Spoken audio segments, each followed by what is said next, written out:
Welcome to the Linux for Ethical Hackers full course. In today's digital-first world, cyber threats are becoming more sophisticated, and the need to secure systems has never been more urgent. That's where ethical hackers step in, using tools like Linux to identify vulnerabilities and protect against attacks. In this course, we'll teach you how to master Linux, a must-have skill for ethical hackers, and how to use it to safeguard networks, applications, and data.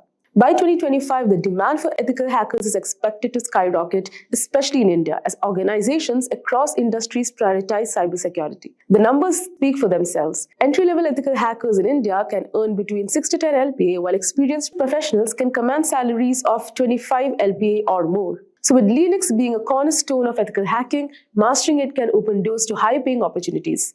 This course is packed with hands-on lecturing. You'll explore essential Linux commands and tools used by ethical hackers, giving you practical skills to secure systems effectively. We humans are highly tech-savvy in today's times. With the extensive use of the internet and modern technologies, there is a massive challenge in protecting all our digital data, such as net banking information, account credentials, and medical reports, to name a few. Have you heard about the deadly WannaCry ransomware attack? The attack happened in May 2017 in Asia, and then it spread across the world. Within a day, more than 230,000 computers were infected across 150 countries. The WannaCry cryptoworm encrypted the data and locked the users out of their systems. For decryption of the data, the users were asked for a ransom of $300 to $600 in Bitcoin. The users who used the unsupported version of Microsoft Windows and those who hadn't installed the security update of April 2017 were targeted in this attack. The WannaCry attack took a toll on every sector. Top-tier organizations like Hitachi, Nissan, and FedEx had to put their businesses on hold as their systems were affected too. Now, this is what you call a cyber attack. To prevent such attacks, cybersecurity is implemented. We can define cybersecurity as the practice of protecting networks, programs, computer systems, and their components from unauthorized digital attacks. These illegal attacks are often referred to as hacking. Hacking refers to exploiting weaknesses in a computer network to obtain unauthorized access to information.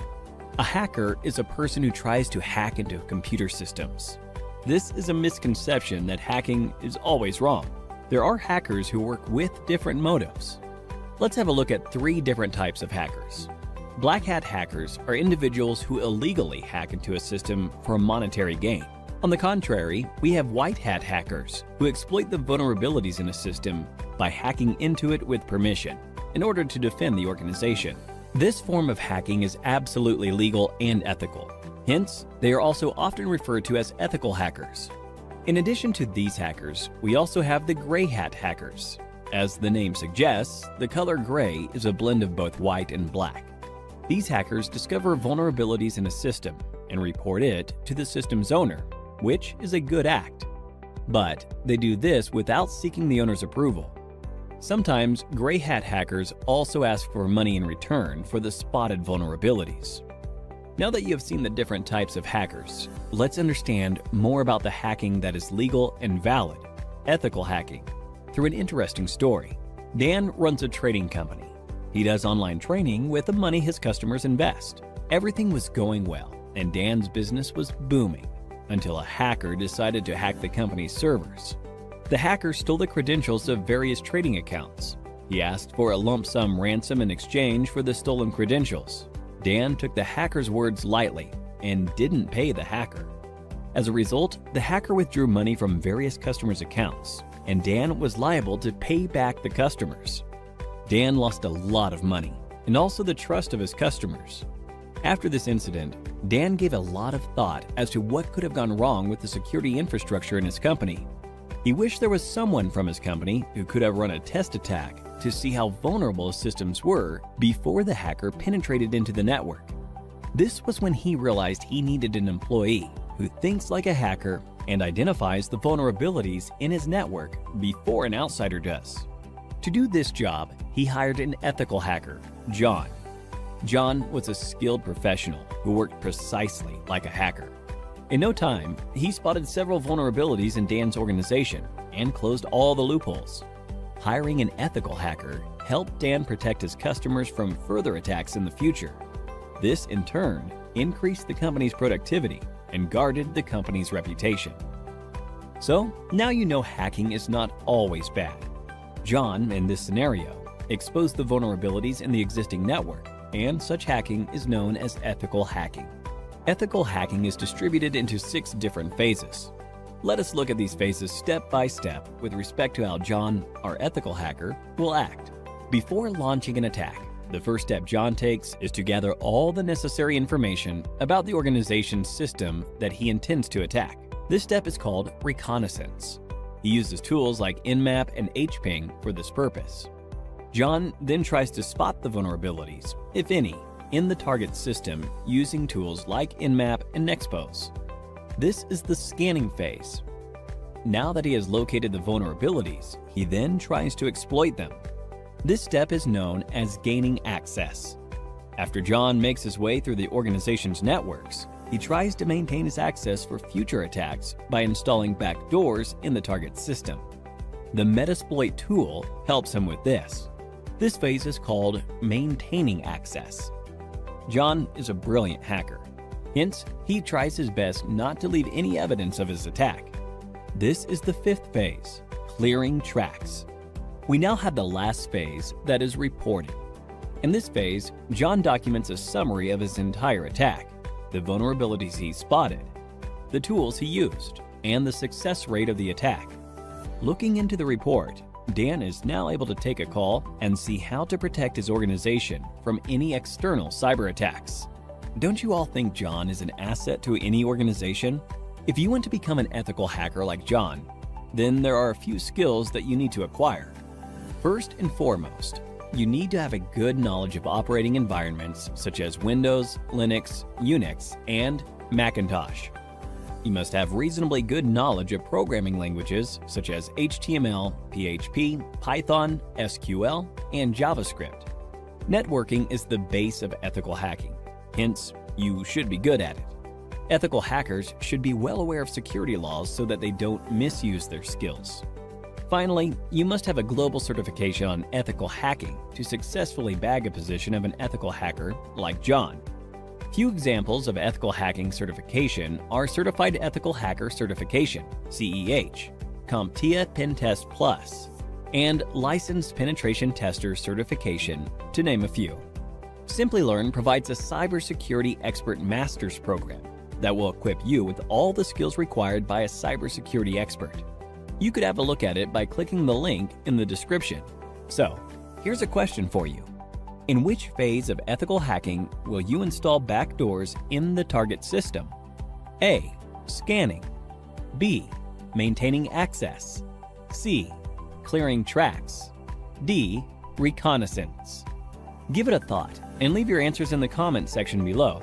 3 lucky winners will receive Amazon gift vouchers. The endless growth of technologies in this area is directly proportional to the number of cybercrimes. Cybercrimes are estimated to cost $6 trillion in 2021. Hence, to tackle these cybercrimes, organizations are continuously on the lookout for cybersecurity professionals. The average annual salary of a certified ethical hacker is $91,000 in the US and approximately rupees 7 lakhs in India. So, what are you waiting for? Get certified and become an ethical hacker like John and put an end to the cyber attacks in the world. Meet Anne. She often shops from www.shoppingcart.com. She has her information like email ID, address, and credit card details saved on the website to enable a faster and hassle-free shopping experience. The required information is stored in a server. One day, Anne received an email which stated her eligibility for a special discount voucher from shoppingcart.com. In order to receive the coupon code, she was asked to fill in her shoppingcart.com account credentials. This didn't seem fishy to her at the time, as she thought it was just an account verification step. Little did she realize the danger she would be facing. She was knocked off her feet when a substantial amount of money was wiped off her account. How do you think this happened? Well, yes, the email she received was fake. Anne's shoppingcart.com account witnessed unauthorized access from a third party. This type of attack is known as a cyber attack, and the person who carries it out is called a hacker. Could Anne have prevented this attack? Indeed, she could have. With the help of cybersecurity.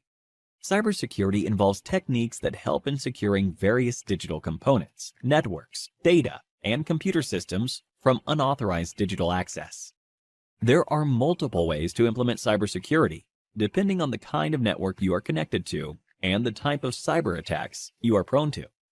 So, let's take a look at the various cyber attacks that Anne could have been exposed to. One of the most common types of cyber attacks is a malware attack like Trojan, adware, and spyware, to name a few. Had Anne downloaded any suspicious attachments online, her system could have gotten corrupted by certain malicious viruses embedded within the attachments. Next is a phishing attack, the type of cyber attack which Anne experienced. Here, the hacker usually sends fraudulent emails, which appear to be coming from a legitimate source. This is done to install malware or to steal sensitive data like credit card information and login credentials. Another type of attack is the man-in-the-middle attack. Here, the hacker gains access to the information path between Anne's device and the website's server. The hacker's computer takes over Anne's IP address. By doing so, the communication line between Anne and the website is secretly intercepted. This commonly happens with unsecured Wi-Fi networks and also through malware. Password attack is one of the easiest ways to hack a system. Here, Anne's password could have been cracked by using either common passwords or trying all possible alphabetical combinations. To prevent future cyber attacks, Anne sought to implement a few cybersecurity practices. First, she installed a firewall. As the name suggests, it is a virtual wall between Anne's computer and the internet. Firewalls filter the incoming and outgoing traffic from your device to safeguard your network, and they can either be software applications or hardware reinforcements. Secondly, Anne implemented honeypots. Just like how flowers attract bees, dummy computer systems, called honeypots, are used to attract attackers. These systems are made to look vulnerable in order to deceive attackers, and this, in turn, defends the real system. In addition to these, she also decided to use unique alphanumeric passwords, antivirus software, and started avoiding mails from unknown senders. That was Anne's story. Cyber attacks are not just confined to individuals, but also to public and private organizations. The cyber attacks carried out in such places are more deadly, and they result in colossal losses. Motives of such attacks are many, starting from tampering with crucial data to monetary gains. Let's have a look at a few of the cyber attacks that companies are subjected to. Various public sector organizations and large corporations face the Advanced Persistent Threat, APT. In this form of attack, hackers gain access to networks for a prolonged period in order to continuously gain confidential information. Companies also witness the denial of service attack, where networks are flooded with traffic, which in turn leaves legitimate service requests unattended. A variant of this is the distributed denial of service, DDoS attack, when multiple systems are used to launch the attack. When a hacker manipulates a standard SQL query in a database-driven website, it is known as a SQL injection attack. By doing so, hackers can view, edit, and delete tables from databases. Amidst a plethora of cyber attacks, it is indeed a challenge for organizations with several networks and servers to ensure complete security. This is not an easy task, and to help with this, cybersecurity professionals are hired to work on identifying cyber threats and securing a company's network. There are multiple job roles in the field of cybersecurity. If hacking fascinates you, then the role of an ethical hacker is something to be explored.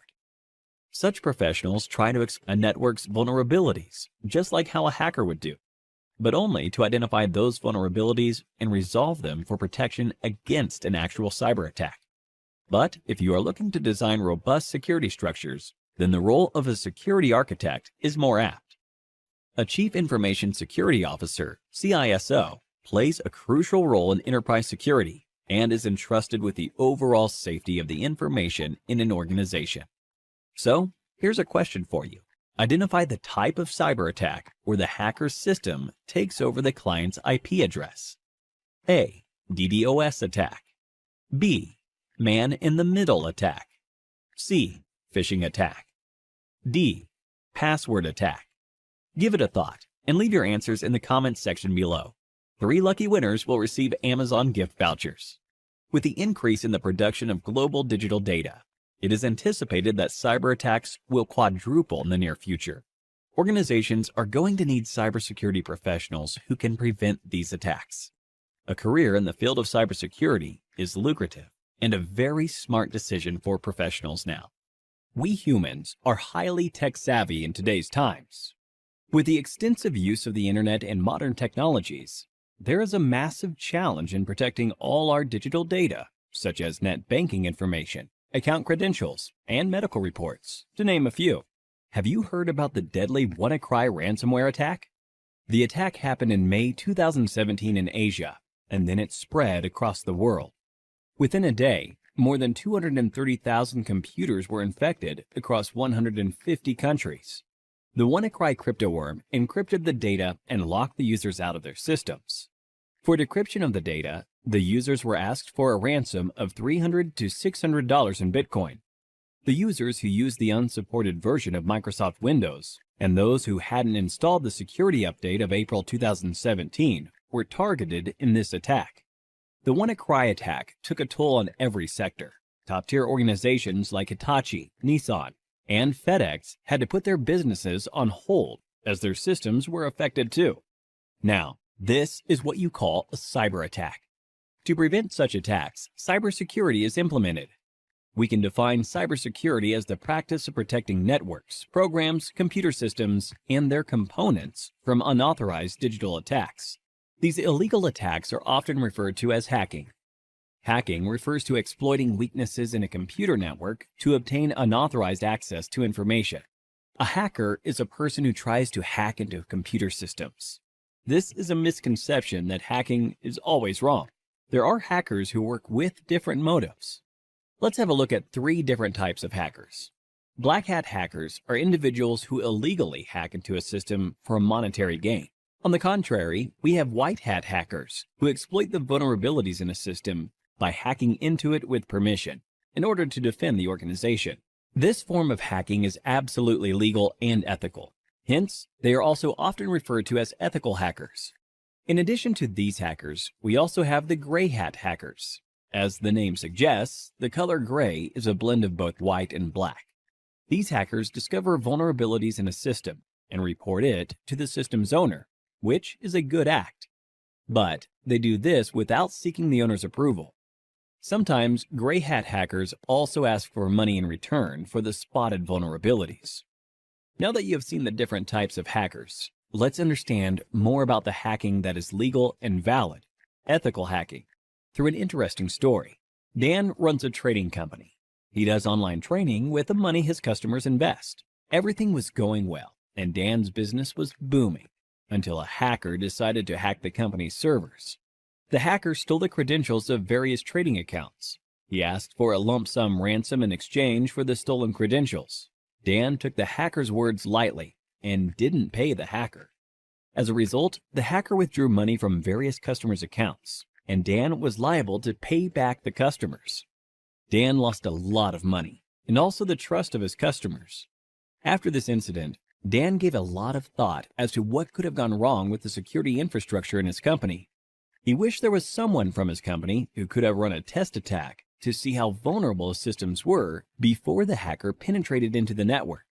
This was when he realized he needed an employee who thinks like a hacker and identifies the vulnerabilities in his network before an outsider does. To do this job, he hired an ethical hacker, John. John was a skilled professional who worked precisely like a hacker. In no time, he spotted several vulnerabilities in Dan's organization and closed all the loopholes. Hiring an ethical hacker helped Dan protect his customers from further attacks in the future. This, in turn, increased the company's productivity and guarded the company's reputation. So, now you know hacking is not always bad. John, in this scenario, exposed the vulnerabilities in the existing network, and such hacking is known as ethical hacking. Ethical hacking is distributed into 6 different phases. Let us look at these phases step by step with respect to how John, our ethical hacker, will act. Before launching an attack, the first step John takes is to gather all the necessary information about the organization's system that he intends to attack. This step is called reconnaissance. He uses tools like Nmap and hping for this purpose. John then tries to spot the vulnerabilities, if any, in the target system using tools like Nmap and Nexpose. This is the scanning phase. Now that he has located the vulnerabilities, he then tries to exploit them. This step is known as gaining access. After John makes his way through the organization's networks, he tries to maintain his access for future attacks by installing backdoors in the target system. The Metasploit tool helps him with this. This phase is called maintaining access. John is a brilliant hacker. Hence, he tries his best not to leave any evidence of his attack. This is the fifth phase, clearing tracks. We now have the last phase, that is reporting. In this phase, John documents a summary of his entire attack, the vulnerabilities he spotted, the tools he used, and the success rate of the attack. Looking into the report, Dan is now able to take a call and see how to protect his organization from any external cyber attacks. Don't you all think John is an asset to any organization? If you want to become an ethical hacker like John, then there are a few skills that you need to acquire. First and foremost, you need to have a good knowledge of operating environments such as Windows, Linux, Unix, and Macintosh. You must have reasonably good knowledge of programming languages such as HTML, PHP, Python, SQL, and JavaScript. Networking is the base of ethical hacking. Hence, you should be good at it. Ethical hackers should be well aware of security laws so that they don't misuse their skills.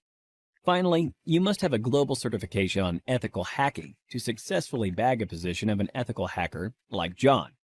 Few examples of ethical hacking certification are Certified Ethical Hacker Certification, CEH, CompTIA Pentest Plus, and Licensed Penetration Tester Certification, to name a few. Simplilearn provides a cybersecurity expert master's program that will equip you with all the skills required by a cybersecurity expert. You could have a look at it by clicking the link in the description. So, here's a question for you. In which phase of ethical hacking will you install backdoors in the target system? A. Scanning. B. Maintaining access. C. Clearing tracks. D. Reconnaissance. Give it a thought and leave your answers in the comments section below. 3 lucky winners will receive Amazon gift vouchers. The endless growth of technologies in this area is directly proportional to the number of cybercrimes. Cybercrimes are estimated to cost $6 trillion in 2021. Hence, to tackle these cybercrimes, organizations are continuously on the lookout for cybersecurity professionals. The average annual salary of a certified ethical hacker is $91,000 in the US and approximately rupees 7 lakhs in India. So, what are you waiting for? Get certified and become an ethical hacker like John and put an end to the cyber attacks in the world. Once you dive into the world of cybersecurity, it becomes clear that there are many certifications to choose from. Some of these are relatively easy to obtain, while others are known to be extremely challenging.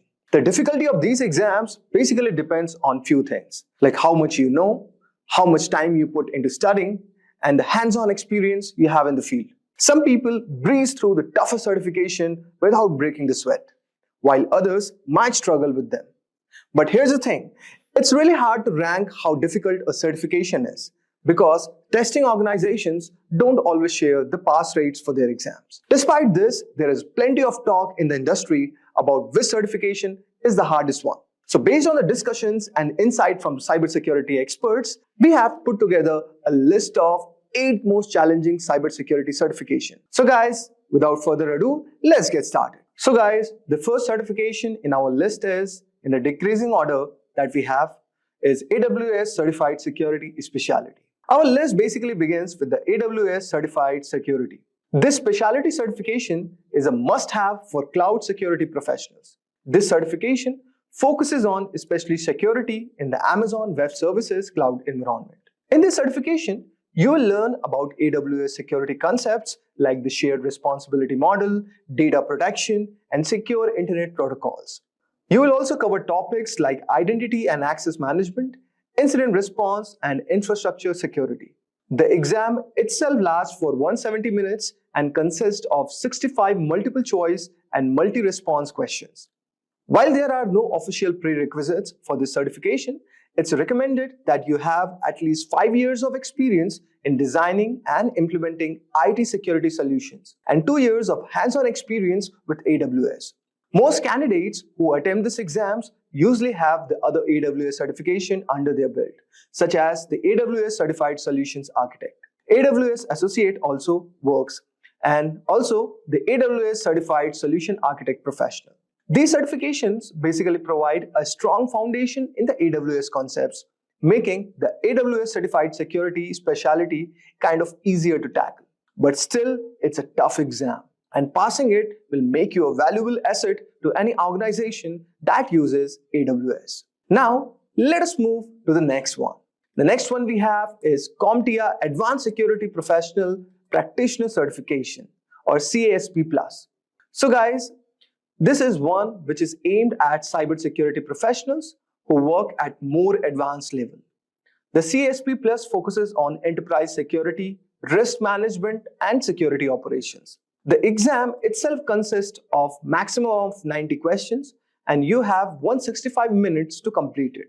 It covers basically 4 main areas: security architecture, security operations, security engineering, and cryptography. Also, it covers governance, risk, and compliance.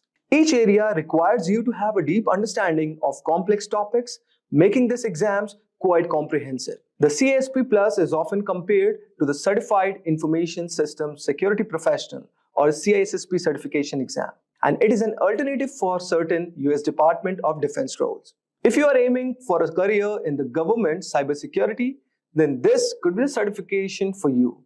Now let us move on to our next certification. So guys, our next certification is GIAC Certified Incident Handler Certification, or GCIS certification. This is for those candidates who are focused on incident handling and response.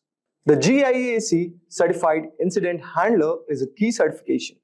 With cybersecurity threats becoming more sophisticated, the ability to handle incidents effectively is very critical.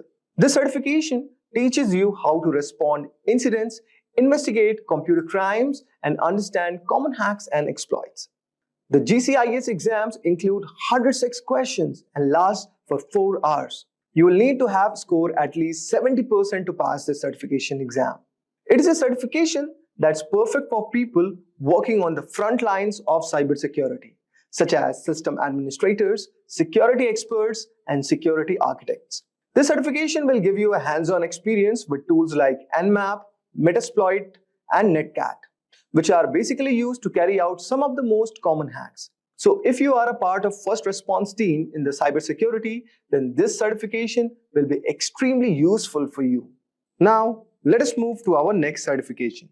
That is CISM, or Certified Information Security Manager certification. So guys, the Certified Information Security Manager certification is highly valued for those aiming to move into leadership roles within the cybersecurity. It is specifically focusing on the management side, making it ideal for professionals who want to lead and govern an organization's information security program. Rather than diving deep into the technical aspects, CISM is all about managing the overall security infrastructure, accessing risk, and also implementing policies that ensure security at the organizational level. To earn the CISM certification, candidates must have at least 5 years of work experience in the field of information security, with at least 3 years of those as an information security management role. The exam is going to test your knowledge in the 4 key areas: information security governance, risk management, information security program, and incident management. This ensures that you are well versed in both designing security systems and managing them within a real-world business environment. The exam consists of 150 multiple choice questions, and the candidates are given 4 hours to complete it. The scoring system is based on a scale of 200 to 800, and you will need to achieve at least 450 to pass this exam. This means that not only do you need to be well prepared, but you will also need to manage your time efficiently to complete all the questions within the allocated time. Although guys, the CISM focuses more on the management side than the technical cybersecurity. The experience required to even sit for these exams makes it one of the most challenging certification exams to earn. You'll need to demonstrate your ability to assess risk, develop comprehensive security strategies, and manage a security program in a business context. For those aiming for a higher level of management role, this is a must-have certification that you should go for. Now, let us move to our next certification. That is Certified Information Security Professional Certification. The CISSP certification is often considered the gold standard in the field of information security. It is one of the most respected and recognized certifications worldwide, both in the private sector and within the government institutions. If you are aiming to establish yourself as a serious cybersecurity professional, then the CISSP can be a career-defining certification. The CISSP is designed for experienced professionals who create and manage security policies and procedures. It's not an entry-level certification, but it also requires a high degree of expertise and experience. To even qualify for the exam, you need to have at least 5 years of relevant work experience in the field of information security. If you have a 4-year degree in a related field, you can reduce the work experience requirement to 4 years. But this still leaves a substantial barrier to entry. The exam itself is not easy feat. So it uses basically computerized adaptive testing format and can range from 100 to 150 questions, which you must complete in 3 hours. The questions are drawn from 8 different domains, covering a wide range of topics from security and risk management to security operations. To pass this exam, you need to score at least 700 out of 1000 points. So guys, passing the exam is just the first step. After earning your CISSP, you need to maintain it by completing 120 hours of continuing professional education in CPE every 3 years and paying an annual fee of $135. This commitment to ongoing education ensures that the CISSP holders stay current in a rapidly evolving field. The difficulty of this certification lies not only in the challenging exam itself, but also in the preparation. Many candidates spend up a year studying for this exam, and those who don't meet the experience requirements can still take the exam. But they will be classified as an ISC2 associate until they gain the requisite experience. Once you have earned the CISSP, you will be well positioned for advanced role in cybersecurity. So whether you are aiming to be a security manager, auditor, or consultant. Now let us move to our next security certification. So our next certification is CCIE Security or Cisco Certified Inter-Network Expert Security Certification. This is known for its incredibly challenging process. It's widely recognized as one of the most prestigious certifications in the field for the network security professionals, and the number of individuals who hold this certification globally is quite small, around 4,000 as of now. The certification commands respect because of the depth of the knowledge required and the difficulty of the exam. The CCIE Security Certification requires candidate to pass 2 exams. First, a written qualification exam implementing operating Cisco Security Core Technologies or SCOR 35701. And the second is an 8-hour lab exam. The lab portion of the exam is where many candidates struggle, and it's designed to test your ability to secure real-world networks in a hands-on environment. You will need to configure and troubleshoot a series of complex networks using Cisco Core Security Technologies. The lab exam is grueling, lasting an entire workday and testing not only your technical knowledge, but also your ability to work under pressure. It's designed to simulate the real-life scenarios where quick thinking and problem-solving are very essential. So guys, passing this exam is a massive achievement, and the CCIE Security Certification is highly sought after by employers. Due to the difficulty of both written and lab exams, the CCIE Security Certification is generally aimed at high-experienced professionals who have extensive knowledge of Cisco technologies. So guys, for those who are looking to specialize in network security and are prepared for rigorous challenge, the CCIE Security Certification career can be a very defining achievement for your next role. Now, let us move to our next certification, which is Offensive Security Certified Professional Certification or OSCP. For those interested in penetration testing, Offensive Security Certified Professional Certification is one of the most respected and challenging certifications available. The OSCP is unique because it focuses on practical, hands-on skill rather than just theory. During the exam, candidates must hack into a series of virtual machines to demonstrate their ability to exploit vulnerabilities and securing systems. The exam itself lasts 23 hours and 45 minutes with an additional 15 minutes of proctoring.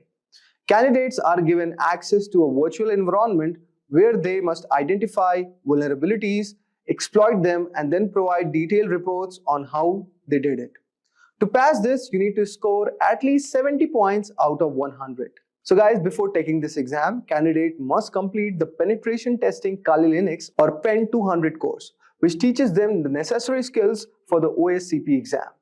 This course is intensive, covering topics such as buffer overflows, web application attacks, and privilege escalations. It is designed to prepare candidates for real-world penetration testing scenarios, which makes the OSCP one of the most hands-on certifications available. So guys, let us move to our next certification, which is GIAC Security Expert Certification.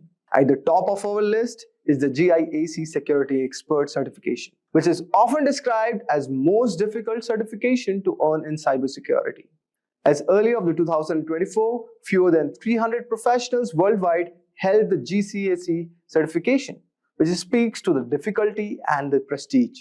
The GSC certification requires candidates to pass a challenging multiple-choice exam, submit a research paper, and complete 2-day hands-on lab exam. The lab portion is where most candidates struggle, as it tests your ability to apply advanced cybersecurity concepts to secure and defend systems in real-world scenarios. Maintaining the GSC certification is no small task either. GIAC requires certified professionals to regularly update their skills and go through a rigorous renewal process. This makes the GSC not only tough to earn but also tough to keep. However, for those who do, it's a symbol of expertise and dedication to cybersecurity.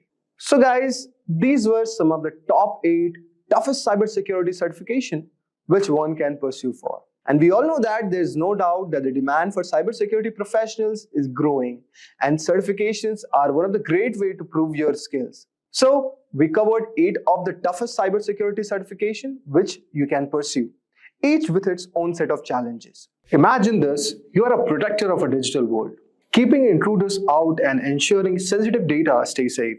That is what the core of cybersecurity. And at the heart lies Kali Linux, the ultimate operating system trusted by ethical hackers and security experts. In this beginner-friendly tutorial, we are going to understand what Kali Linux is and why it is important.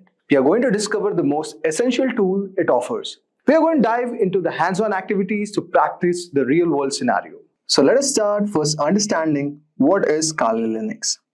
My dear friends, Kali Linux is a powerful open-source Linux distribution specifically designed for cybersecurity professionals like ethical hackers, penetration testers. So these guys can use this tool. Actually, this tool is built on Debian. So Debian is an operating system, and it comes with pre-installed over 600 advanced security tools to perform various tasks like penetration testing, vulnerability assessment, digital forensics, and wireless network analysis.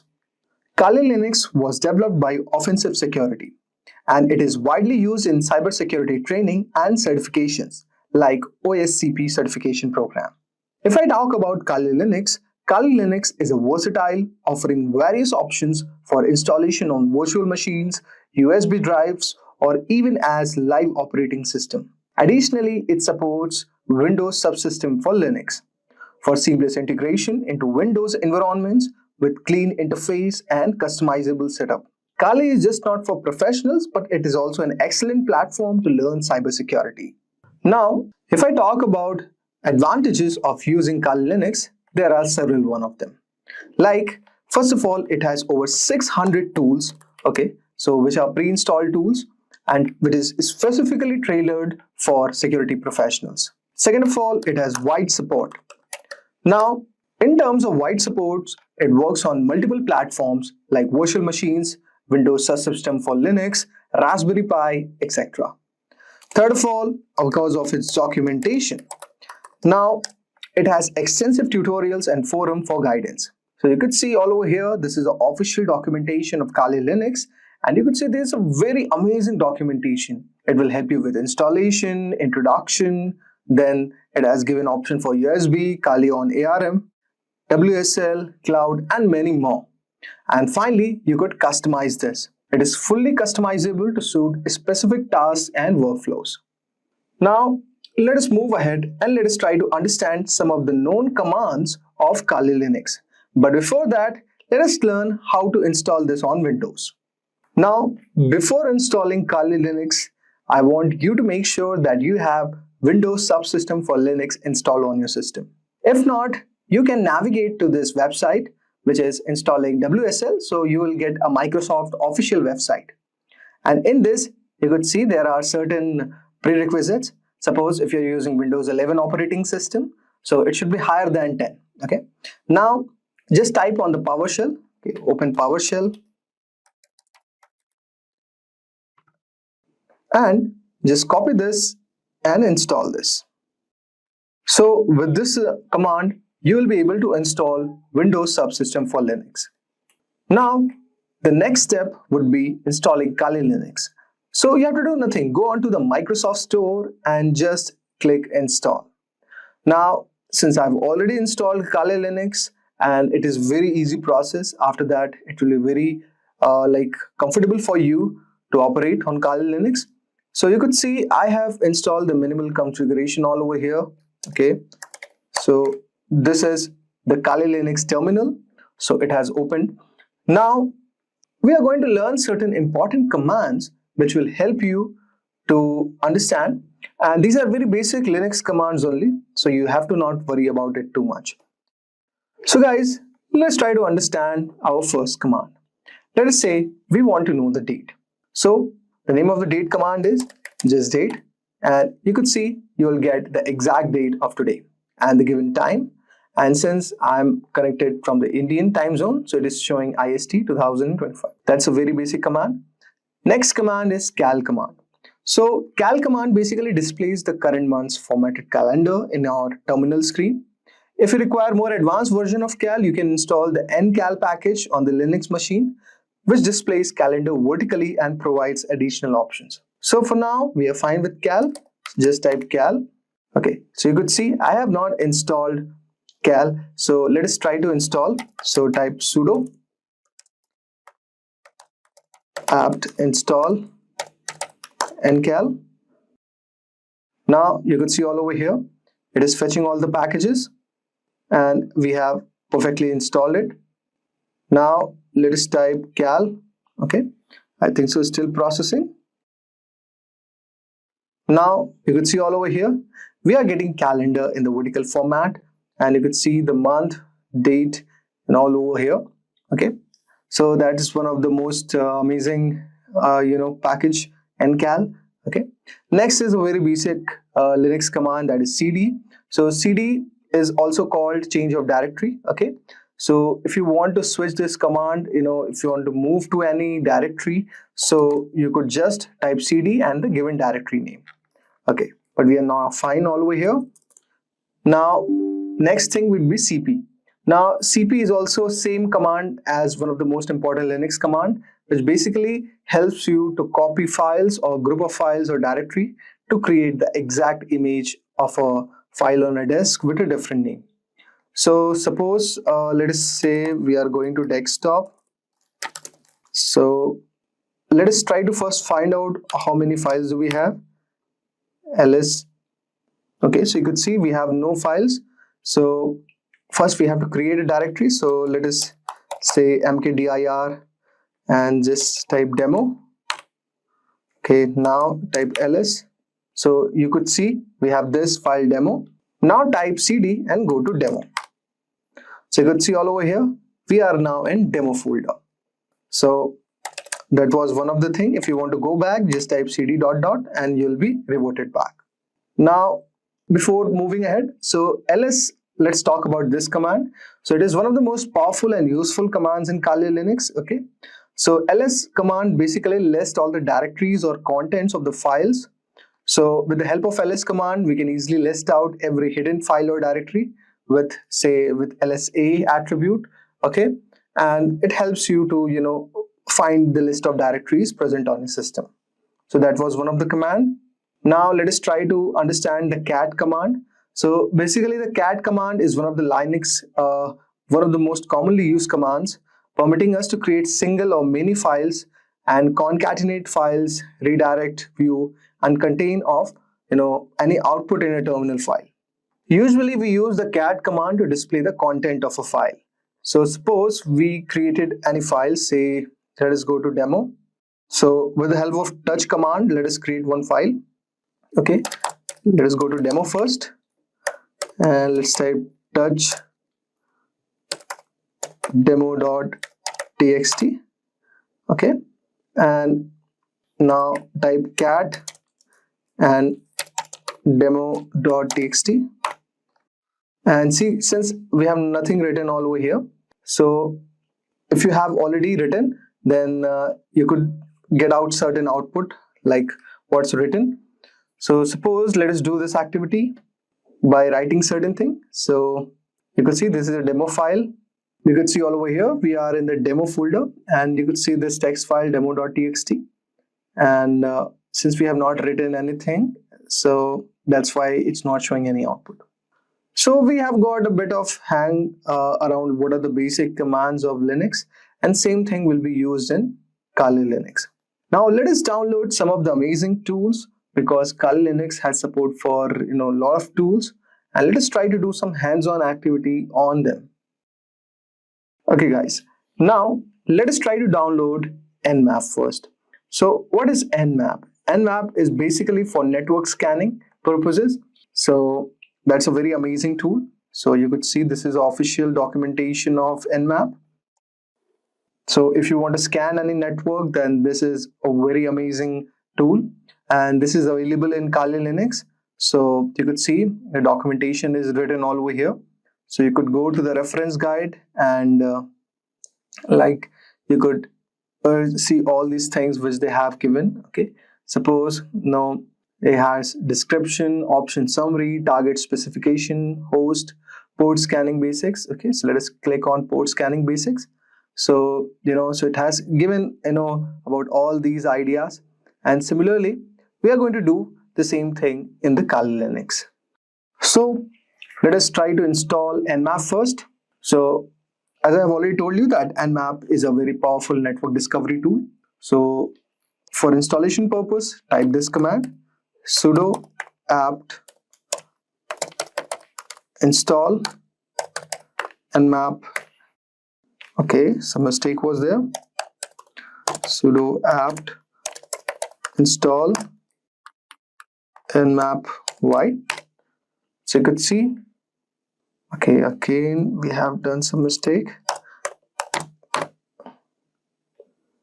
So you could see we have correctly installed Nmap, and now you could check the version number of the same. So type Nmap, go on version. So you could see we have Nmap version of 7.94, and we are using Linux GNU platform. Okay, so you could see it has also given us compiled with liblua 5.4.6. Okay, so these are the certain information that you will get. Now let us do a one hands-on activity with this tool. So let us first clear it all. Okay, now let us try to scan a network for connected devices and identify the open ports. So let us say we are targeting certain devices to a local network. So suppose we type nmap and then sp, okay, then the given name of your IP address. So suppose we type this local address 168.1.0/24, and let us see. So you could see it has started scanning. Okay, and you could see host is up with this latency, host is up with 0.055 seconds latency. So you're getting a scan report on this given IP address. So basically what it is doing is this command is sending ping request and receives a list of live hosts. Now the basic command is suppose nmap sp and the given name of your IP address. Okay, now Next, if you are trying to scan a specific device for open ports, so what you could do, so we could use the same IP, okay, and type nmap, okay, /p, and we could give 1 to 1000, and let us say our target IP, we are trying to take it as 192.168.1.0/24, and you could see it is trying to it is going to scan a specific device for open ports. So let us see whether this has it or not. Now you could see all over here we have got the report. So after targeting what devices are connected, so you could see the scan report, okay. So host is up, port ET TCP filtered, the service is HTTP, then this is another port, then the service is HTTPS, okay. So similarly you could see a scan report for all the devices, specific devices which are connected to this open port. So that's one of the amazing thing and insight you could get. Now for service version detection, you can identify services running on open ports also. So what command you have to type, guys? Just type nmap, and in this type sv, and say our target IP is same, 192.168.1.0/24.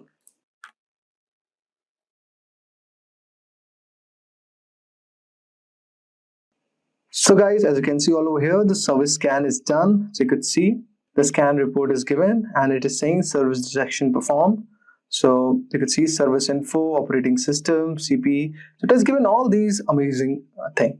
So guys, with this tool, what you could do, one activity is find your router's IP address and then find the open ports and research the services associated with this. Now, you will find a bit difficulty, or even you'll be thinking how to find a router's IP address. So you could use this command, guys. So you could use a Kali Linux terminal and you could just type all over here IP route grep default.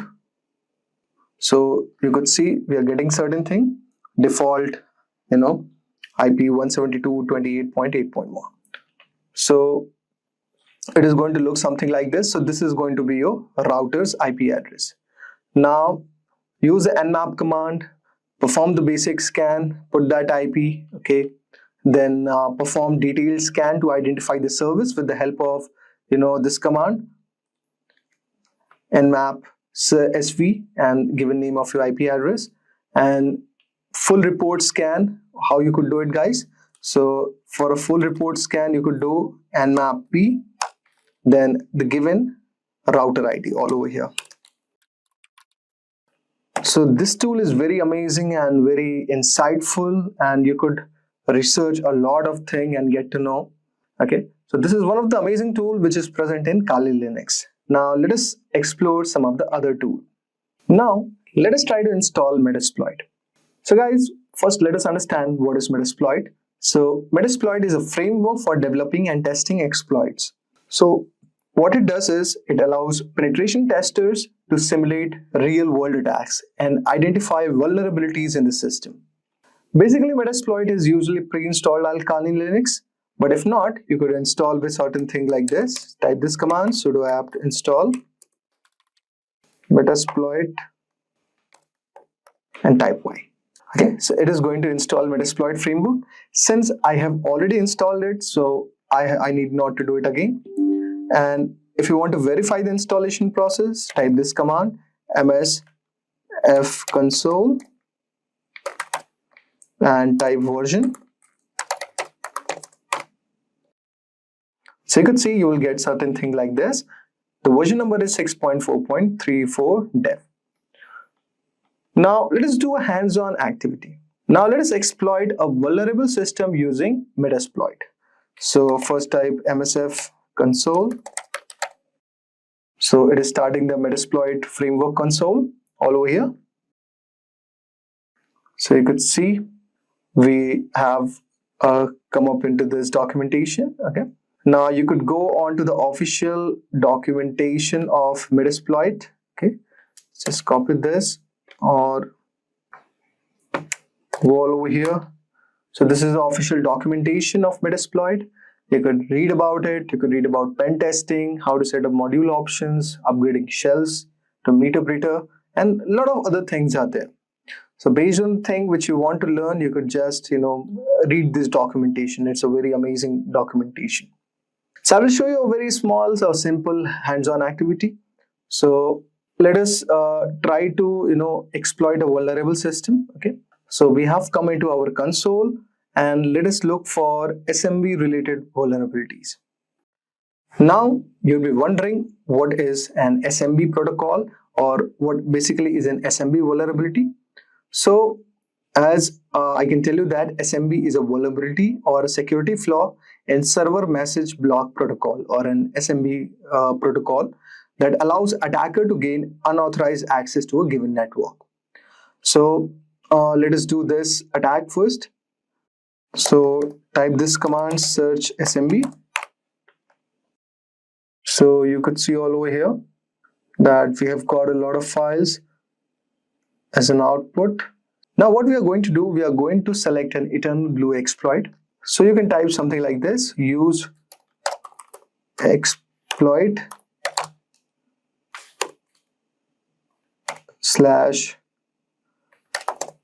/Windows /SMB /MS17010 and eternal blue.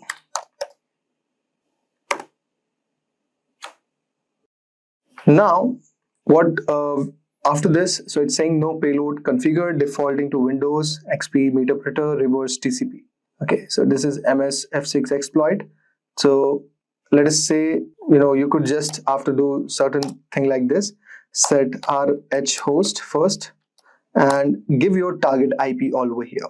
And you could, execute the exploit after this. So say we have the same target IP, say 192.168, say 1.1. And after this, just type exploit. So you could see we have started the exploit all over here. So it says that the target is not vulnerable at all. Okay. So similarly, you could perform exploit for the given target IP. I deliberately chose this. Okay. So guys, you could use this tool to deliberately target a system and simulate exploit. Now I'm going to show you one more amazing tool. Its name is Nikto. Okay. So Nikto is basically a web server vulnerability scanner that identifies potential issues like outdated software, misconfigurations, and exposed files. So how you could install Nikto? So type this command, sudo apt install Nikto and type Y. So you can see we have started setting up our Nikto. Then type Nikto version. And you could see all over here that, okay, so this is not the command for version. Let's try this. Okay, so you can see all over here, we have the version of Nikto as 2.5.0. Okay, so this is the latest version. And now let us try to do a hands-on activity. If you want to learn about Nikto, just go to the official website. So you could see it is Nikto 2.5 and you could read about Nikto. So you could go, read the docs like overview, description, and all those things. So let us do one small activity. So we are going to scan a web server for vulnerabilities. So let us say we target this website. Okay.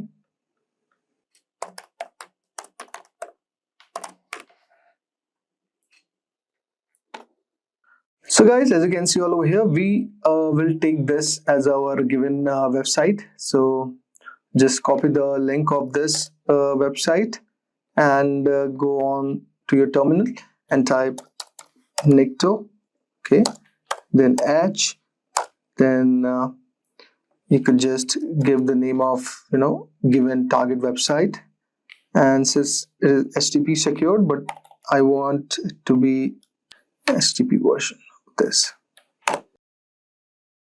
Now you could see so it's saying server no banner retrieve, so the anti-clicking X-frame option header is not present. So target IP is this, target host name is this, target port, start time, and you can see this it says that this is basically secured website, no vulnerabilities like things are being found. So you can see also the X content type option header is not set. Okay, so you could do a lot of other things like with this. Now what you could do next is suppose we use the same IP address, okay, and let's type,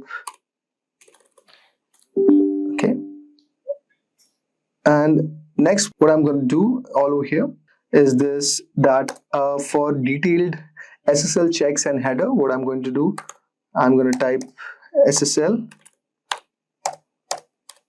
and capital C and out. So you can see all over here, it is going to give you a detailed output with the help of this command. Now you can see, since it is a very secured website, so it is not showing that thing. But suppose if you are building any dummy website, or you are just into the development phase of building a web application, then you could use this tool to test the given vulnerabilities. So what you could do, there is one exercise, like you could set up a web application. Suppose say you are making a juice shop, and you could use this tool to identify the given vulnerabilities.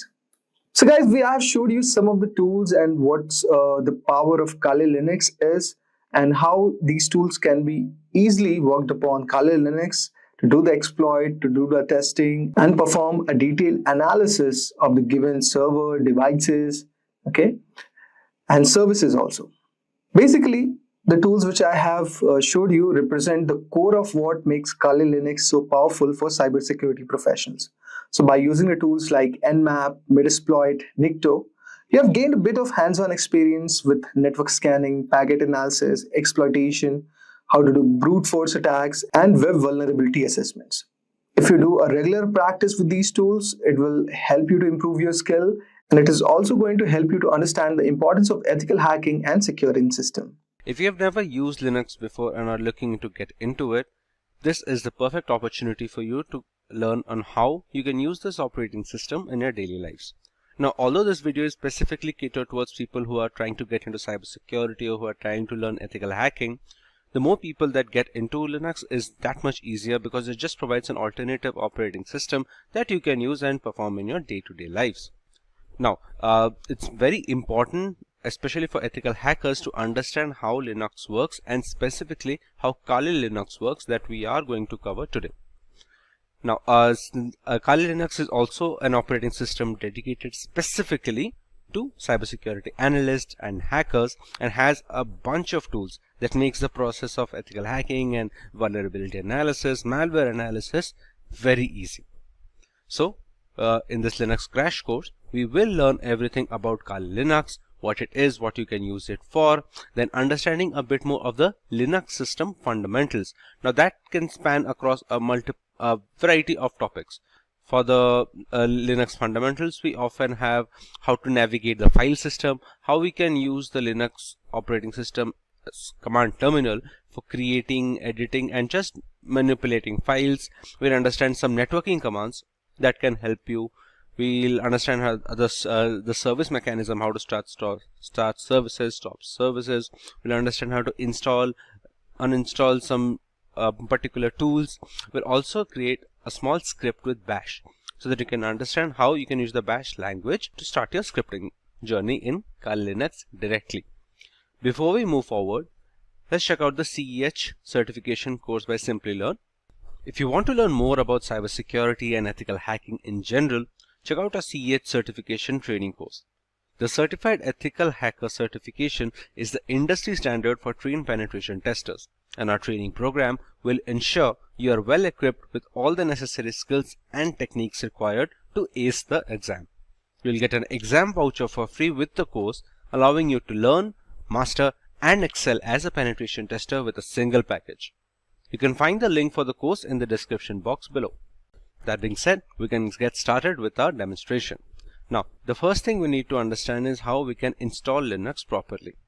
To install Linux, or Kali Linux to be specific in this case, we will need two things. One, we need the ISO file, which is basically the installation file of every single operating system, and we will need an environment to run it in. Now, many people use Linux or any other operating system as a dual boot in the system, so that when you start up your computer or a laptop, it will ask you where do you want to boot into. Do you want to boot into Windows or Kali Linux or Ubuntu, something like that. But for easier access, what many people prefer and many people will recommend is using a virtualization software. So what that will happen is you will keep using your normal Windows operating system, but you can use virtualization software like VirtualBox or VMware to run Linux operating systems in Windows directly. It will run in a sandboxed environment, which makes it easier to learn, and you don't have to dedicate another bootloader access, and it just gets a whole lot complicated. Dual booting is a lot more complicated, and it is recommended for beginners to just stick with virtualization software.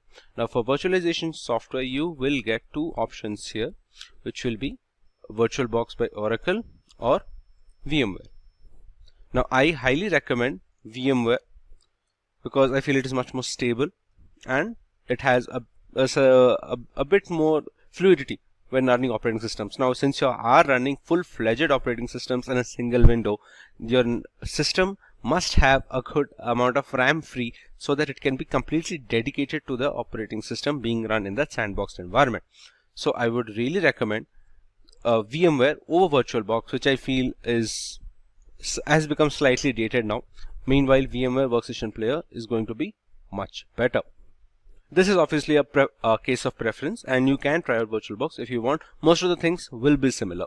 But once you download VMware and install it, you should be getting a window like this. Now, this is the workstation. You can get the VMware Player version, which is the free version. You can get that as well. And again, most of the things will be similar. So now that we have VMware and we have our environment where we are going to install Linux and work on it, let's check Kali Linux. Now, Kali Linux, as you can see, it's the world's most advanced penetration testing distribution, and more importantly, it is based on Debian. Debian is one of the you can say the forefathers of operating systems, one of the operating systems which paved the way for many Linux distributions to be based on it. Apart from Kali, we also have another operating system which is called Parrot Security. This is also used by ethical hackers and cybersecurity analysts because this has this functions the same way as Kali Linux, as in it has all the tools and techniques that you may require in your ethical hacking journey. So you can use either of them, either Kali Linux or Parrot Security. And more importantly, for today's video, actually any Linux distribution will do, because this is more about learning the basics, and the basics will stay same irrespective if you go for Kali, Parrot, Ubuntu, or any other Linux distribution that you can think of. But just letting you know that there are two options here. Parrot has a bit more features, but Kali Linux is the industry standard today and has been for like a decade now at this point. So it is much recommended to go with Kali, and that's what we are going to work on today. So to download the ISO file, we'll just click the download button here. And you can see it offers a variety of options. You can directly download for virtual machines, which is, as you can see, it is the recommended, but it is going to deprive you of a few learning things. So what we can do is we will get the live boot system. What live boot will do, it will provide the ISO file, which we can later use to install on our VMware system. So I will go to the live boot. It includes everything.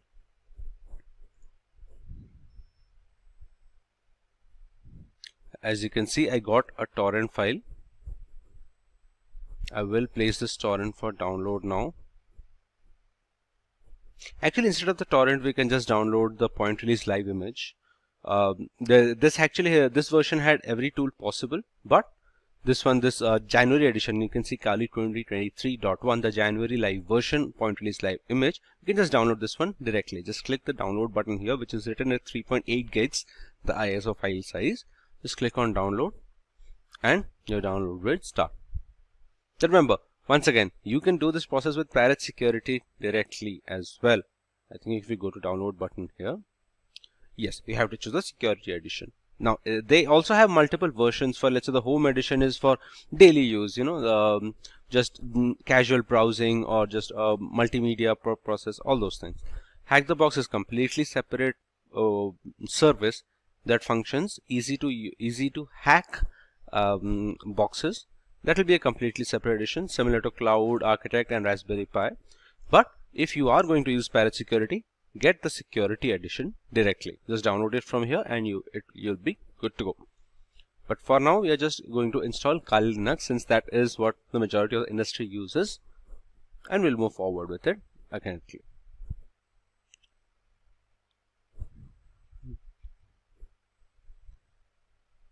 These are the containers. Yes. Now what would have happened if you had chosen virtual machine is, as you can see, there are many virtualization software like VMware, VirtualBox and QEMU. What will provide is, it will provide a installed file. It will give a folder where the VirtualBox VMware has already installed Kali Linux. So you can just load up in your VMware system. As you can see, you have to choose open a virtual machine if you download the image directly, this one. So you can just open up that folder and your operating system will load on its own. But after getting the ISO, you can customize a lot of things. The thing about this virtual images are they're not customizable as such. With the ISO, I can customize how much hard disk space I want to devote to just the sandbox operating system, how much RAM usage, all of those RAM usage and all can be customized. Everything will be tailor-made based on your specific needs. So we will check that once the download is completed, which is just 1 minute remaining. Apart from that, you can see there is a 64-bit. I think this is 32-bit as well. I'm not sure if 32-bit is required nowadays, considering everything is 64. But yes, before while the ISO is getting downloaded, let's check out VMware Workstation. Now, to get started at creating our sandboxed environment, we will touch upon create a new virtual machine.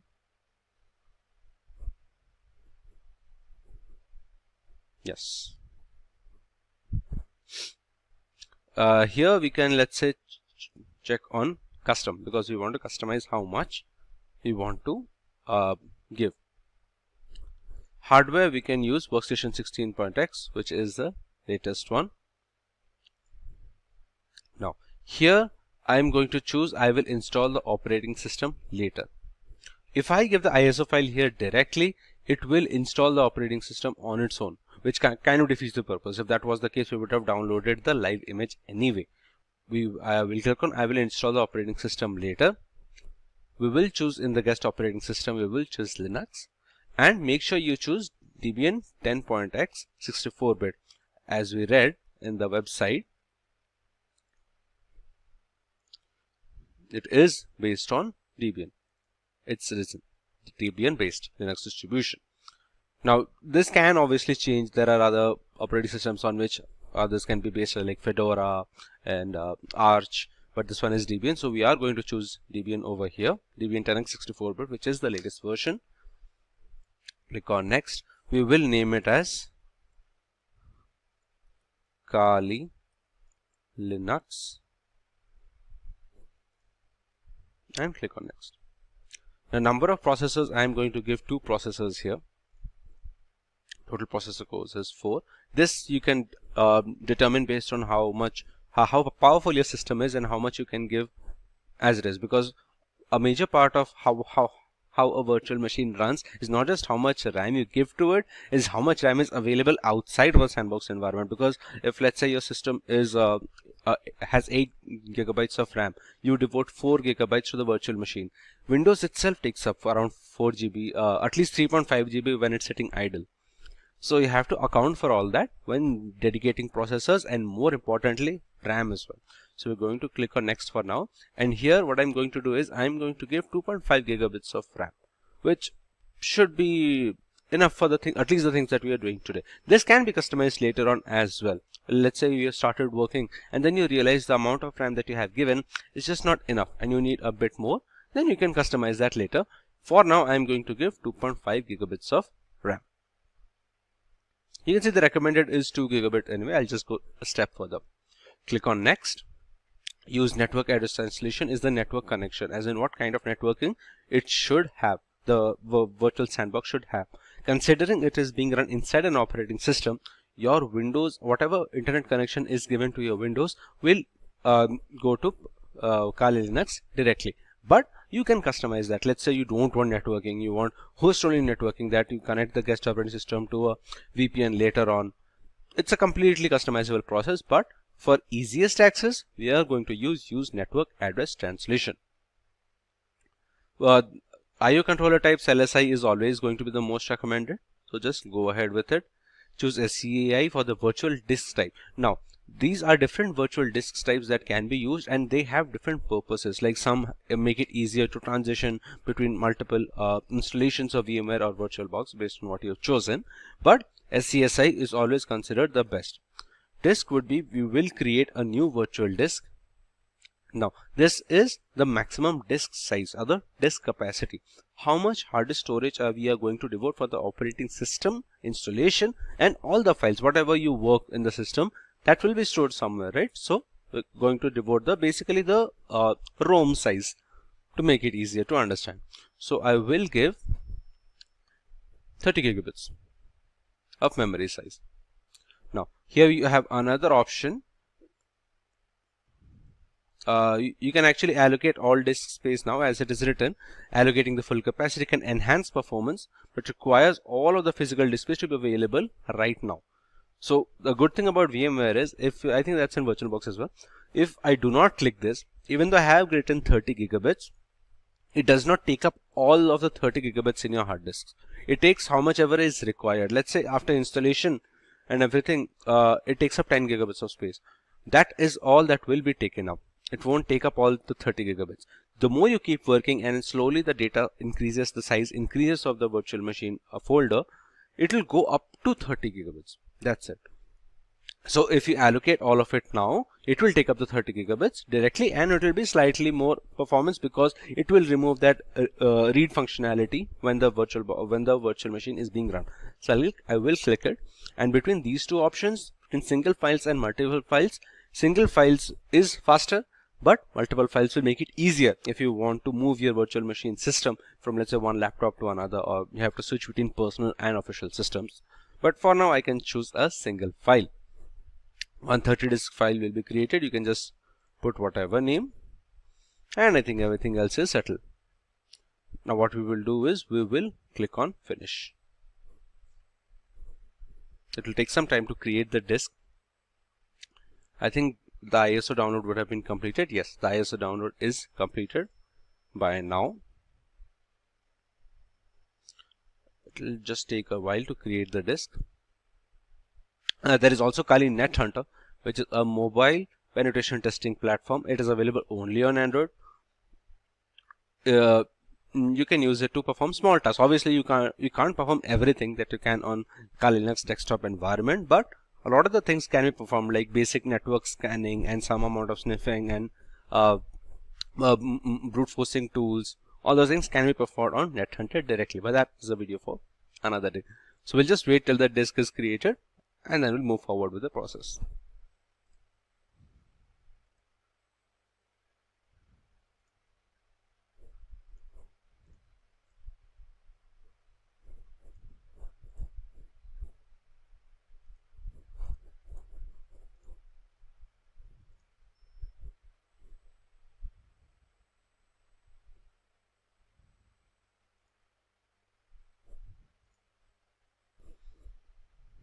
As you can see, the virtual machine is now created. So the next step would be to actually align the ISO file. So we're going to click on Edit Virtual Machine Settings here. We'll select the CD/DVD position, use ISO image file. We're going to browse, go to Downloads, use the Kali Linux ISO and click on OK. So now we can power on.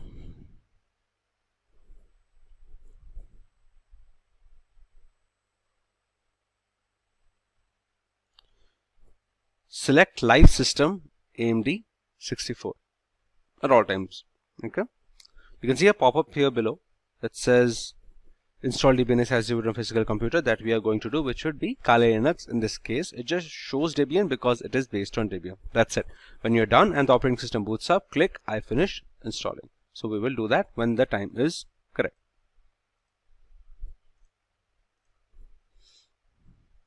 So you can see the live boot running up.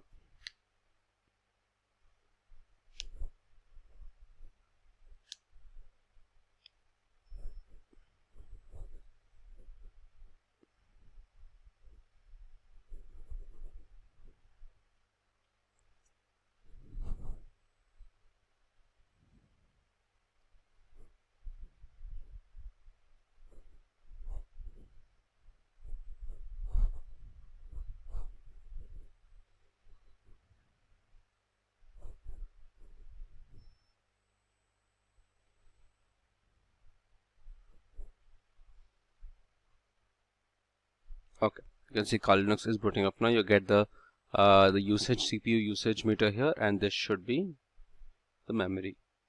Yes. Okay, so we have entered booted into the desktop. These are the multiple workspaces, but once again, this is not installed. What we're going to have to do is install this operating system. You can see you can use in the live environment, you can use everything, but we just have to install this operating system directly.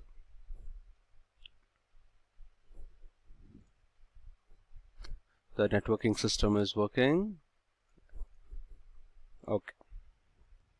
So once you familiarize yourself with the Kali Linux operating system, and more importantly, in the live environment, you are able to check if the amount of RAM that you have given and your processor in general is able to sustain everything or not. What we will do is we will just power off the virtual machine. We'll again power on, and this time we'll not choose the live system.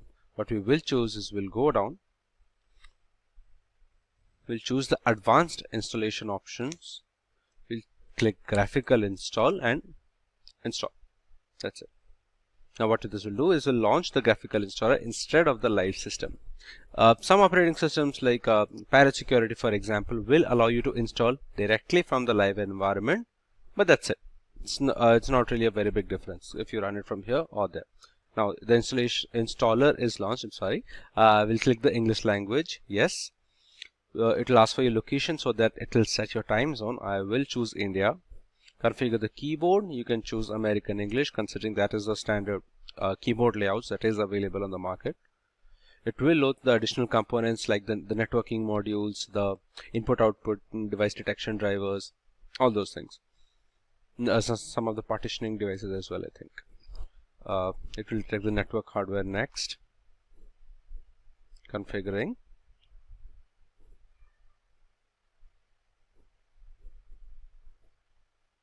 Configuring the network with DHCP. Yes. Now that we have to select the host name. The host name, I will just keep it as Kali. That's not a very big deal. This is more important if you're a lot into networking and you want to have, particular home network as a kind of like acting as a server for all the devices in your home Wi-Fi. Otherwise, it's not an issue. Same thing with the domain name. I will skip the domain name because it's not really essential for what we are doing here. Yes, but the username will obviously be required. The full name, I will give it as Simplilearn, for example. I'll keep the same username. That was the full name. This is the username.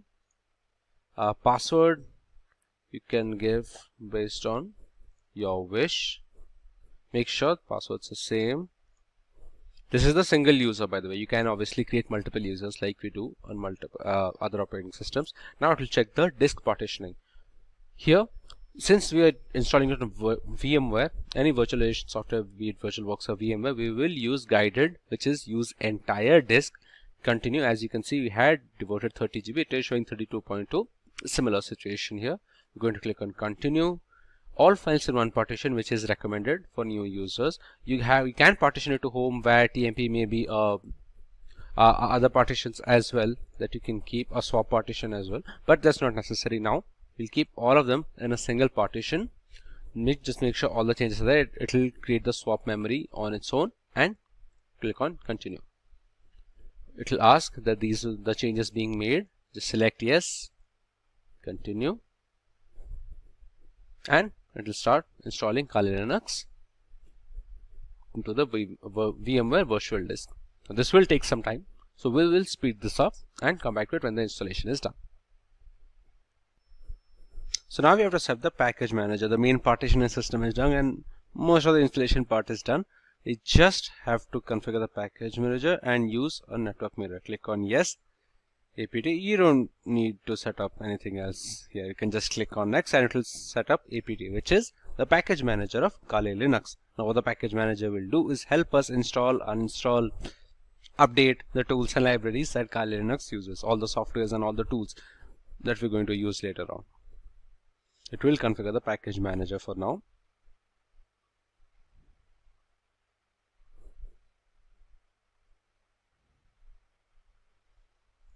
It's almost done.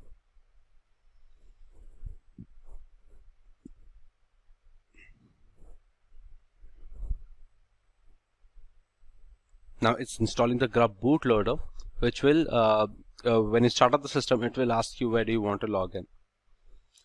Yes, install the grub bootloader to my primary drive. Click on continue. We'll just select dev SDA, which is, you'll find a single drive anyway. Instead of entering entire device name manually, just click on whatever storage space is being written below that.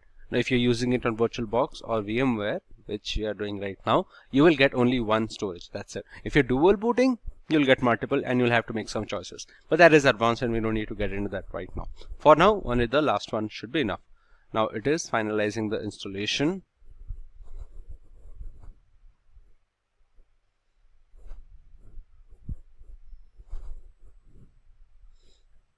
Just running a few post-installation clicks, that's all.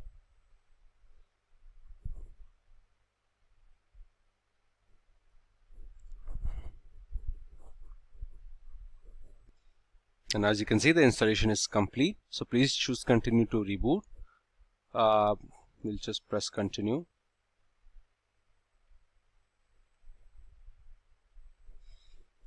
Now it loaded in a lot of the packages during the live version and during the installer so that it can continue with the installation. So it's going to remove that live package now from the RAM and complete the process.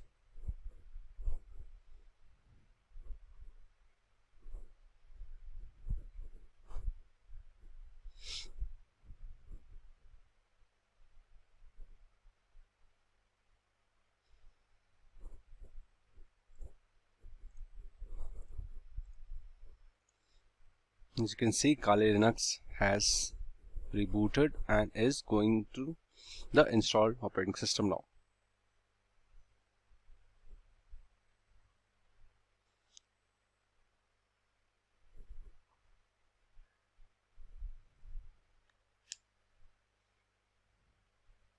You will learn, if you're a beginner into Linux, you will run into a lot of the commands being shown. Just don't freak out, it's all normal.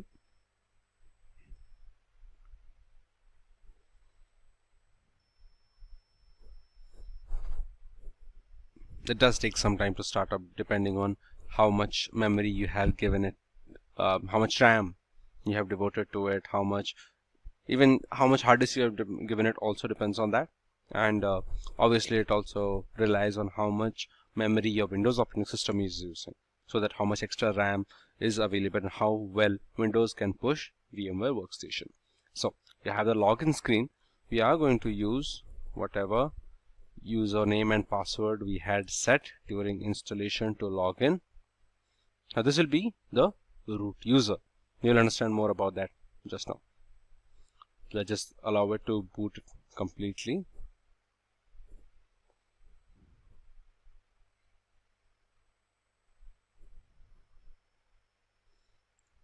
Okay. So now we have Kali Linux operating system installed and ready to go. Now what I would recommend, the first thing is just go around, just check if you're new to Linux. Do not make a lot of changes or anything like that, but do move around. For example, if you can just click the start button here, which is termed as applications, you can see a lot of the programs that are installed. Now the good thing about Kali Linux is it's very intuitive. So for example, information gathering, you'll see all the tools that you can use for information gathering.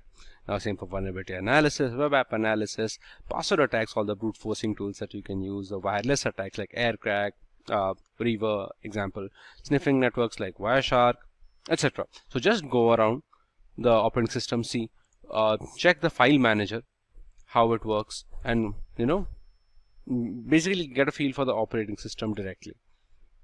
Okay, like see, here's the file manager.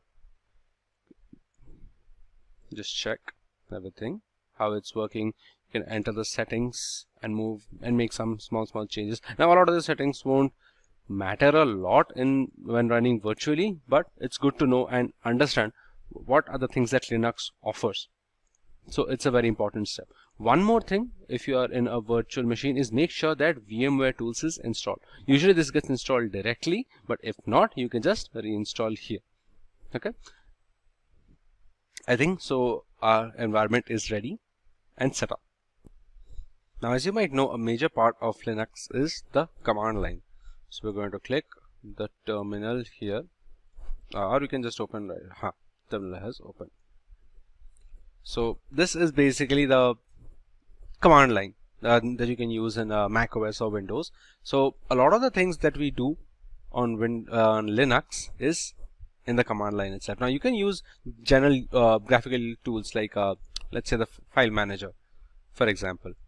You can use graphical tools, you can use other networking tools as well, but it's always better to use the terminal, because one, you can reach things faster compared to a graphical tools, considering you just have to write a single command and that's it for most of the tools, other than having to navigate through a lot of menus and sections and other compartments that you have to do on a graphical interface.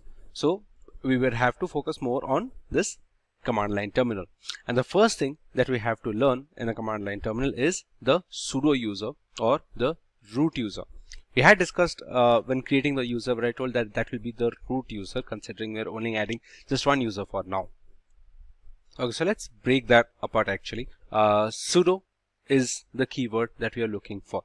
Okay, now the super user or the root user, administrator of the system, is going to be someone who has the, all of the access to access everything, all the sensitive files, all the sensitive settings, all those things. Now if you can just see, let's say if I want to open a file, I'm going to put cat etc shadow. It's a permission denied. Cat is the way to open up text files, by the way. Now this file does exist, but I cannot open it because the permission is denied. I'm not the root user right now. I'm just Simplilearn @Kali. Now the terminal does not go into root mode by default because it's not safe from a security perspective. So we have to check on what are the things that can be done securely. That's why what we will do is we will write down now sudo. Let's say sudo is the command for invoking the root user. We will write the same command, which is sudo cat etc shadow. It will ask you for your root password that we set before. We'll just put the same password, and as you can see, it showed the details of the shadow password, shadow file. So why? So that's the reason actually why it's not recommended to have the root user at all times. It's not recommended. Meanwhile, what you can do is, let's say you work a lot with the sudo password. For example, a lot of the things that we're going to do in this video will require the sudo keyword, which is the root access. Now if you just open a new tab, for example, you'll get another terminal without any issues. Now one thing I want to note out is if you are learning a lot of the tools use that require the sudo command, like opening sensitive files like this one etc shadow, or making small changes that require root access, like changing the network adapter, checking what kind of external devices are being connected from a system perspective, all those things you will require to run continuously. So instead of writing sudo again and again and again for every command, what you can use is this command sudo su. Now what this will do is it will change the terminal, change the user in this particular terminal tab to a root user. Now I will just press enter, and you can see you can check this $sign here. Once I press on sudo su, this will change to a hash, and you can see the user has changed now from the Simplilearn to the root user, which basically has all the permissions to do whatever it can with the system. It can change into hash. So now whatever you have to do, you don't have to write sudo command anymore. You just write curated shadow, and there you go. Now remember, this root user terminal is only valid for this particular tab, not even this window, this particular tab. If I go to this tab here, or I'll just close it and create a new tab, it's still $, and we're in the Simplilearn user. Anyway, you can't log in directly to the root user for security purposes. Like let's say if, while it is ultra rare for Linux to have any kind of malware, it is always better to not give it all the permissions like you can have in some other operating system like Windows. So you have to dial into root directly. Okay, so you can use sudo command. You don't have to use sudo command if you have the sudo su. A lot of the things, sometimes you'll find commands that will not work, like the cat etc shadow, they will not work, or sometimes the commands will work but they won't work all the way. You'll find something is wrong. So always make it a point to try it with sudo once before moving forward. So now let's understand how we can navigate the file system in Linux. So what I'm going to do is I'm going to open the terminal again, just increase the size of the text a while. So as you can see, this tilde symbol, this means we're at the home location.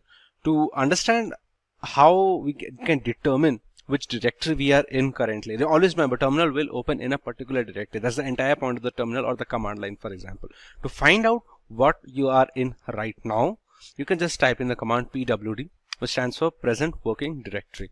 Click enter, and you can see I'm at the home folder in the Simplilearn. Now this can obviously change. For example, if I want to move somewhere else, now I'll just open the file manager and show you once. This is the home Simplilearn folder. As you can see, it is written here. Thuna is the name of the file manager. This is the home folder. Now you have desktop, documents, downloads, music, all these folders, subfolders, you can say, inside the Simplilearn folder, home folder. So what I'm going to do is I'm going to move to, let's say, the documents folder. Okay, so the command for that would be cd, which is change directory.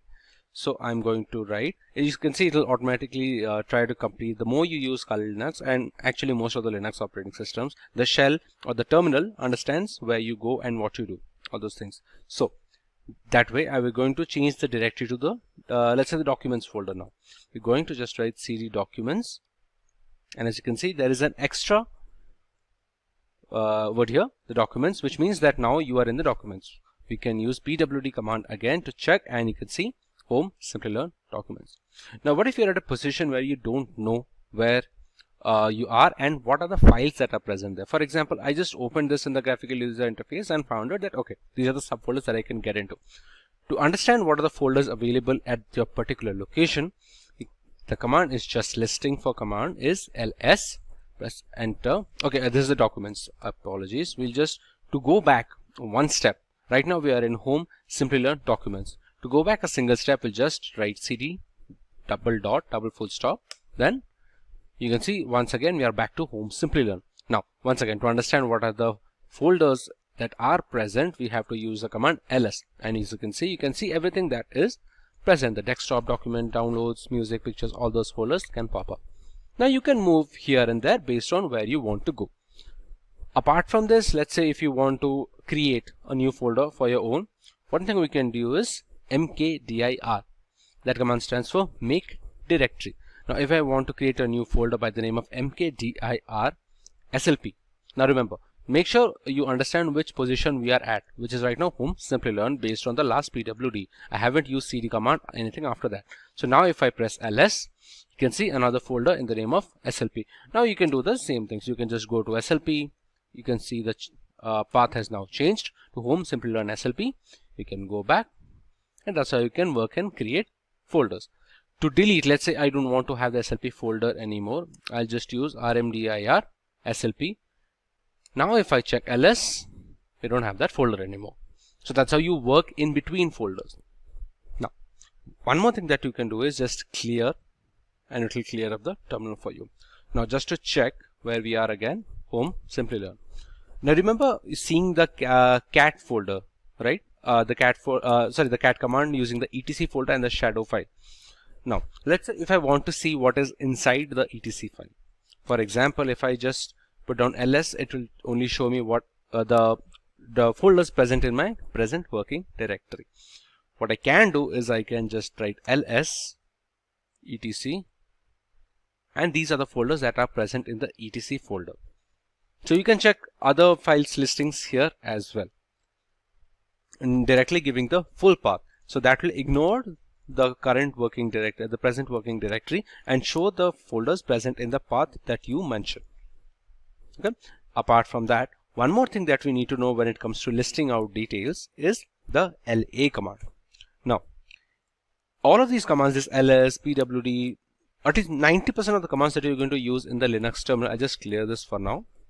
90% of the commands that you use in Linux will have subcommands, or it is also called as flags, that go along with it. Now for example, in my current present working directory, if I press on ls, I get these folders, right? But these are not the only folders that are present. These are the only folders that are being shown. Now to see the other files and folders that are present in the home folder, I can write the normal command ls. I'm going to add a subcommand, or a flag if you say, -la. And you can see there are much more than the desktop documents downloads. That's something that we were already seeing here. But apart from that, you can see other files and folders here. The .cache, .config, .bash logout, everything you can see. Now everything that has a dot or full stop before it is considered a hidden file. It's not going to show up directly using ls. You have to write the la command, which will show all the files. Now it's very important to understand these subcommands and what are the flags that can be used in different purposes. This is basically the shell. So the more research you do and understand what kind of flags that you can use, it's going to be easier. What can help here is the man command. The man basically stands for manual. You can find it in every Linux actually. Let's say you want to learn what are the flags that you can use with the ls command, for example, or you just want to know what that command is. So you can just type in man ls, and you see it basically says ls stands for list directory contents. This is a description. Here you can see all the subcommands, the flags -b, -d. There's a good explanation for every single subcommand that you can use in order to navigate through the file system, or just listing. This is just for ls command. You can do this with almost any command that you want. It says once you've read what you needed to know, just press Q to quit, and there you have it. So that's all about how to list commands, list folders, and navigate through file systems using cd, mkdir, and rmdir. Now about the commands that you saw and all the folders that you were able to see, let's say if I just press ls-la, you can see there is a folder called .cache, right?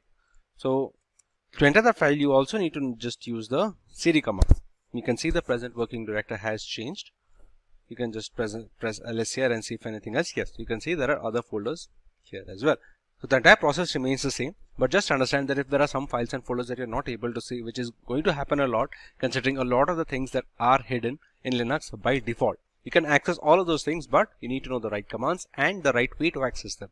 So if you are missing out on some files and folders, just make sure you're using the ls command and sometimes even the la command to get the details of everything that you are missing. Now this folder currently doesn't have as such any a lot of missing files and folders like the home folder had. So right now it's not very indicative, but you get the full idea of it. Another thing that you can use apart from the, let's say, the man command is the help command. Help -help. This is small. This is not as detailed as man, and this doesn't work for all commands, but you can do a lot of the commands. If you need a quick answer to something, you can definitely check this out, which is the -help. So while we're clear about folders, like how to manipulate folders, let's take a look about how we're going to work with files, for example. Now, let's say we use the echo command. Echo command is the equivalent of trying to put something on screen. So let's say if I just press echo with the codes, it will just print out hello. If I want to put it inside a file, I'll just say, just press Ctrl+0. I'll just say echo hello. To autocomplete, just press the right arrow on your keyboard. It will autocomplete. After that, echo hello. I want to put this into a file. Let's say my file .txt. Yes. We'll do one thing. This is currently in the cache folder, right? We'll just go back. Yes, this is the home folder. So we're going to do the same thing here. Now, to go back to our history of commands, I want to do the same thing. I want to echo hello into a new file. So I'll just press the up arrow and it will go cycle through my recent commands. So I'll just press enter. And if I just press ls now, you can see in the home folder, there's a new file of myfile.txt. Okay. If I want to, let's say, move this file to one of these folders, let's say I want to move this to the video folders. So the command for that is cp, which is copy. I will copy the myfile.txt to the videos folder. So I'll just enter. I don't need to actually enter videos to see the files like we had discussed. So what are we going to do is I'm going to just type in ls videos and you can see it has the myfile.txt folder. Now since I copied it, obviously the home folder will also have the myfile text. In order to remove the myfile text, I have to use the rm command. Now remember, to remove directories we used rmdir. To remove files we just have to use rm. So I'm going to use rm myfile.txt to delete the file. Now if I ls, the home folder does not have. But since it had in the I had copied kept a copy in the videos folder, I'll press ls videos, press enter, and you can see it still has the myfile command. Okay. Now one more thing that we can need to know is the move command. The move command will essentially move whatever folder wherever you want. Let's say I want to create echo hello myfile. Again, I'll press ls and I'll see the myfile.txt folder. Now if I want to move this file, let's say if I use the mv command instead of the cp command, which is just for a, I want to use the myfile.txt to, let's say, the downloads folder. It's saying permission denied. So what I will do is I will click on sudo. Like we discussed, a lot of the things will not work directly. We will use the same command. We'll use the downloads folder. It will now work. It's time to take a look at users and privileges. Now if you remember our ls command, let's just check my present working directory. It's the home folder. Now if you remember the -la, you see a lot of the characters here, which is dr, w, xr, all those things. Now this is basically to understand what permissions a user has. If you check here, there are folders and files. You can see the folders in the dark blue color and the files in the white color. You can see light blue for links, but it's a completely separate thing. So another thing, the permissions part. If you see, there are three groups here. This is the first group, this is the second group, this is the third group. The first group is the owner of the file. Now what permissions does the owner have? Now for example, right now the owner of, let's say, this one, this file, for example, is root. Most of the time it will be the user, but this time it is root. It has read, write, execute, R for read, W for write, and X for execute. Obviously the owner will be able to do all those things. Now the second group is basically for anyone who is part of the domain group in the users. Like if you remember, while installing, there was a option called create a domain. While we did not create it because we don't have a lot of users right now, but when you create a domain, what are the people in the group who are going to do? So they have the read function, which is the RX for execute, but they do not have the write function. They cannot write directly in this file. Similarly, for the third group, which is anyone outside of the group, so any other user, if they are not in a particular group of the file, then they also have the read function and the execute function, but they will not be able to write into the file directly. So that's how you can check all of the files that are able to that a user can access or not access. That's basically the entire purpose of the privilege section, because we don't want to give undue permission to a people who do not require it. The entire point of security in Linux is a level of abstraction that is providing users with exactly what they are needed. So if you have a user that does not require executable functions to, let's say, the downloads folder, we can cut it off from our end as a root user anyway. So that's about providing privileges and providing access to certain files. Now, like we had discussed, the etc shadow file that we had used when checking the cat file. Now, one more thing that we can do again is understanding what the shadow file does. If you just press cat etc shadow, obviously it will not work. It will just say permission denied. We're going to say sudo cat shadow. This basically has the password hashes for all the users that are in a system right now. You can see the root does not have a hash, because it's not safe to have a particular hash for a user, just from security perspective. The user that we have created, which is Simplilearn, you can see the password hash being mentioned here. Now, depends on how many users you get. If you create 3, 4, 5 users, you can see all the password hashes here. Now, you can why this is password protected by security and we need to use the sudo user command is because if someone has this hash, let's say if someone is a cryptographer and is able to brute force through hashes, then it's going to be very easy to try and figure out the passwords to particular users' passwords. That's why even the hash is not shown with full confidence unless and until they get the sudo user command. So that's about privileges and how you can use the sudo command to bypass the normal user limits. So now let's take a look at some of the networking commands. We're going to clear this one for now. Check the adapters that we have in use right now. You can just write ifconfig or actually IPA, IPA. Similar information, IPA is a newer variant. It basically shows what are the adapters and the networking conditions right now. For example, you can see Ethernet. Now, even though I am using Wi-Fi on my local system, in network address translation, which is the NAT that we set the network package manager when setting up the virtual machine on this VMware, it will link up as Ethernet. So you can see Ethernet, you can check our local address, you can check the 24 subnet. This is our broadcast address and this is our MAC address for the system. This is the IPv6 address as well. Now, similarly, this can be checked on whichever system you are being connected to. The IPA ifconfig is the same. It's just an older variant. Apart from this, there is another command actually, iwconfig. Now this is particularly for wireless. That was a wrong spelling. iwconfig. Now, right now it will not show any wireless extensions.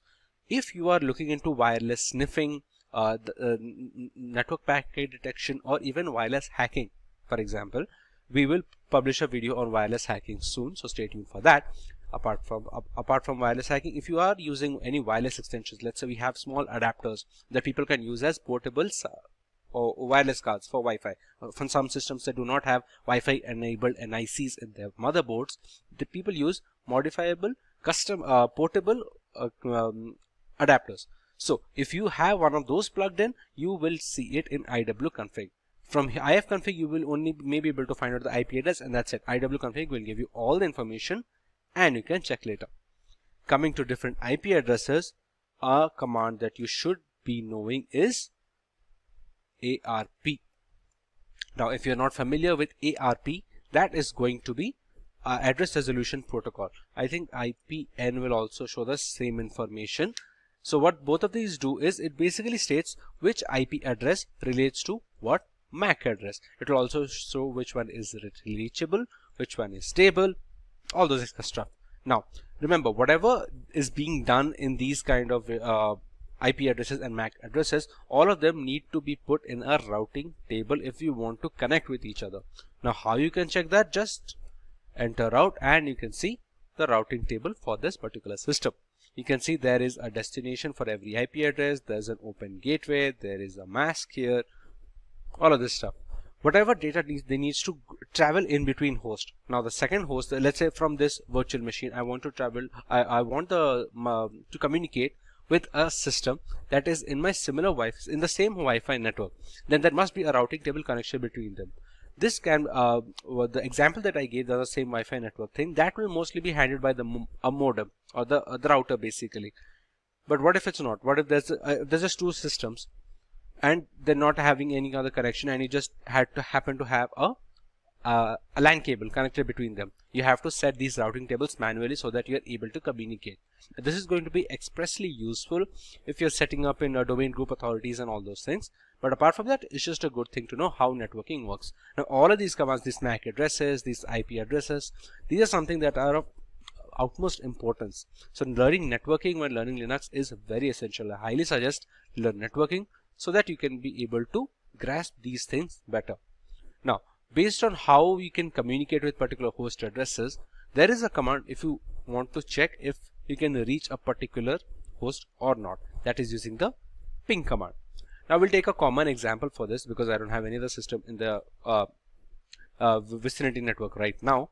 So let's say if I want to I want to see if I have connection to google.com. Now you can use directly an IP address as well. I'm just going to check ping google.com, and you can see it will start pinging requests directly from the google.com server, whichever is the nearest server that Google has set.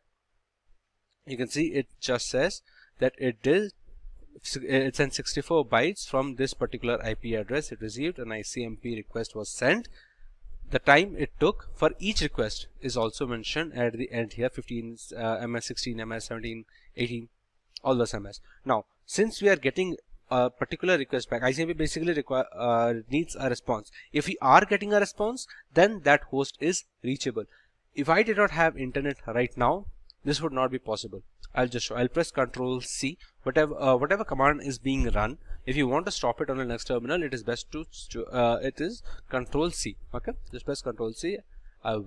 It will give a small report here as well. It says 51 packets transmitted, 50 received.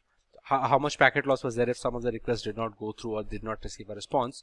How much time it was taken? All those things. I'm going to clear. Now what I'm going to do, I'm going to disconnect. Yes, the network connection has been disconnected. Now if I put ping.google.com temporary failure in name resolution, as simple as that. So once I connect again, that started. Pretty straightforward. Apart from using domain names, you can also use IP addresses like we mentioned. Now another IP address that we can ping for sure, since we have internet connection, is Cloudflare's DNS resolution address. Now that would be ping 1.1.1.1. Now to have to understand DNS, it basically acts as an address book for all the websites that you see, in whichever way it may be. For example, if let's say we're reaching google.com, when we ping google.com, we saw this IP address responding a request. We didn't saw google.com particularly responding to requests, right? These IP address will depend based on what DNS services Google has and how many servers they have in particular locations. That's why hitting IP address directly also work. That's why DNS is essential.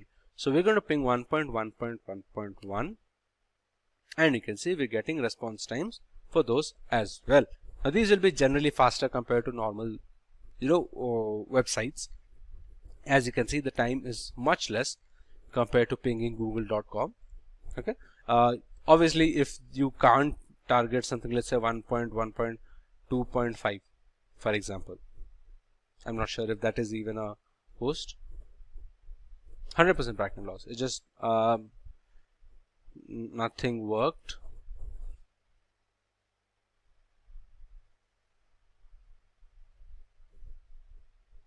It will not work. It won't send anything. Even if there is a host, let's say if I have an IP address of a system that is in my group, but it does not have permission to receive IPP requests, or it has just closed off all the ports that we cannot connect with it, then it will just not work. It will just say it's not existing. You see, we sent 26 packets, none of them were received, and it was 100% packet loss. That's why. I'll just check once what is the IP address of our system. It was 192.168.72.130. If I 192.168 702. Instead of 130, I'll just pay 154 or something. Something. There is no host. If there was another address there, it would have received some request. And since there is no host, it says destination host unreachable. That's why you can check if you have connectivity with a particular system in your network or your group or your domain using the ping command. So that's the networking commands. That are all the networking commands that you need to know for now. The basics at the very least. The next thing you have to take a look at is services. Now services will differ wildly based on the system that you are using. For example, on Windows, you see services for different stuff, like for any remote extra software, you check and you see services. Similar cases with Linux. If I just open, let's say htop. Okay, we have to install htop. Let's just use top. Here it basically functions, the top functions as a task manager. You can see so many systems, services here, the xorg, thunar, xxtop is running on the background, stuff like that. Now, if I want to start something particular, let's take the Apache web server. Now, Apache web servers have been in use for like years, decades at this point. So, in order to function, see how Apache servers use, the first thing I'm going to check is my IP address. This is my IP address. So what I'll do is I will copy this. I'll open my web browser. Apache web servers are hosted on your own IP. So I'll just paste it here and click enter. And you can see there's nothing popping up now. Now a major reason for this can be the server is not running. So one thing what we'll do is we're going to start the Apache server by starting its service. So we're going to use system start. System Apache to start. Now if I click enter, it'll say it just not work. What I will do is, the correct term was service, not system. And even if I click on service Apache to start, it will say it needs authentication. Now this could be bypassed by directly giving sudo and putting in the root password in the command line itself. But all in all, it's the same result. So I'll just use my password here. And now I'll just remove the HTTP here because Apache is a local server. Now you can see the Apache web server has loaded based on Apache Debian default page. Now, as you can see, the server is working correctly. If I just open the terminal again, now to stop it, I can once again just go sudo service Apache to stop. This will stop the service. I'll just press enter. I'll refresh and there we lose our access.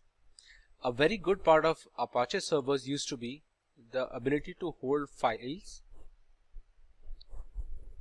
ability to host files, basically for people in the same domain or even the same network. Okay. Now you can see where the files can be stored. Like for example, it says you should replace this file located at var html index.html. So if I just open up my file explorer and go to file system, var www.html, this is where a lot of people can host their files. Okay. Now another better way is to hold a Python server. Now considering all of Linux almost every single Linux distribution now comes with Python pre-installed. So how we can do that is let that keep running. We don't have an issue. I just check. No, actually let's stop that. It will be easier to understand how it's working. If we refresh now, as you can see, nothing is working. So what we're going to do is we're going to start a Python HTTP server. Python -m is the sub flag for it, and HTTP server we're going to start. Now, what is my present working directory? Simplilearn. Let me just clear these. Present working directory is the home folder. If you check what are the folders that are available, desktop, documents, downloads, these are the folders. Now, if I am running the HTTP server on this folder, even though it will only my IP is going to be used for accessing the server, it depends on which folder I am hosting it from. So if I host the Python HTTP server, Python HTTP server from this folder, I just press enter, and you can see it says serving HTTP on 000 is basically your local IP address, and I'm using the port 80. You can use whichever port, that's not really important which port you use. If I refresh now, you can see I see all the folders that are available, documents, downloads. These dot are something other things that we've already seen using the -la command. So all the files are now hosted properly as expected. Similarly, if we want to use, let's say, any other files that we want to share with someone in a network easily, and this can very well function like an FTP server. This is not exactly an FTP server, but this can be easily accessed with just the URL. If someone is in my system, if someone is in my home network, for example, they can just use my IP address, which will be 192.168.702.130. They can check the ping command and see if it is reachable, which it should be, unless and until some particular port is closed. They can just access the files using this one. Now to stop the Python HTTP server, once again just press Ctrl+C and it's gone. So that's how you work with services in Kali Linux, at least from a basic perspective. That's how it's going to work. Now one of the last things that we're going to check is the ability to install, update tools, and basically all the software that you can see here. You see all the applications that can be run, for example, the vulnerability analysis tools, Nmap, SQL Map, Reaver, Pixie WPS, all those things. Now how do these get installed, updated, and basically dealt with? So PT, actually apt get also, but those are interchangeable and you can use whichever one you like. I use apt get, but in order to check, let's say if you want to update a system, which is one of the bare minimum needs of every system, right? So the command for that is going to be, so first thing I'm going to do is I'm going to use sudo su, which is the sudo super user. I will just use sudo su and go into the root stage, because almost all of the commands that I'm going to put next require sudo, so I might as well just be without having to type the password every single time. Now once I'm sudo su, the correct command would be apt get update. Now what this will do is it will check the repositories. Every Linux distribution has a few repositories that it gets the softwares and updates from. It will check the package lists. Now for now, the repository that is being hit is the kali.download kali rolling in release, right? So it will update the repositories based on the data available on that particular address. We use the apt get update command there. So next thing what we are going to do is apt get upgrade. Yes. So now after the repositories have been updated with the data available on the web server, it says that the following packages will be upgraded. You can see the Apache 2 server needs an update. Then you have CS certificates, script setup, Firefox ESR, which is a Firefox browser for extended support release Linux platforms, all those things, the Mesa Vulkan drivers, Python Flask, all those things. Out of total 303 upgraded, no new installations are needed, and 4 need not be upgraded. So after this operation, you'll see 364 MB of files needs to be downloaded and 24 MB additional disk space will be used. You can either continue using Y or N. So that's how you're going to update your system. Now if I just, even if I click N and be done with it, this is all about updating. I'm going to clear this out. But how do we install files? For example, if you remember, I typed out a command called htop. It says command htop not found but can be installed with apt install htop. That can once again be apt get as well. It's not a very big deal which one do you use. I'll just cancel this and I will write out the command myself. I will use, let's use apt for this one instead of apt get. Apt install htop. Now I am able to do this very easily because htop is already in the repository. I have that in the Kali in rolling release repository. That's why, as you can see, the installation has been started. This is the fetched 152 KB, which is the size of htop. It's a very small thing, and the installation is now complete. Now if I just hit on htop, you can see a newer version of the task manager or the system monitor, essentially to see what kind of, where the memory is being used, the CPU percentage, all those things. So that's how you can install. If I press Ctrl+C again, I'll go back to my command line interface. So that's how you can install.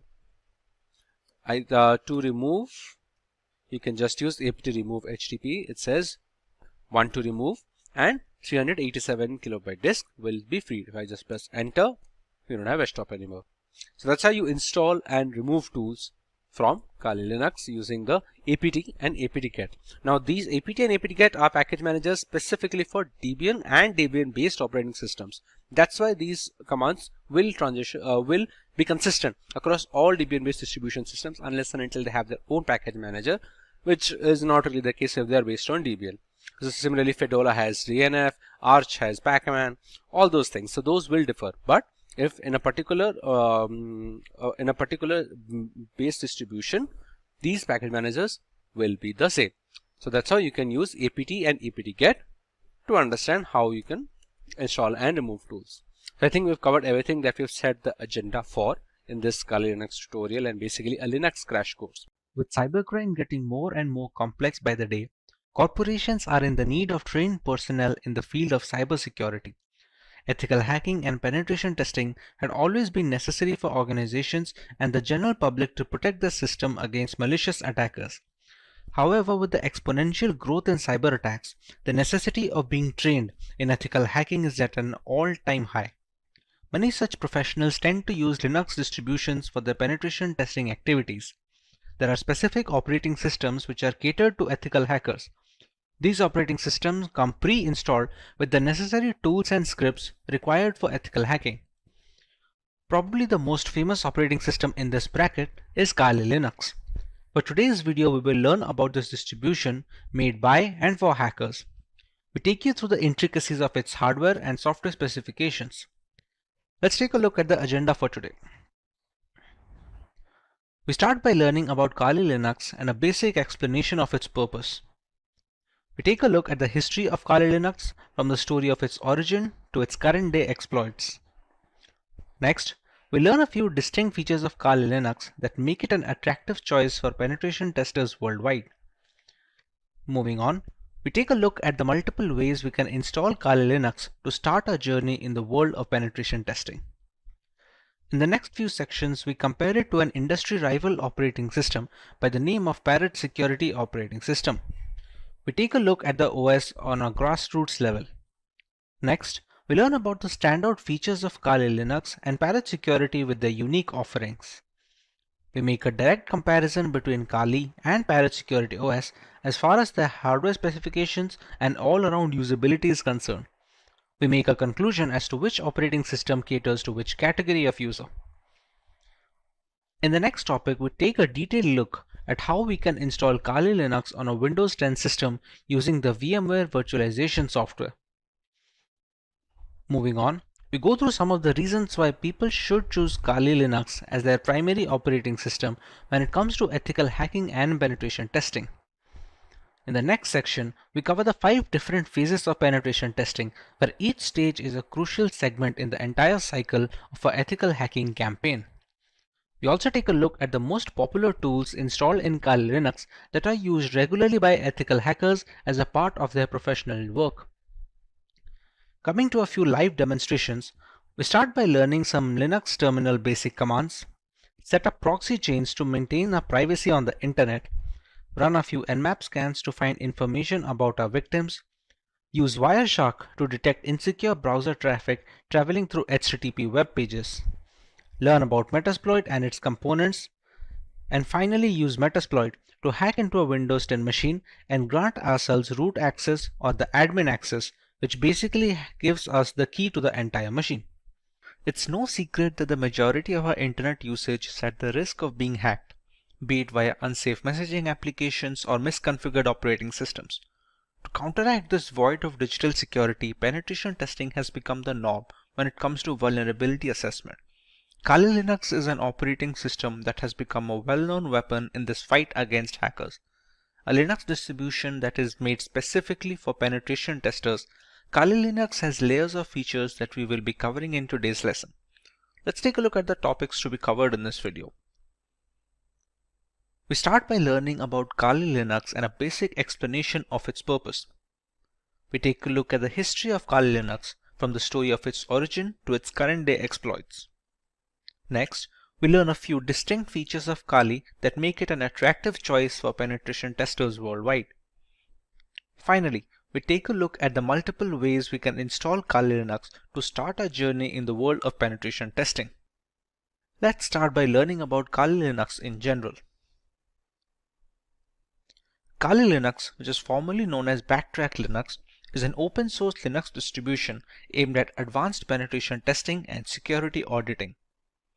It contains several hundred tools that are targeted towards various information security tasks such as penetration testing, security research, computer forensics, and reverse engineering. Kali Linux is a multiple platform solution, accessible and freely available to information security professionals and hobbyists. Among all the Linux distributions, Kali Linux takes its roots from the Debian operating system. Debian has been a highly dependable and stable distribution for many years, providing a similarly strong foundation to the Kali desktop. While the operating system is capable of practically modifying every single part of our installation, the networking components of Kali become disabled by default. This is done to prevent any external factors from affecting the installation procedure, which may pose a risk in critical environments. Apart from boosting security, it allows a deeper element of control to the most enthusiastic of users. We did not get Kali Linux since the first day. How did it come into existence? Let's take a look at some of its history. Kali Linux is based on years of knowledge and experience in building penetration testing and operating systems. During all these project lifelines, there have been only a few different developers, as the team has always been small. The first project was called WOPEX, which stands for White Hat Knopex. As can be inferred from the name, it was based on the Knopex operating system as its underlying OS. WOPEX had releases ranging from version 2.0 to 2.7. This made way for the next project, which was known as WAX, or the longhand being White Hat Slacks. The name change was because the base OS was changed from Knopex to Slacks. WAX started at version 3 as a nod, it carrying on from WOPEX. There was a similar OS being produced at the same time, Auditor Security Collection, often being shortened to just Auditor, which was once again using Knopex. Its efforts were combined with WAX to produce Backtrack. Backtrack was based on Slackware from version 1 to version 3, but switched to Ubuntu later on with version 4 to version 5. Using the experience gained from all of this, Kali Linux came after Backtrack in 2013. Kali started off using Debian stable as the engine under the hood before moving to Debian testing when Kali Linux became a rolling operating system. Now that we understand the history and the purpose of Kali Linux, let us learn a little more about its distinct features. The latest version of Kali comes with more than 600 penetration tools pre-installed. After reviewing every tool that was included in Backtrack, developers have eliminated a great number of tools that either simply did not work or which duplicated other tools that provided the same or similar functionality. The Kali Linux team is made up of a small group of individuals who are the only ones trusted to commit packages and interact with the repositories, all of which is done using multiple secure protocols. Restricting access of critical code bases to external assets greatly reduces the risk of source contamination, which can cause Kali Linux users worldwide a great deal of damage as a direct victim of cybercrime. Although penetration tools tend to be written in English, the developers have ensured that Kali includes true multilingual support, allowing more users to operate in their native language and locate the tools they need for the job. The more comfortable a user feels with the intricacies of the operating system, the easier it is to maintain a stronghold over the configuration and the device in general. Since ARM-based single-board systems like the Raspberry Pi are becoming more and more prevalent and inexpensive, the development team knew that Kali's ARM support would need to be as robust as they could manage with fully working installations. Kali Linux is available on a wide range of ARM devices and has ARM repositories integrated with the mainline distributions, so the tools for ARM are updated in conjunction with the rest of the distribution. All this information is necessary for users to determine if Kali Linux is the correct choice for them. If it is, what are the ways that they can go forward with this installation and start their penetration testing journey? The first way to use Kali Linux is by launching the distribution in the live USB mode. This can be achieved by downloading the installer image file or the ISO file from the Kali Linux website and flashing it to a USB drive with a capacity of at least 8 GB. Some people don't need to save their data permanently, and a live USB is the perfect solution for such cases. After the ISO image is flashed, the thumb drive can be used to boot a fully working installation of the operating system, with the caveat that any changes made to the OS in this mode are not written permanently. Some cases allow persistent usage in live USBs, but those require further configuration than normal situations. But what if the user wants to store data permanently in the installed OS?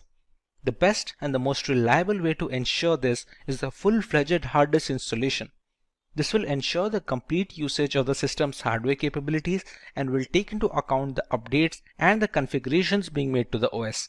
This method is supposed to override any pre-existing operating system installed on the computer, be it Windows or any other variant of Linux. The next alternative route for installing Kali Linux would be to use virtualization software such as VMware or VirtualBox. The software will be installed as a separate application on an already existing OS, and Kali Linux can be run as an operating system in the same computer as a window.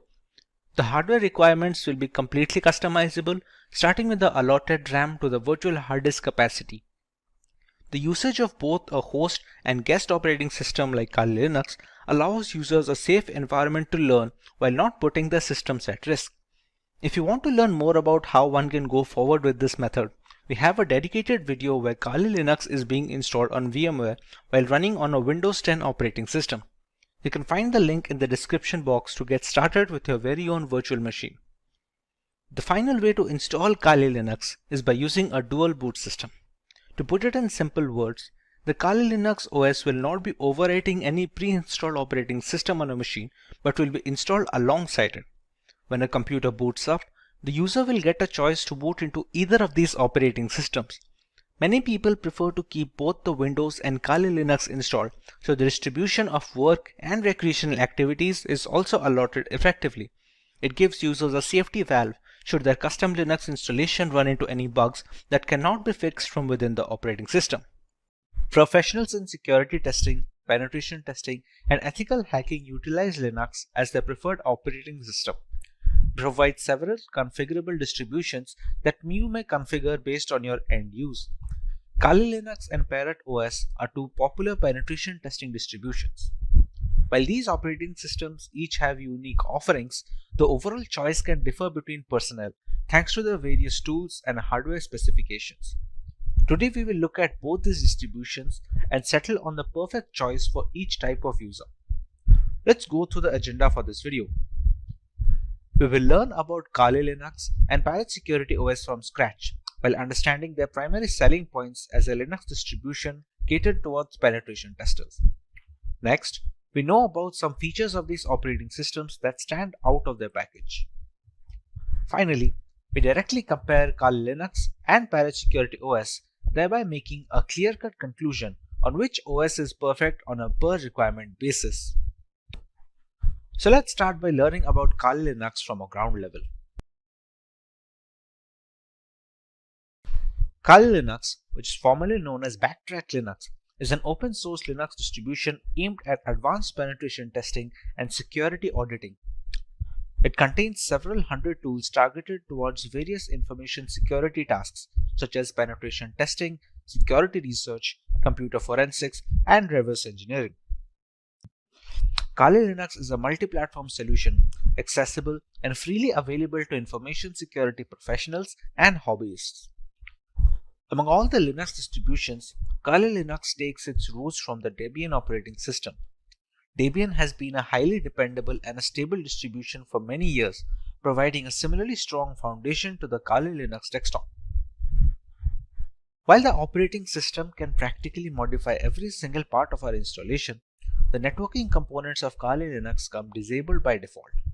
This is done to prevent any external factors from affecting the installation procedure, which may pose a risk in critical environments. Apart from boosting security, it allows a more profound element of security control to the most enthusiastic of users. Now, let's take a look at Parrot Security Operating System. Parrot Security OS is a Debian-based Linux distribution with an emphasis on security, privacy, and development. It is built on the Debian's testing branch and uses a custom hardened Linux kernel. Parrot Security contains several hundred tools targeted towards tasks such as penetration testing, computer forensics, reverse engineering, and security research. It is seen as a generally lightweight distribution that can work under rigorous hardware and software specifications. It features a distinct forensics mode, that does not mount any of the system's hard disks or partitions and has no influence on the host system, making it much more stealthy than its regular occurrence. This mode is used on the host system to execute forensic procedures. A rolling release is a paradigm in which software upgrades are rolled out constantly rather than in batches of versions in software development. This ensures that the software is constantly up to date. A rolling release distribution such as Parrot Security OS follows the same concept. It provides the most recent Linux kernel and software versions as soon as they become available. With a basic introduction to the operating systems out of the way, let us take a look at the unique features of both Kali Linux and Parrot Security OS.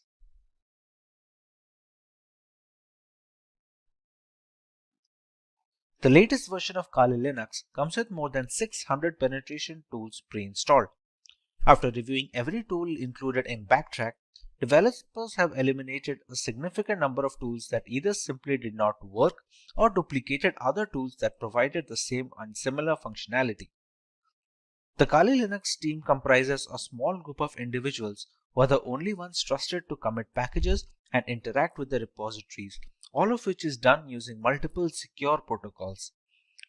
Restricting access of critical code bases to external assets dramatically reduces the risk of source contamination, which can cause Kali Linux users worldwide a great deal of damage as a direct victim of cybercrime.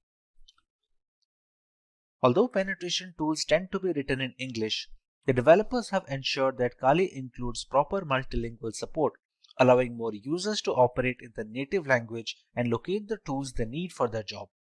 The more comfortable a user feels with the intricacies of the operating system, the easier it is to maintain a strong hold over the configuration and the device in general. Since ARM-based single-board systems like the Raspberry Pi are becoming more prevalent and inexpensive, the development team knew that Kali's ARM support would need to be as robust as they could manage with fully working installations. Kali Linux is available on a wide range of ARM devices and has ARM repositories integrated with the mainline distribution, so the tools for ARM are updated in conjunction with the rest of the distribution. Let's take a look at some of the features of Parrot Security operating system now. Along with a giant catalog of scripts, Parrot Security OS has its own hardened Linux kernel modified explicitly to provide as much security and resistance to hackers as possible in the first line of defense. The configurations in the operating system act as the second gateway, taking care of malicious requests and dropping them off. This is particularly beneficial since should there be a scenario where the latest Linux kernel is causing some particular issue, the Parrot OS development team will most likely iron it out first before passing it on as an update. If the custom hardened kernel wasn't reason enough, Parrot Security developers managed to install more hacking tools and scripts to ensure a smooth transition for the Kali Linux users. All the tools you find in Kali are present in Parrot OS and a few extra ones for good measure. And this has been achieved while keeping roughly the same operating system size between both of them. However, it's not all productivity points for Parrot OS. They provide a choice between two different desktop environments, Mate, which comes pre-installed by default, and KDE. For those unfamiliar with Linux terminology, you can think of desktop environments as the main UI for a distribution. Being highly modular in nature, one can use Parrot Security OS while adding another desktop environment that they find appealing. While Kali Linux has only a single option, Parrot Security has provided two optimized builds with Mate Desktop and KDE Desktop. One of the primary advantages of Parrot OS over Kali Linux is that it's relatively lightweight. This implies that it takes significantly less disk space and computing power to function correctly, with as little as 320 MB of RAM required. In reality, Parrot OS is designed to operate successfully off a USB stick, but Kali Linux does not work well from a USB drive and is generally installed in a virtual machine. Parrot OS is more of a niche distribution if you're searching for something lighter than Kali Linux. Features are great, but what about performance? Real-world metrics. Let us compare both these operating systems directly with respect to their hardware specifications and usability. In the end, we can decide on what distribution is fit for each type of user.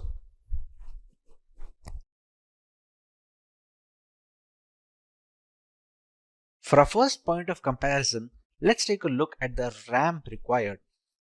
For optimum performance of the operating system, which is highly essential when trying to crack hashes or something of similar nature, RAM usage is a very important facet. While Kali Linux demands at least 1 GB of RAM, Parrot Security can operate optimally with a minimum of 320 MB of RAM.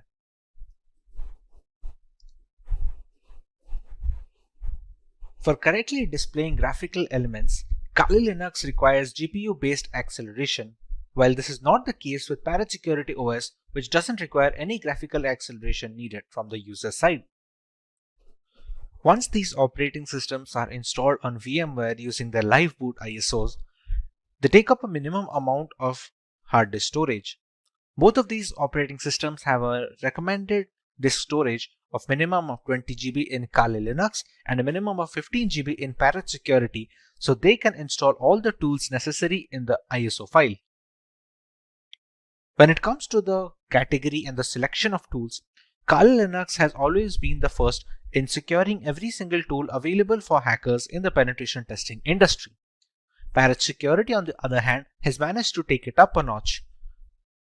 While specializing in wireless pen testing, Parrot Security makes it a point that all the tools that Kali Linux provides has been included in the ISO, while simultaneously adding some extra tools that many users will have to install from third-party sources in Kali Linux. Being a decade-old penetration testing distribution, Kali Linux has formed up a very big community with strong support signature. Parrot Security, on the other hand, is still growing, and it is garnering much more interest among veteran penetration testers and ethical hackers. A primary drawback of Kali Linux is the extensive hardware requirement.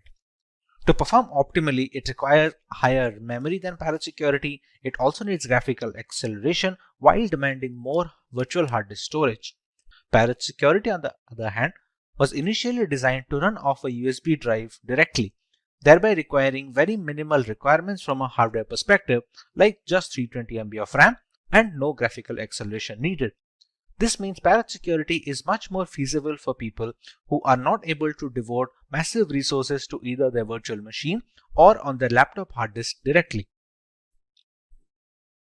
With the comparison done between both of these operating systems, let's take a look at the type of users both of these are catered to. One can go with Kali Linux if they want the extensive community support offered by its users, if they want to go with a trusted development team that have been working on this distribution since many years, if they have a powerful system which can run Kali Linux optimally without having to bottleneck performance, and if they are comfortable with a semi-professional environment which may or may not be very useful for new beginners. One can decide to go with Parrot Security if they want to go with a very lightweight and lean distribution that can run pretty much on all systems. It also has a lot of tools pre-installed, and some of them are not even present on Kali Linux. It is much more suitable for underpowered rigs where users do not have a lot of hardware resources to provide to the operating system, and thereby it is much more feasible for people with underpowered laptops or no graphical acceleration. Compared to Kali Linux, Parrot Security's desktop environment is also relatively easier to use for new beginners. For people who are just getting into ethical hacking, Parrot Security does a relatively better job of introducing them to the operating system and to the various tools without having to dump them into the entire intricacies. The installation of Kali Linux. There are multiple ways to install Kali Linux. We can either install it on a normal hard drive in a virtual machine software such as VMware or VirtualBox, or we can do that in hard bare metal machines. Now, for the convenience of explanation, we're going to install Kali Linux today on a virtual machine software known as VMware. VMware is able to run multiple operating systems on a single host machine, which in our case is a Windows 10 system. To get started with Kali Linux installation, we have to go to the website to download an image file. we go to Get Kali. And as you can see, there are multiple platforms on which this operating system can be inverted. As per our requirement, we're going to go with the virtual machine section. As you can see, it is already recommended by the developers. This is the download button, which will download a 64-bit ISO file. We can download 32-bit, but that is more necessary for hard metal machines, or if you're going to use it for older devices which do not support 64-bit operating systems yet. After clicking on the download button, we can see we have a WinRAR archive which will have the ISO files. For now, we have downloaded the ISO file and it is already present with me. So we can start working on the VMware side of things. Once the ISO file is downloaded, we open up VMware Workstation. We go to File and we create a new virtual machine. In these two options, it is highly recommended to go with the typical setup rather than the custom one. The custom is much more advanced and requires much more information from the user, which is beneficial for developers and people who are well versed with virtualization software, but for 90% of the cases, typical setup will be enough. Here, we can select the third option, which will be I will install the operating system later.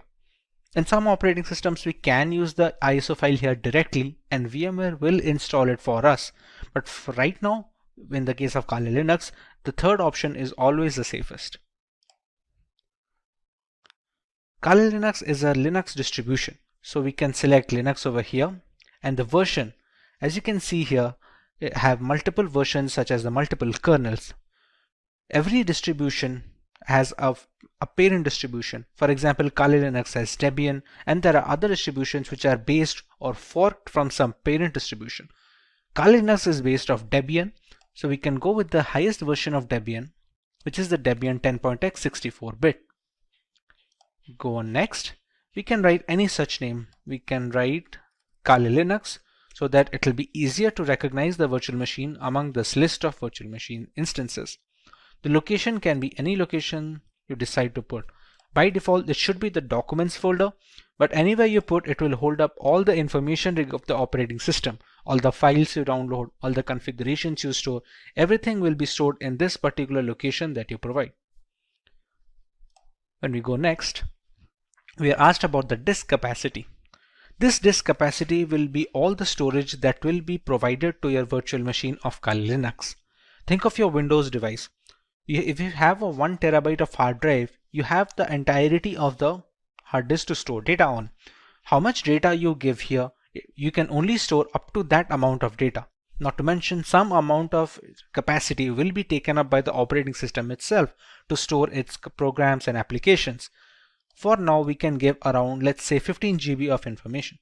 Or if its recommended size for Debian is 20, we can just go ahead at 20. It depends all on the user case. If you are going to use it extensively, you can even go as high as 50 or 60 GB if you have plans to download many more applications and perform multiple different tests. Another option we get over here is storing virtual disks as a single file or storing them into multiple files.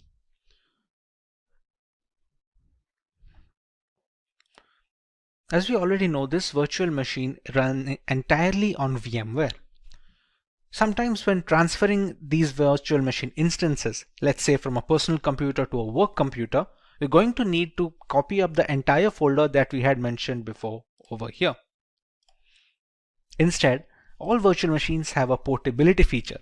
Now this portability feature is possible for all scenarios, except it is much easier if they split the virtual disk into multiple files.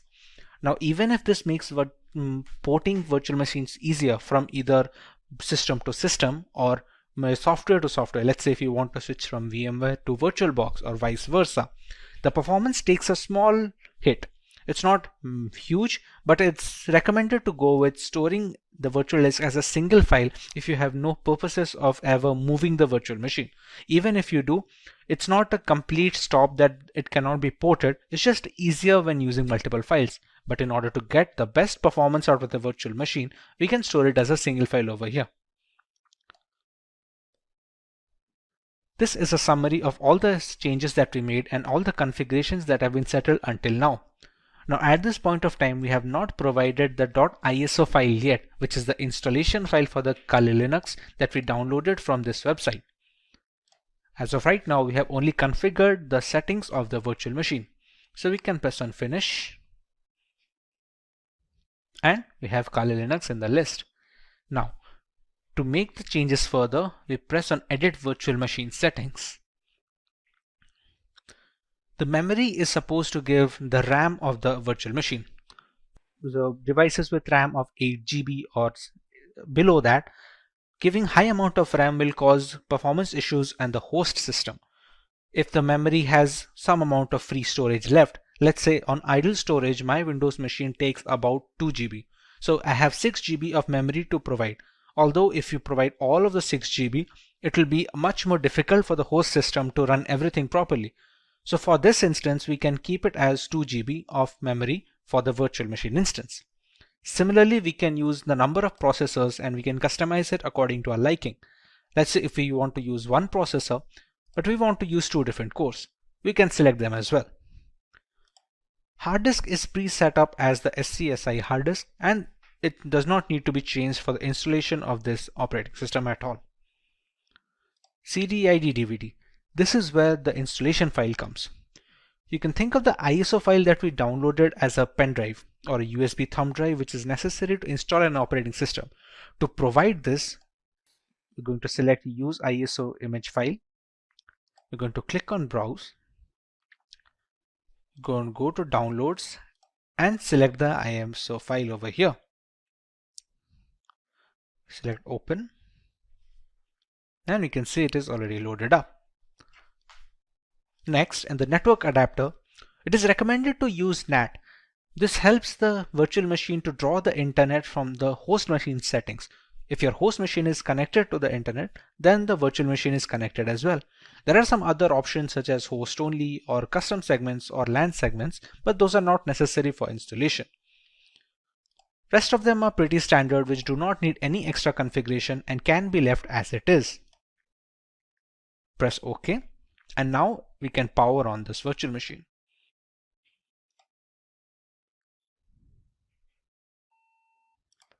In this screen, we can choose how we want to proceed with the installation. We have a Start Installer option over here. So we're going to press Enter on that.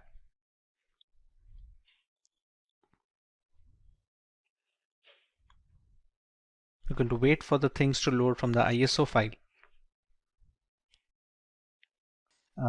The first step in the installation is choosing the language of the operating system. For this, we can go with English as standard. This is a location. This will be used for setting up the time and some of the internal settings which depend entirely on the location of the user.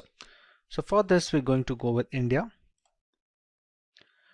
Configuring the keyboard, it's always recommended to go with the American English first.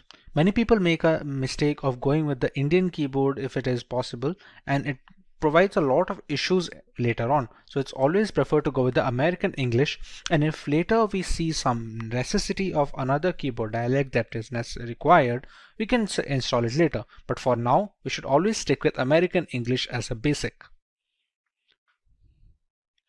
At this point, it's going to load the installation components from the .iso file.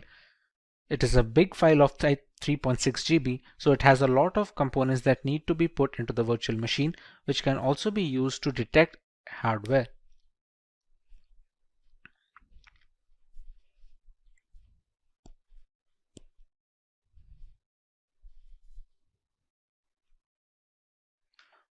Once the hardware and the network configuration is done by the ISO file, we want to write a host name for the system. This host name can be anything which is used to recognize this device on a local network or a LAN cable. Let's say if we use the name Kali. Domain name, we can skip it for now. It's not necessary as such for the installation. This is the full name for the user. Let's say we can provide the name as Simplilearn as a full name. Next, we're going to set up a username. This username is going to be necessary to identify the user from its root accounts and the subsequent below accounts. For now, we can give it as something as simply123. Now we have to choose a password for the user. Now remember, since this is the first user that is being added onto this newly installed operating system, it needs to be a password for the administrator. We can use whichever password we like over here and use the same password below and press on continue. At this point, it's going to detect on the components on which the operating system can be installed. Like here, there are multiple options like the use entire disk and set up LVM, use entire disk and set up encrypted LVM.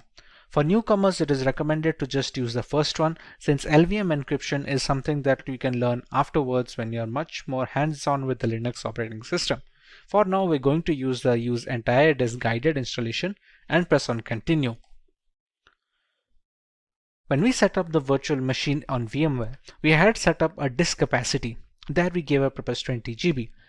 That is the hard disk which is being discovered here.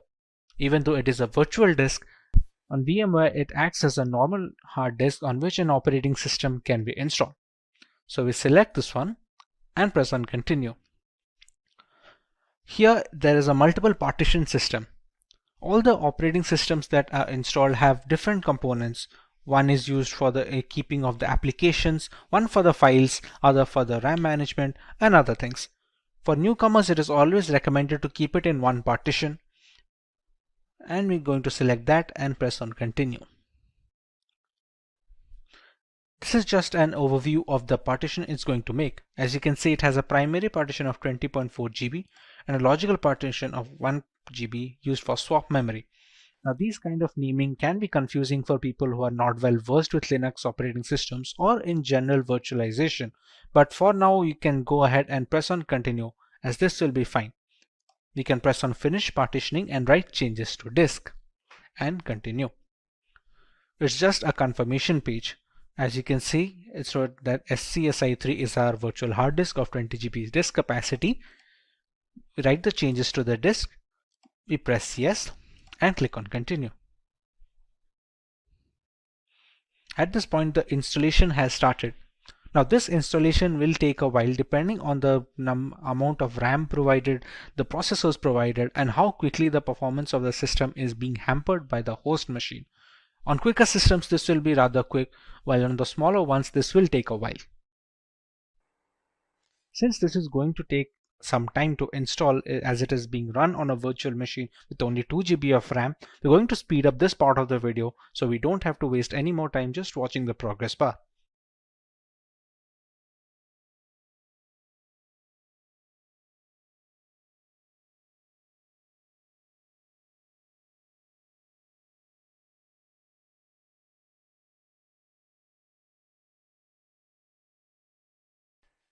Now that our core installation is completed, it's asking us to configure a package manager.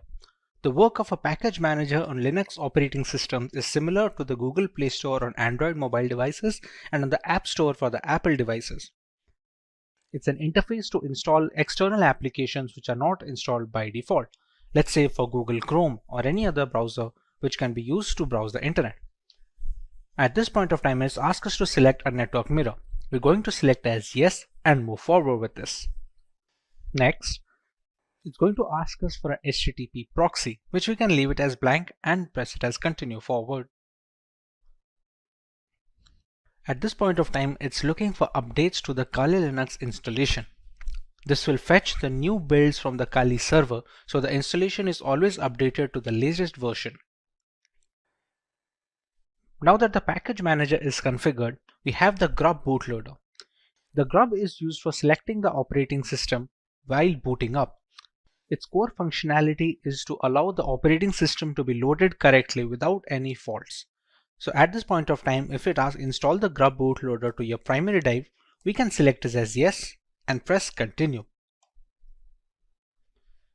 Remember, the installation was conducted on dev SDA.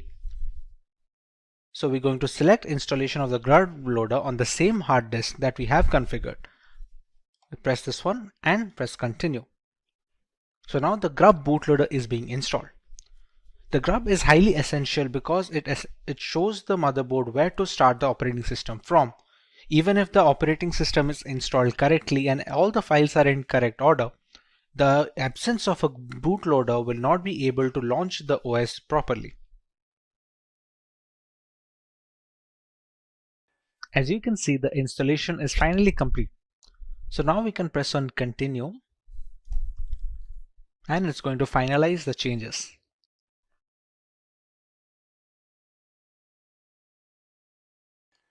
Now you can see Kali Linux being booted up straight away. It doesn't check for the ISO file anymore since the operating system is now installed onto the virtual hard disk storage that we had configured before.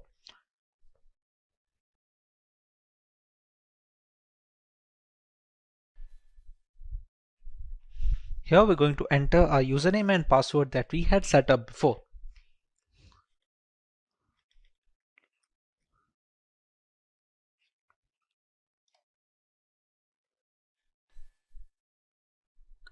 And we have the Kali Linux system booted up.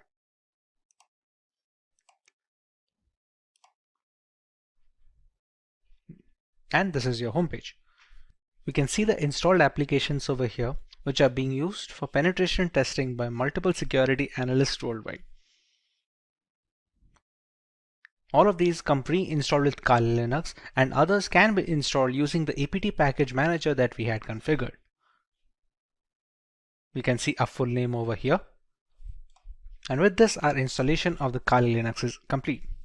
It's no secret that the vast bulk of our internet usage is vulnerable to hacking, whether it's through hazardous messaging apps or faulty operating systems. Penetration testing has become the norm for vulnerability assessment in order to fill this vacuum in digital security. Kali Linux is a well-known operating system in this fight against hackers. Kali Linux, a distribution designed specifically for penetration testers, has layers of features that we will go over in today's lesson and take a look at some of the tools and features that the operating system has to offer. Let's take a look at the video's topics and features that the operating system has to offer. Let's take a look at the video's topics. We start by learning the requirements of an operating system like Kali Linux. We learn more about the core features of the OS and its intricacies. Moving on, we take a look at the 5 distinct stages of penetration testing that dictate the flow of vulnerability assessment in general. Next, we learn about some important tools that can be found on Kali Linux, which are geared specifically for ethical hacking purposes. And finally, we have an extensive demonstration where we work on some basic terminal commands, proxy tools, and a couple of highly regarded software from the crux of the operating system. Let's start by learning why one should learn Kali Linux in the first place. In today's world, an organization's most valuable asset is its information or data. This is true for all kinds of businesses, be it public or private.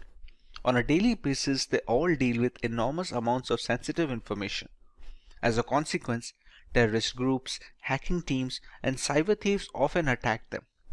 To ensure this safety and protection, businesses use a variety of security measures and regularly update their index. Organizations must be proactive in this age of digitalization by regularly assessing and updating their security. Every day, hackers discover new methods to breach firewalls. Ethical hackers or white hat hackers provide a fresh perspective on security. They conduct penetration tests to validate security measures. Generally, they will penetrate your networks and give you relevant information about your security posture. Once an organization has this knowledge, it may upgrade its security procedures accordingly. The latest version of Kali Linux comes with more than 600 penetration tools pre-installed.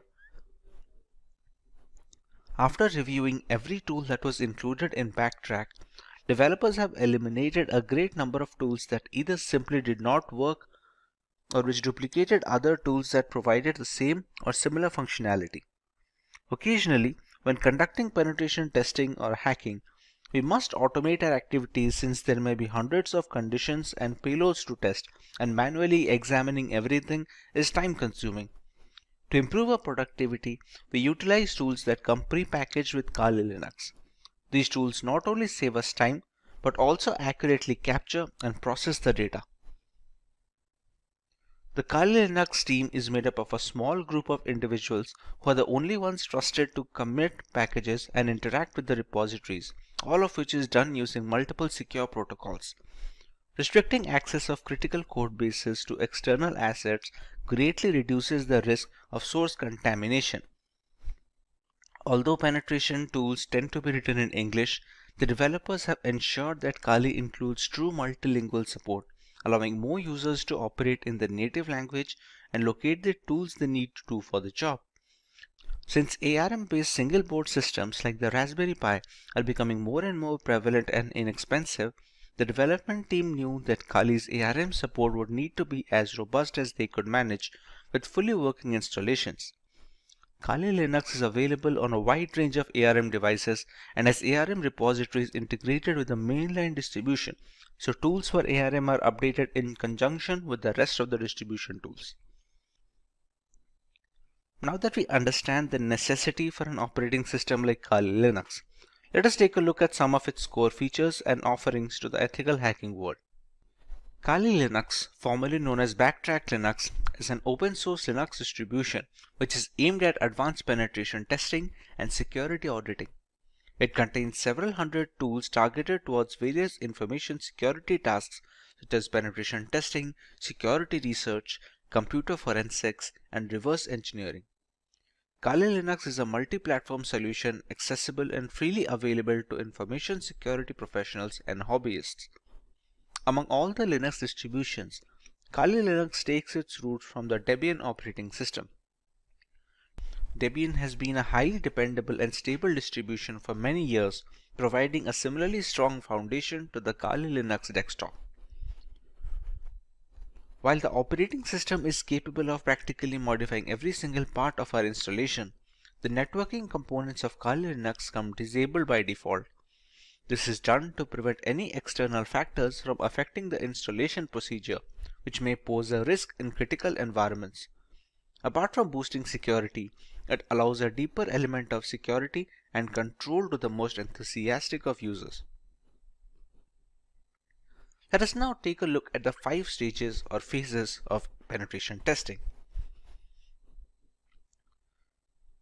This is the first stage of the penetration test, which is known as the reconnaissance phase. In this stage, the security researcher collects information about the target. It can be done actively, which means you are collecting information without contacting the target, or even both. It helps security firms gather information about the target system, network components, active machines, open ports and access points, operating system details, etc. This activity can be performed by using information available in the public domain and using different tools. The next phase is more tool-oriented rather than performed manually, and it is the scanning phase. The penetration tester runs one or more scanner tools to gather more information about the target. The penetration tester runs one or more scanner tools to gather information about the target.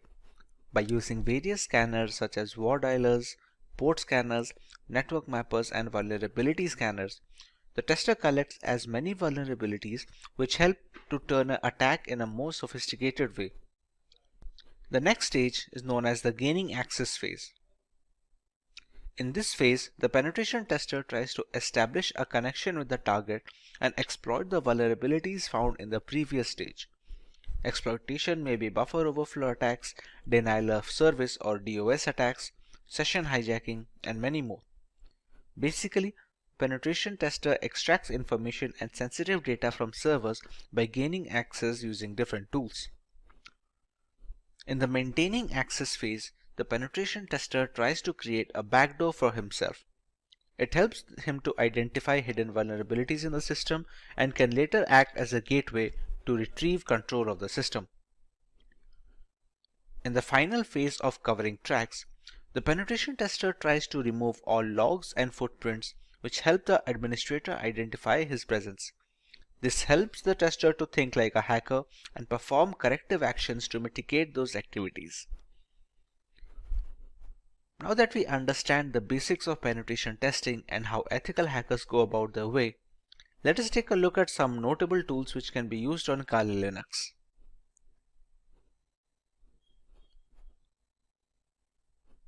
At the top of the chain lies Nmap.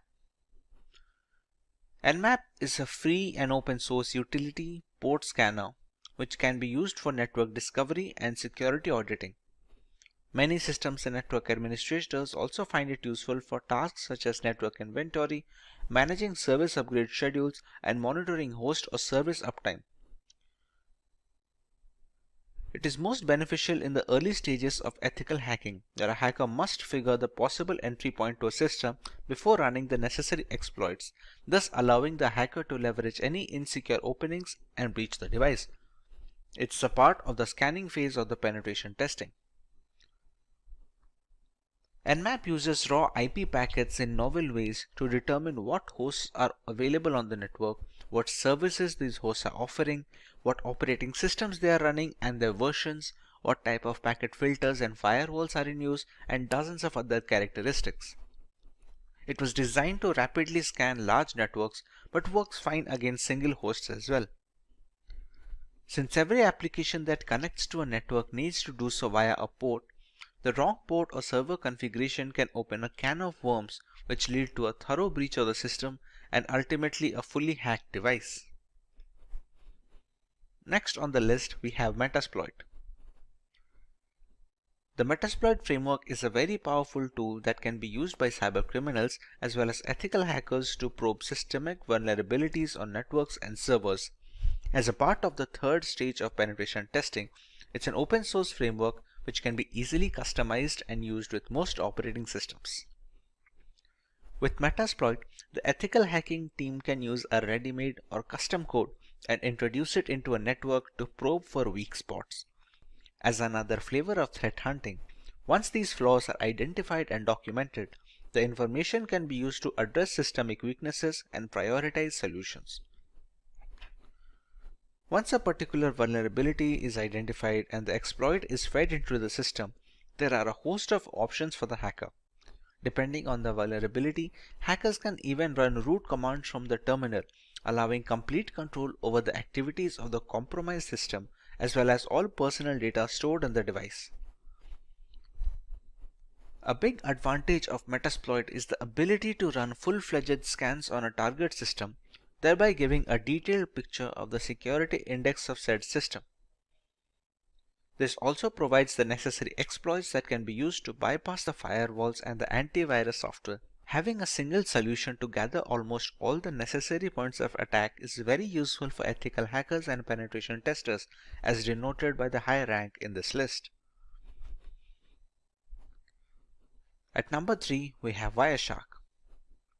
Wireshark is the world's foremost and widely used networking protocol analyzer. It lets you see what's happening on your network at a microscopic level and is the de facto standard across many commercial and non-profit enterprises, government agencies, and educational institutions. Wireshark is a popular open source tool to capture network packets and converts them to human-readable binary format. It provides every single detail of the organization's network infrastructure. It consists of devices designed to help measure the ins and outs of the network. The information collected through Wireshark can be used for various purposes, such as real-time or offline network analysis, identification of the traffic coming onto your network, its frequency, and its latency between specific hops. This helps network administrators generate statistics based on real-time data. Wireshark is also a cross-platform tool that can be installed on Windows, Linux, and Mac systems to enable hackers in all ecosystems to monitor network traffic irrespective of the operating system. The development team is determined to maintain this level of freedom for their users in the foreseeable future. The next tool on our list is AirGarden, which is a part of the third phase of penetration testing. This is a multi-use bash script for Linux systems to hack and audit wireless networks like our everyday Wi-Fi router and its counterparts. Along with being able to launch denial of service attacks on compromised networks, this multipurpose Wi-Fi hacking tool has very rich features which support multiple methods for Wi-Fi hacking, including multi-fi WPS hacking modes, all-in-one WEP attack, handshake file capturing, evil twin attacks, pixie dust, and so much more. It usually needs an external network adapter that supports monitor mode, which is necessary to be able to capture wireless traffic traversing the air channels. Thanks to its open source nature, AirGarden can be used with multiple community plugins and add-ons, thereby increasing its effectiveness against a wide variety of routers, both in the 2.4 GHz band and 5 GHz band. The next tool is John the Ripper. John the Ripper is an open source password security auditing and password recovery tool available for many operating systems. John the Ripper Jumbo supports hundreds of hash and cipher types, including for user passwords of operating systems, web apps, groupware, database servers, network traffic captures, encrypted private keys, file systems, and document files. Some of the key features of the tool include offering multiple modes to speed up password cracking, automatically detecting the hashing algorithm used by the passwords, and the ease of running and configuring the tool, making it a password cracking script of choice for novices and professionals alike. It can use dictionary attacks along with regular brute forcing to speed up the process of cracking the correct password without wasting additional resources. The word list being used in this dictionary attacks can be used from the user's end, allowing for a completely customizable process. Now that we have covered the basics of Kali Linux, let us take a look at the agenda for our demo today. We start out with a few terminal commands that are a basic part of a Linux operating system. We configure our own proxy chains to maintain anonymity while running penetration testing attacks on our victims. Next, we run a few Nmap scans on a local Windows 10 machine to find out the type of information that can be gathered in such a scenario. Moving on, we use Wireshark to monitor internet traffic and understand the importance of encryption and security when browsing the World Wide Web. Next, we learn about Metasploit and its various applications in the line of vulnerability assessment of a device. And finally, we use Metasploit to take root access of a fully updated Windows 10 computer system. Let's begin with some terminal basics on Kali Linux. When most people hear the term Linux, they envision a complex operating system used only by programmers. However, the experience is not as frightening as it appears. Linux is an umbrella term for a collection of free and open source Unix operating systems. There are many variants like Ubuntu, Fedora, Debian. These are distributions, will be a more precise term. When using a Linux operating system, you will most likely utilize a shell, which is a command line interface that provides access to the operating system services. The majority of Linux distributions ship with a graphical user interface, also known as GUI, as their primary shell. This is done to facilitate user interaction in the first place. Having said that, a command line interface is suggested due to its increased power and effectiveness. By entering the commands into the CLI, tasks that require a multi-step GUI procedure may be completed in a matter of seconds. You can start the terminal by clicking on the prompt icon here on top. Once the terminal is opened, we can put up our commands. The first command that we are going to look into is pwd. pwd stands for present working directory. As of right now, what you are seeing is the terminal window by default. If I write pwd and press enter, this shows the directory in which the terminal is being run on. As of right now, it's in the nf folder of my desktop, which is specifically this folder. If I open up this folder, you can see it is currently empty, as in it has no contents. If I use another command known as mkdir, which is supposed to stand for make directory, and I write nf2, shortage for new folder 2. If I open up the nf, you can see the new folder is created. This is how the pwd command works. Another important command to change directories, it's called the cd command. Let's say right now if I am in nf, I want to create a new file in nf2 folder or something else in the nf2 folder. I have to shift to cd nf2. Now if I write pwd, it will show the present working directory of home, Simplilearn, desktop, nf, and inside that I am in nf2 right now. It is done to navigate through the Linux files and directories. It requires either the full path or just the name of the directory. If we have to move a completely different folder on a completely different file, then we can use the entire path like this. For now, cd works. Another few commands is we can write cd ... and it will come back one folder. Now the pwd will be just nf and not nf2. Let's say we are in this folder and we want to go a different file. Let's say if we just go for cd home, Simplilearn. That's it. Right now, these are the folders in our current present working directory. We have the desktop, the documents, downloads, etc. From here, we can again go to the desktop using the same cd command, cross-check the changing of directories, and check the files again. And yes, there we go, nf. How do we know this? What are the commands that are used to show the files and folders? That folder is known as the ls command. ls can be used to view the contents of a directory. By default, this command will display the contents of your current working directory. If we add some other parameters, we can find the contents of other directories as well. There are some hidden files as well in Linux which cannot be showed just with ls. For example, if we just go to cd etc, which is a configuration folder for Linux, if we write ls now, these are the files that can be seen. If we want to see the hidden files, we'll have to add one more parameter here like ls-a, and as you can see, the number of files have increased this time around. There are other things as well that we can see with Linux.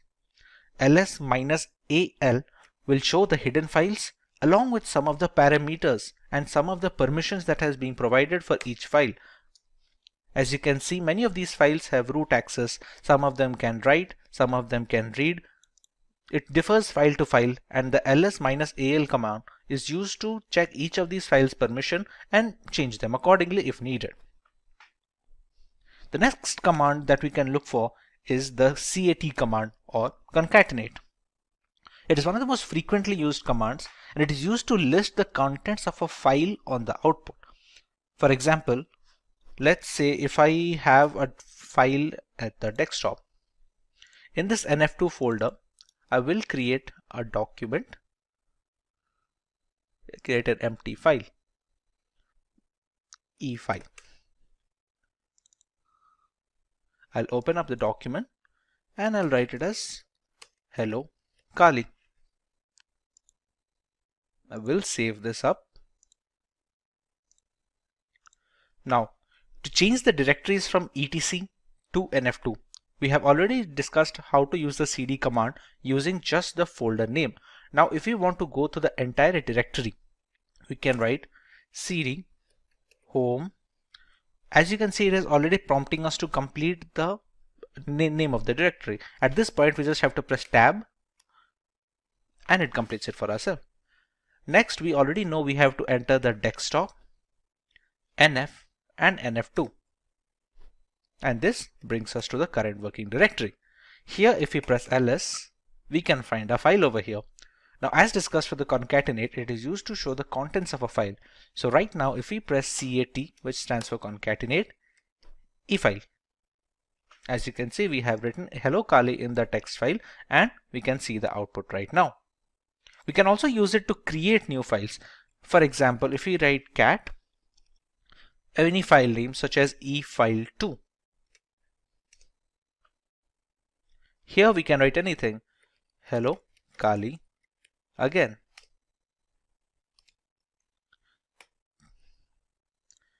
Once we press Ctrl C here, we can check efile2 and we have hello Kali again printed over here. We can see the same using the concatenate command as well. If I press ls, you can see we have two files here, and I can go with cat efile2 and I have hello Kali again. This is how the concatenate command works. Apart from this, it can be used to copy. There is a different command like called cp, which is used to copy the files from one place to another. Mind you, this is not moving. This is only going to copy the command.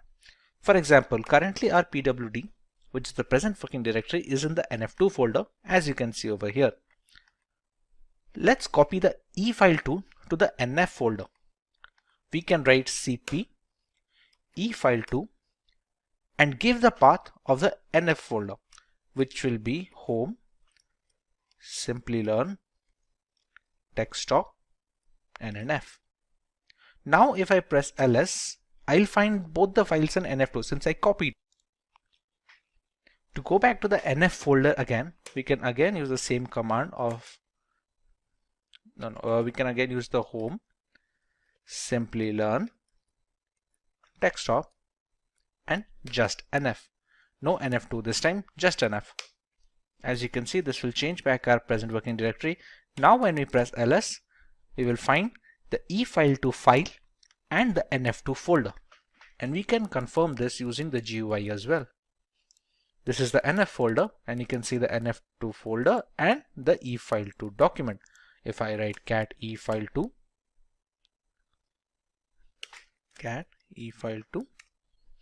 we can see the contents of the file. Now this can be done using moving as well. For example, if I go to cd NF2, which is the inside folder, it has both the document files like efile and efile2. Let's say I want to move the efile completely from NF2 to NF1. Instead of writing cp, the command I'm going to use is mv efile, and again give the path of the folder into which I have to copy, which will be again home, Simplilearn, desktop, and NF. As you can see, the contents of the NF2 have appeared here, and efile has been moved from NF2 to NF. This is the NF2, and we don't find efile here anymore. If we press cd ... and we go back to NF ls right now, and we can find both the files, efile that we moved and efile2 that we copied from the NF2 folder. So this is how copying and moving will work using the terminal. Now this is just a simple one-line statement that might take a couple of clicks when using GUI. This is why the command line interface is considered to be much more streamlined for Linux operating systems. Another very important command for Linux operating system is the sudo command. Sudo is short for super user do. The command enables you to perform tasks that require administrative or root permissions. You can think of it as how we run programs as administrator on Windows systems. It is not advisable to use this command for daily use because it might be easy for an error to occur, and the permissions of root are very intricate. So new beginners are advised to use the sudo command only when absolutely necessary. For example, sudo su. With this command, I am giving this terminal a root permission. This su stands for this user. At this point, it's going to ask for my admin password. Once I enter my password, and I now have root access. Note how the password that I entered did not show up here. This is a security measure to prevent people from snooping on your root password, which is the end game of all this operating system. As you also can see, the symbol changed. If the dollar symbol is showing, it shows as a standard user. When you switch to root, you can easily see a hash symbol.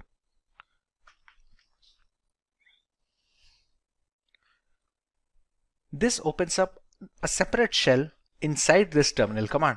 For example, we can exit out of the root user to the standard user using the command exit. And once again, we have the dollar sign and the root has vanished over here. There are some commands that will only work with administrative access. For example, when updating the Kali Linux system, we have to use apt update. As you can see, it says problem unlinking the file because permission denied.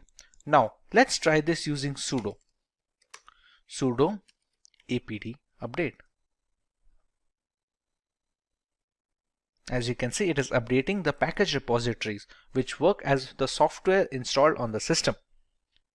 This can be done using either writing the sudo command every time we want to perform a root access, or we can just write sudo su once and write apt update alone. The fetching is complete over here. For the second example, let's say I just write sudo su, and this time it's not going to ask me the password because at this current terminal process, I've already provided the root password once and it is in memory right now. Now, when we used to update the system, we had to write sudo apt update. That was because we were running it as a standard user. Now we are running it as a root user. So all we have to write is apt update, and it's going to continue its work. There you go. Another command that can be useful is the ping command. It's pretty self-explanatory. It's going to be checking the internet connectivity. It can be used to check internet connectivity, or you can see if there is a local server on your system which needs to be pinged. Then you can check that. For example, if we have to write ping, and we can use either IP address or domain. Let's say if we want to check that if we can access google.com using this Kali Linux installation or not, we can write ping google.com. And you can see it shows the bytes being sent and received and how much time it took to take up the request. This can be done for local systems as well. For example, this installation of Kali Linux is being run on a virtual machine.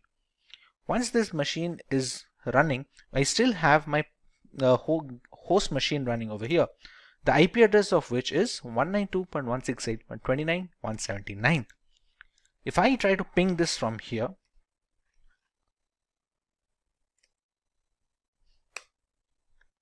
as you can see, the time to complete the request is drastically low compared to a website on the internet, considering this is on the local network.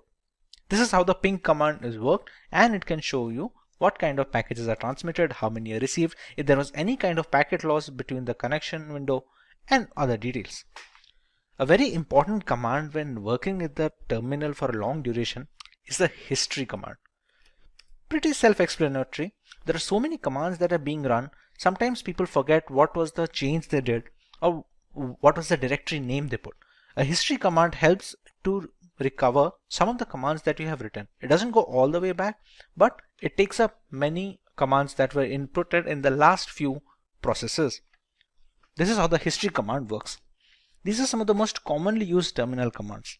If you want to learn more about this terminal and every other feature of this, please let us know in the comment section, and we'll try to make an in-depth tutorial, especially if you could repeat.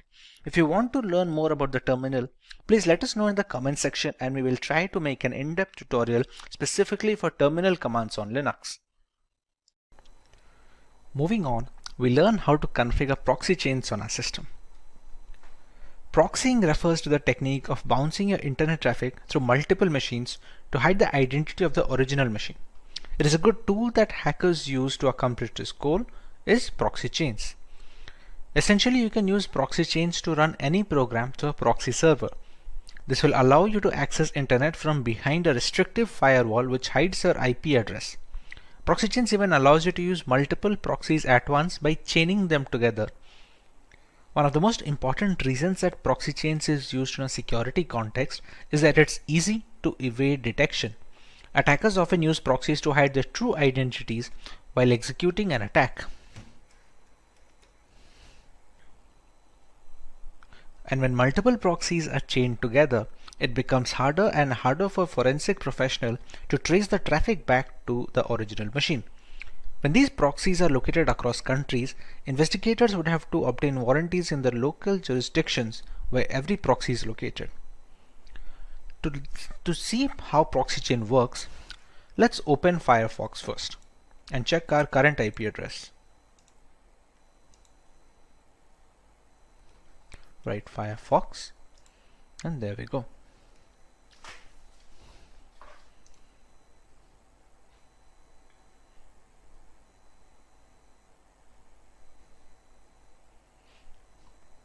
As we can see, Firefox is now open. Let's check our current IP address right now.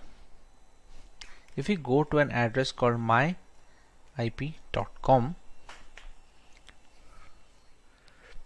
and you can see it easily detects our country is in India, and this is a public IP address. Now, if we move to the terminal again, here we can now write proxy chains -h. What this -h does is it finds a help. It stands for the help file. This is for help file. What we found out using this is proxy chains has a config file here, etc proxychains4.conf. This is the config file found. Using this config file, we can customize how our proxy chain should work. If we want to open that, we have to use it in a text editor. On Windows, we have Notepad and other things like that, Microsoft Word to edit documents. On Linux, we have a tool called Nano. To access the Nano, we use the command nano and give the path of the file that we want to check. As of right now, the proxy chains config file is located over here. So we're going to follow the path there. chains4.conf. And here we go. We see the config file. There are three basic types of proxy chaining here. We have a strict chain where all the proxy in the list will be used and they will be chained in order. We have a random chain where each connection made through proxy chains will be done by a random combo of proxies in the proxy list. And you have dynamic chain. It's the same as strict chain, but dead proxies are excluded from the chain. And here we can set up whichever type we want. To enable or disable a particular type, we use the hash symbol here. As you can see right now, all the lines have a hashtag symbol at the front, except this one, a dynamic chain. This is the current one being used. Let's say if I want to use a strict chain method, so I can add a hash value here and remove the hash here. At one point of time, any one of these 3-4 types should be enabled. Let's go for the dynamic chain. We can disable this strict chain by putting the hashtag in front and removing the dynamic chain. As you can see below, we have few commands to how to handle the nano text editor.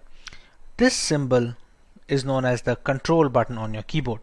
Now if we want to write out, which is synonymous to saving the file, it's supposed to go with Control O. So if I press Control O on my keyboard, it says file name to write, and we have to press enter here since we want to overwrite the proxy chains 4.conf file. We don't want to create a new file over here. So just press enter and we get a permission denied. This permission denied we're getting is because we have opened this using a standard user. etc is a system folder. To be able to make some changes, we have to use it using a sudo command. To exit this nano, we have to use the Control X command. We use Control X. We're going to clear, and this time we're going to use the sudo command. Sudo nano etc proxy chains 4.conf, and we have the same file open up again. Now this time if we want to make a change, let's say we're going to add a strict chain instead of a dynamic chain. We remove the hashtag from strict. We're going to use Control O for the save file option. We're going to press enter and it says wrote 160 lines. Again, if we want to reverse this change, we put the hashtag over here, enable dynamic chain, we press Control O, press enter, and it says wrote 160 lines. Now we can exit straight away using the Control X format. Right now we have not provided any file or a proxy chain. We can have proxy IP addresses from the internet, but we have to make sure that they are safe and they don't snoop on our data. When there is no proxy chains being provided personally, it's going to use the Tor network, but for that we have to start Tor. Tor is a service in Linux.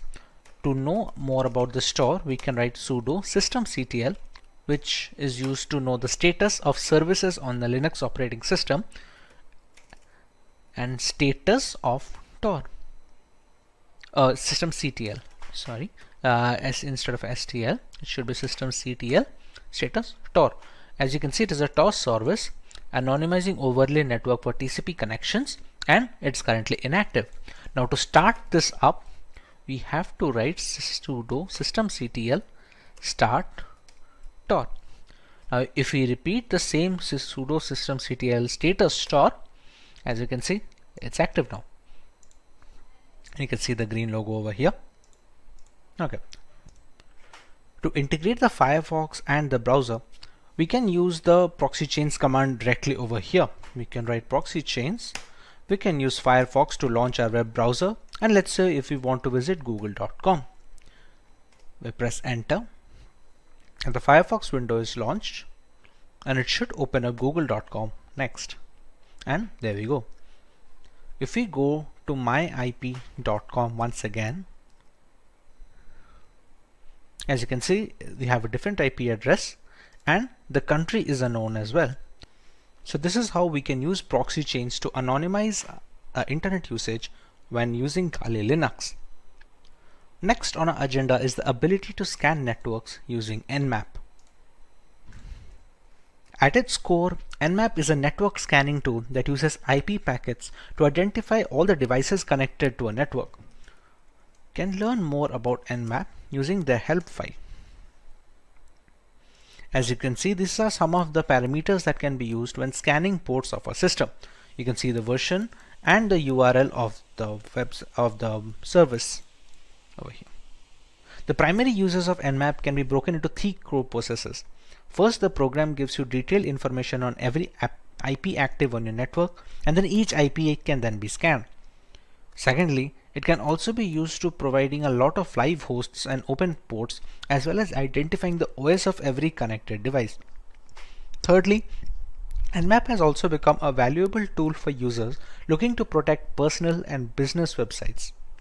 Using Nmap to scan your own web server, particularly if you're hosting your website from home, is essentially simulating the process that a hacker would use to attack your site. Attacking your own site in this way is a powerful way of identifying security vulnerabilities. As we already discussed, the host Windows 10 machine on this system has an IP address of 192.168.29.179. If you want to test the OS scan of this system, we're going to first get the root permission over here. We use the sudo command and now we are a root user. We're going to launch the command nmap -o, which is supposed to be an OS detection scan. The IP address we can use of the host system 192.168.29.179. In a legitimate penetration testing scenario, we can use the IP address of the vulnerable device over here. We are going to let it scan for a while, and it's going to give us some guesses on what can the OS be. As you can see, the scan is done and it has shown some of the ports that are open. You can see the MSRPC port open, the HTTPS 443 port open, which is used to connect to the internet, and it has some aggressive OS guesses as well. For example, it thinks there's a 94% chance that it's going to be a Microsoft Windows XP Service Pack 3. That's partly because a lot of the Windows XP update packages are still prevalent on Windows. Now that the OS detection is confirmed, there are multiple more details that we can gather from Nmap. Let's go with the nmap -a command, which is supposed to capture as much data as possible. There is also a speed setting. You can call it a speed setting or a control setting of the -t. -t ranges from T0 to T1 to T2 all the way up to T5. This basically determines how aggressively the victim is being scanned. If you scan slowly, it will take more time to provide the results, but it will also give a less chance for the intrusion detection system on the vulnerable machine firewall to detect that someone is trying to penetrate the network. For now, if we want to go with somewhat of a high speed, we can go with the T4 and provide the same IP address of the local machine I am trying to attack. It's going to take a little bit of time since it's trying to capture a lot of information.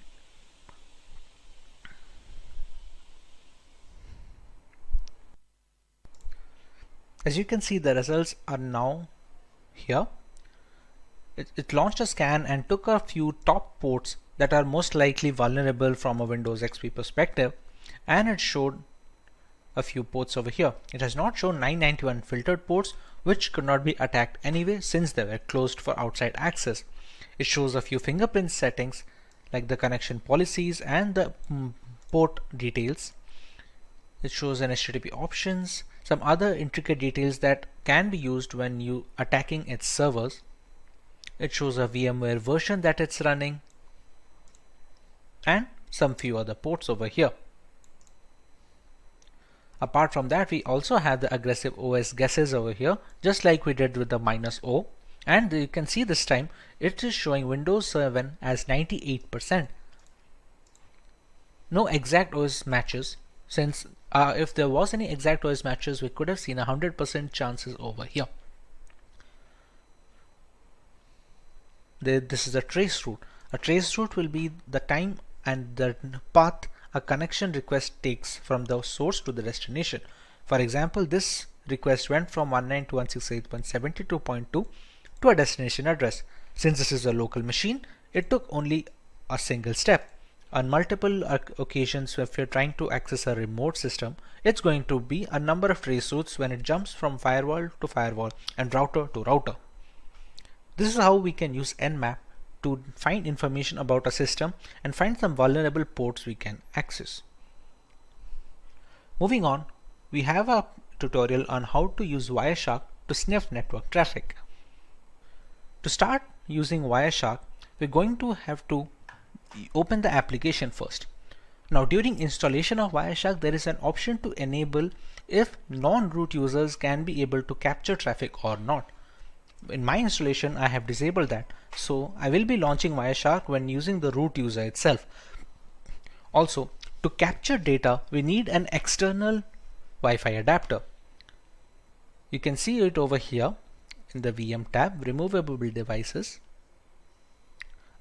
RE-Link 802.1 and WLAN. This is an external Wi-Fi adapter which is inserted into my USB system. You can see it over here. If I write iwconfig, this is the one, WLAN 0. This is absolutely necessary because we need to have a monitor mode required. We won't need it for sniffing data on Wireshark right now, but it's going to be necessary later on in this tutorial as well, as we will see. For now, we can just start up Wireshark by writing its name on the command line, and it should start the program. Here we go. Here it's going to check which of the adapters we want to use. For example, right now the ETH0, which is supposed to stand for Ethernet 0 port, you can see data is being transmitted up and down. We're going to select ETH0.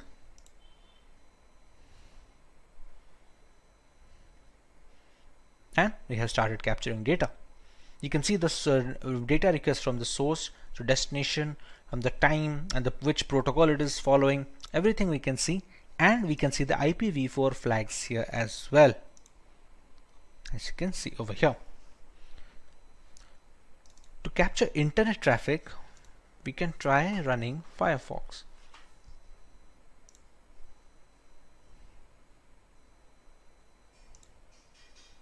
If we just write wikipedia.com,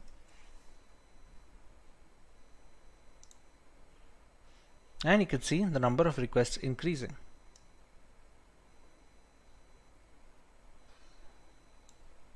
Okay, this is a spelling mistake. Wikipedia.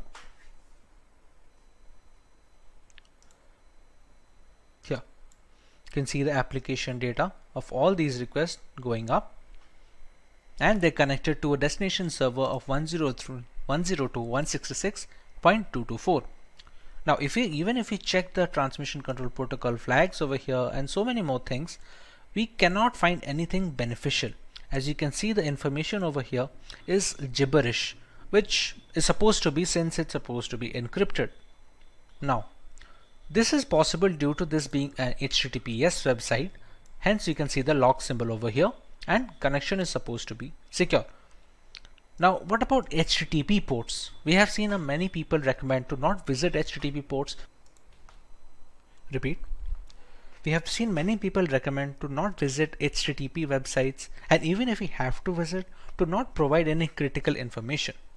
For example, let's go to a random HTTP page over here. As you can see, this is saying connection is not secure, and this is an HTTP page and not HTTPS. Now, let's check for some of the information that is passing through this. This is a login form. Let's say I have a legitimate account over here. If I write my account name, and my password is supposed to be password 1234. I press login, and the password does not match because I do not have an account over here. But let's say I did and I was logged in as expected. We can go to Wireshark. We can use filters over here. Now all the requests that I am sending, it's a TCP request. So I can write a filter containing TCP contains whatever string if it is being passed. Let's say for the end username, I write my account name. So I can just write my account name over here and press enter to find a request over here. Now as you can see, there are many flags over here. If we go to the HTML form URL encoded and open up some of its flags, as you can see, I can see my account name and Simplilearn password over here. This is the same details that I input on the website. Let's say I did have a legitimate account on this website. I would have logged in with no problems, but anyone who would be using Wireshark to sniff on the data can easily get my credentials from here. This is why it's recommended to not provide any information on HTTP pages. The security is not up to the mark, and always look for the lock symbol when visiting any website or making any internet transactions or providing any information. This is how we can use Wireshark to detect transmission and sniff packet data that is being transferred through the network adapter. Next, we have to learn about what is Metasploit. The Metasploit project is a computer security project that provides information about security vulnerabilities and aids in penetration testing and IDS development. We can open up the terminal here. We're going to allow root access. And to open up Metasploit, the keyword is MSF console. It's going to take a little bit of time to start it up. Now the Metasploit console has been loaded. From here, we can decide what type of attack we want to launch and what kind of exploits we can launch against vulnerable targets. For example, like we had already discussed, I'm running this virtual machine on a Windows 10 host machine. So if I open the command prompt from my Windows 10 over here, if I need to check the IP address once, I go with ipconfig. Here you can see the IP address of this local machine. Moving on, if we have to attack that machine, let's say we want to see what kind of exploits are going to work over there. Now we already know that Windows has some common vulnerabilities. One of those vulnerabilities is the HTA server vulnerability. HTA is supposed to be a HTML application, but when passed the right payload, it can be used to open a backdoor into a system. To start off with the Metasploit and accessing such applications, we're going to use the command use exploit, and the name of the reverse HTA server is this: Windows MISC for miscellaneous HTA server. As you can see, it already found this one. Alright, now there are some options that we need to set for this exploit to go through. For example, you can see some of the options over here. There is the payload. The payload is supposed to be the malicious file that we are going to send on the HTML application, which allows us to give the backdoor. For example, right now the payload, which is the malicious file, is a Windows Meterpreter reverse TCP. Completely understandable. Now let's set the L host. L host and R host and SRV host should be the one where we are going to launch the attack from. For example, if we launched another tab of this console and we just press ifconfig, the IP address is 192.168.72.130. So we're going to set the L host as 192.168.72.130, and we're going to do the same thing with SRV host.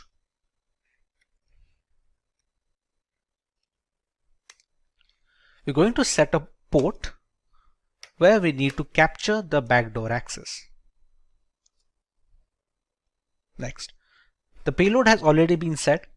This payload will launch a backdoor and give us meterpreter access to the system. Meterpreter can be considered as an upgrade of a normal command prompt shell. We will look into it once we get the access in the first place. Now that we have set the commands, we can press on exploit and press enter. Now, you can see we have a URL over here. We're going to copy this URL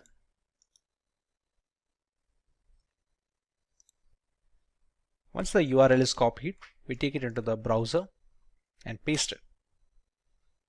This will ask us to download this file. Now, as per browser security settings, this file should be blocked by default. We can decide to keep it, and with the correct formulation of this malicious package, even the website browser antivirus softwares will not be able to detect good payloads. We're going to save this file and we're going to open it. Publisher could not be verified. If we press run and we go back to our meterpreter access over here, you can see it has already captured a URL of an HT server and it is writing delivering payload. Just have to wait for a few seconds till the payload is delivered. It has sent this much amount of data. Meterpreter session 1 is opened and we should get the access soon. There we go. Now, to understand where is the session set, we can write sessions -i. As you can see, it has a meterpreter over here. We're going to write sessions -i. The session ID is 1, so we're going to write 1. And we have the meterpreter access. Now, to get a fair idea of the system, we're going to write sysinfo, and it's going to the computer name, the OS, architecture, all these things. We can write the help command to see what are the things that we can get out of the system. We can take screenshots, we can control the webcam and start a video chat. We can take a lot of things over here. There are other commands as well where we can change the file directory, like the cat command, cd command. There are so many things that work in the normal CMD which we can run on the meterpreter as well. Now, if we want to access this command prompt of the system directly, we can go with this. We have to write shell, and there we go. We are in the downloads folder right now.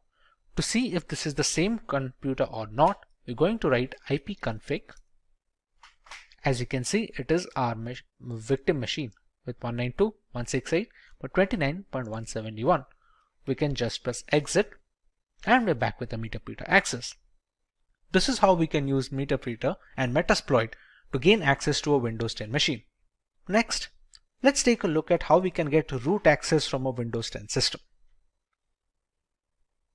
We just learned how we can get a meterpreter access from a system. We can background this meterpreter session by writing background and pressing enter. We can still see the sessions -i. It's still present over here. Now, these kind of access are not administrative access. These are the kind of backdoors that can be created for standard users. But to get a complete access of a system, including the program files, the Windows documents, we need to have root access or administrative access. To do that, we're going to use another exploit. Reminder that the meterpreter session of the standard access is already present and we're not messing with it right now. We're going to set up another session, albeit with the same machine.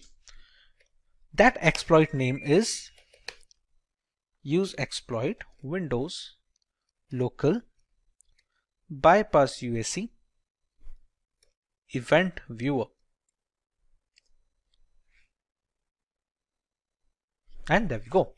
Now, if we check the options that we can put in the system, we have to choose an exploit target. We need to put a session as well. Let's say we're going to use the session 1. This is the session that has the meterpreter access with the standard user. It doesn't have the system user. We're going to write set session 1 and we're going to run exploit. Run a few commands and it opened a second meterpreter session. As you can see, it is the session 2. If I write sysinfo, you can still see I'm not the system user right now. I'm still just a normal user. How can we check that? If you go to shell, I still see C user Shinabi downloads, all these things. If I press exit, go back to the meterpreter, there is a command on meterpreter, get system. It attempts to elevate your privilege to that of the local system, which basically means you get promoted into root access. So if we write get system, and due to pipe impersonation, we now have the system root access. As you can see, now it has become x64 and we are the admin users. Now if I go to shell,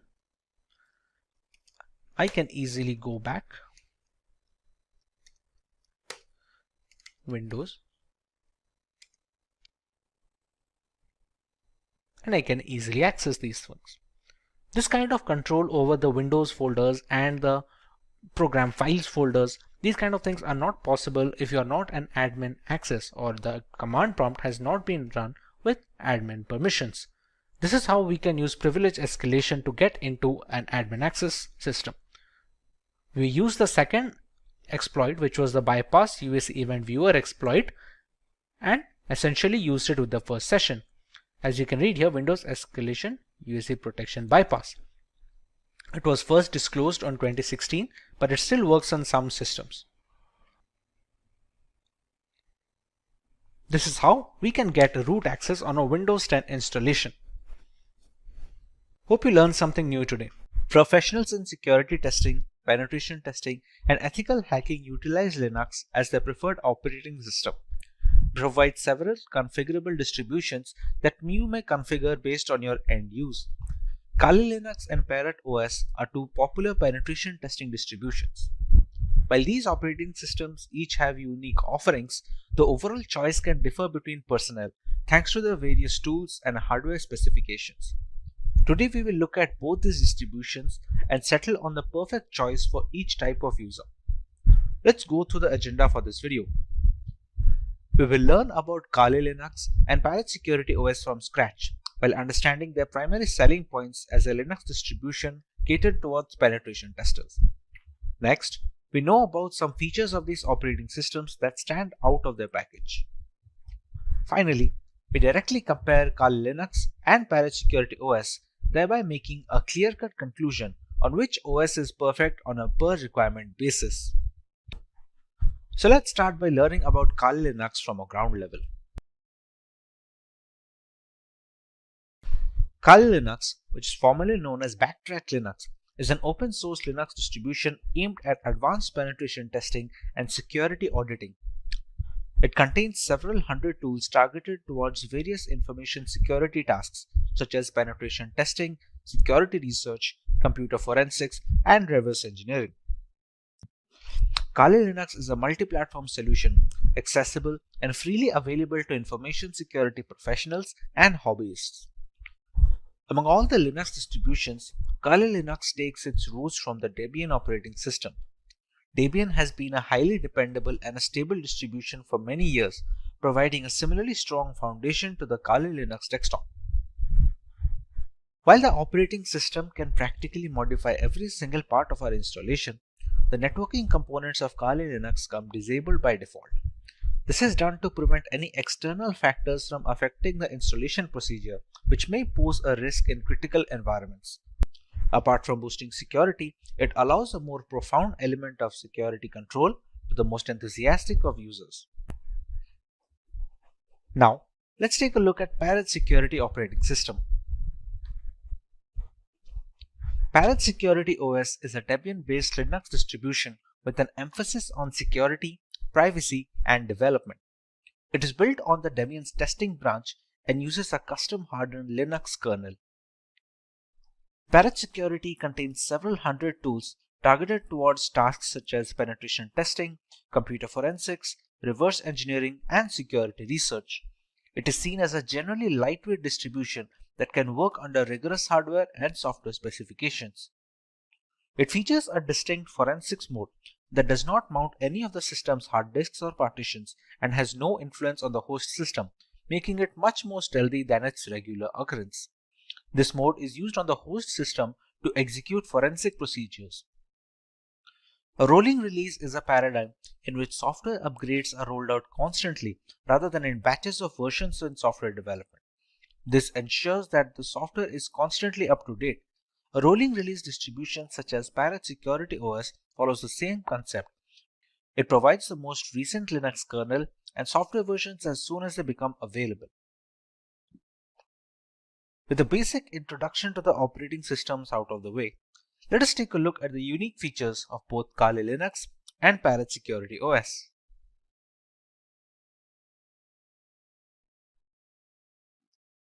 The latest version of Kali Linux comes with more than 600 penetration tools pre-installed. After reviewing every tool included in Backtrack, developers have eliminated a significant number of tools that either simply did not work or duplicated other tools that provided the same and similar functionality. The Kali Linux team comprises a small group of individuals who are the only ones trusted to commit packages and interact with the repositories, all of which is done using multiple secure protocols. Restricting access of critical code bases to external assets dramatically reduces the risk of source contamination, which can cause Kali Linux users worldwide a great deal of damage as a direct victim of cybercrime. Although penetration tools tend to be written in English, the developers have ensured that Kali includes proper multilingual support, allowing more users to operate in the native language and locate the tools they need for their job. The more comfortable a user feels with the intricacies of the operating system, the easier it is to maintain a strong hold over the configuration and the device in general. Since ARM-based single-board systems like the Raspberry Pi are becoming more prevalent and inexpensive, the development team knew that Kali's ARM support would need to be as robust as they could manage with fully working installations. Kali Linux is available on a wide range of ARM devices and has ARM repositories integrated with the mainline distribution, so the tools for ARM are updated in conjunction with the rest of the distribution. Let's take a look at some of the features of Parrot Security operating system now. Along with a giant catalog of scripts, Parrot Security OS has its own hardened Linux kernel modified explicitly to provide as much security and resistance to hackers as possible in the first line of defense. The configurations in the operating system act as the second gateway, taking care of malicious requests and dropping them off. This is particularly beneficial since should there be a scenario where the latest Linux kernel is causing some particular issue, the Parrot OS development team will most likely iron it out first before passing it on as an update. If the custom hardened kernel wasn't reason enough, Parrot Security developers managed to install more hacking tools and scripts to ensure a smooth transition for the Kali Linux users. All the tools you find in Kali are present in Parrot OS and a few extra ones for good measure. And this has been achieved while keeping roughly the same operating system size between both of them. However, it's not all productivity points for Parrot OS. They provide a choice between two different desktop environments, Mate, which comes pre-installed by default, and KDE. For those unfamiliar with Linux terminology, you can think of desktop environments as the main UI for a distribution. Being highly modular in nature, one can use Parrot Security OS while adding another desktop environment that they find appealing. While Kali Linux has only a single option, Parrot Security has provided two optimized builds with Mate Desktop and KDE Desktop. One of the primary advantages of Parrot OS over Kali Linux is that it's relatively lightweight. This implies that it takes significantly less disk space and computing power to function correctly, with as little as 320 MB of RAM required. In reality, Parrot OS is designed to operate successfully off a USB stick, but Kali Linux does not work well from a USB drive and is generally installed in a virtual machine. Parrot OS is more of a niche distribution if you're searching for something lighter than Kali Linux. Features are great, but what about performance? Real-world metrics.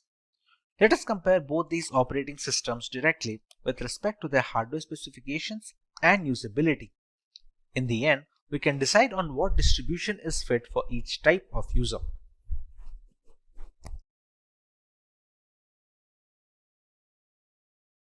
For our first point of comparison, let's take a look at the RAM required. For optimum performance of the operating system, which is highly essential when trying to crack hashes or something of similar nature, RAM usage is a very important facet. While Kali Linux demands at least 1 GB of RAM, Parrot Security can operate optimally with a minimum of 320 MB of RAM.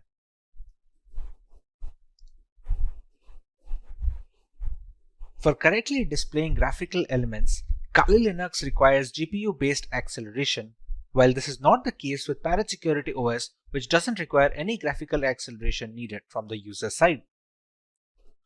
Once these operating systems are installed on VMware using their live boot ISOs, they take up a minimum amount of hard disk storage. Both of these operating systems have a recommended disk storage of minimum of 20 GB in Kali Linux and a minimum of 15 GB in Parrot Security, so they can install all the tools necessary in the ISO file.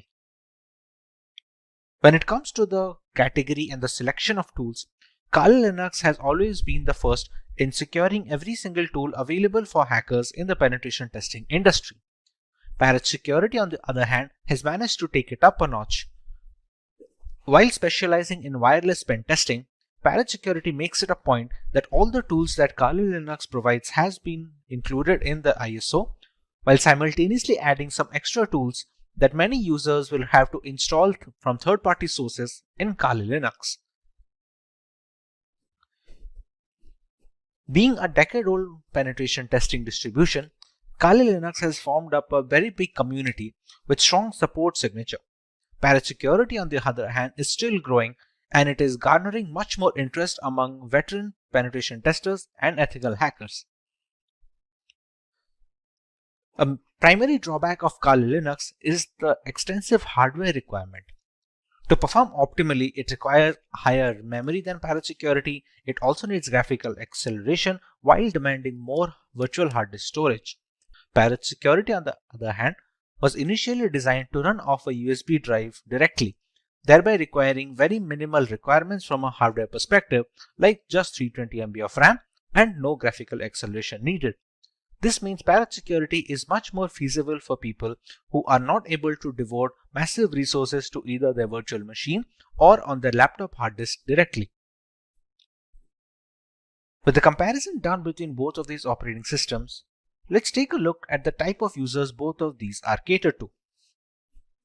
One can go with Kali Linux if they want the extensive community support offered by its users, if they want to go with a trusted development team that have been working on this distribution since many years, if they have a powerful system which can run Kali Linux optimally without having to bottleneck performance, and if they are comfortable with a semi-professional environment which may or may not be very useful for new beginners. One can decide to go with Parrot Security if they want to go with a very lightweight and lean distribution that can run pretty much on all systems. It also has a lot of tools pre-installed, and some of them are not even present on Kali Linux. It is much more suitable for underpowered rigs where users do not have a lot of hardware resources to provide to the operating system, and thereby it is much more feasible for people with underpowered laptops or no graphical acceleration. Compared to Kali Linux, Parrot Security's desktop environment is also relatively easier to use for new beginners. For people who are just getting into ethical hacking, Parrot Security does a relatively better job of introducing them to the operating system and to the various tools without having to dump them into the entire intricacies. Hey everyone, today we will explore the world of cybersecurity with Hacker GPT, a specialized version of ChatGPT designed for ethical hacking and cybersecurity. In a digital landscape where cyber attacks occur every 39 seconds, causing billions in damages annually, Hacker GPT provides the essential tools and knowledge to defend against these threats. So Hacker GPT offers guidance on a wide range of topics including security practices, ethical hacking techniques, and scripting for system security. Cybercrime damages are expected to reach $6 trillion annually, making it a major challenge for organizations. And if we talk about some of the breaches, so in 2020, over 36 billion records were exposed due to data breaches. And the infamous Equifax breach of 2017, where 147 million people's information was compromised, highlights the importance of regular security assessments and vulnerability management. These are the areas where Hacker GPT excels, and Hacker GPT strictly adheres to ethical guidelines, refusing to assist with any unethical or illegal queries. So, our commitment is to provide guidance that adheres to legal and professional standards, helping you become a responsible cybersecurity professional. So, guys, let's get started with Hacker GPT that equip you with the knowledge and skills to defend against cyber threats ethically and effectively. So, guys, this is ChatGPT, and this is the paid version of ChatGPT 4.0. And what I was telling you is this is the Explore GPT section. So here you can find all the GPTs that are created by ChatGPT, OpenAI, or the individuals, or you can find the companies who have created GPTs. So you can find these are the recently used, and this is the most used Hacker GPT. You can find other GPTs also, that is Hacker GPT, and you could see that, and they have been used by 5,000 plus users, and this have been used by 10,000 plus users. So you can just search for Ethical Hacker GPT here, and it has been rated 4.5 stars, 10,000 plus conversations, and these are the conversation starters if you need any assistance. And the capabilities you can see here, and the ratings given by users, and more by the creator who has created this. So we'll start with this. We'll start the chat here, and I want to tell you guys that ChatGPT doesn't answer non-ethical questions. So if you try to extract that information from ChatGPT, that won't be possible. But we can do a bit, like we can cross a bit line with Ethical Hacker GPT, but that should be used for ethical purposes only. So I will show you guys how you can utilize this GPT. And one more thing, guys, if you want to create your own GPT, you can also create that also. You can go to Explore GPT section, and here's the create option. Click on create, and here you can start creating your GPT.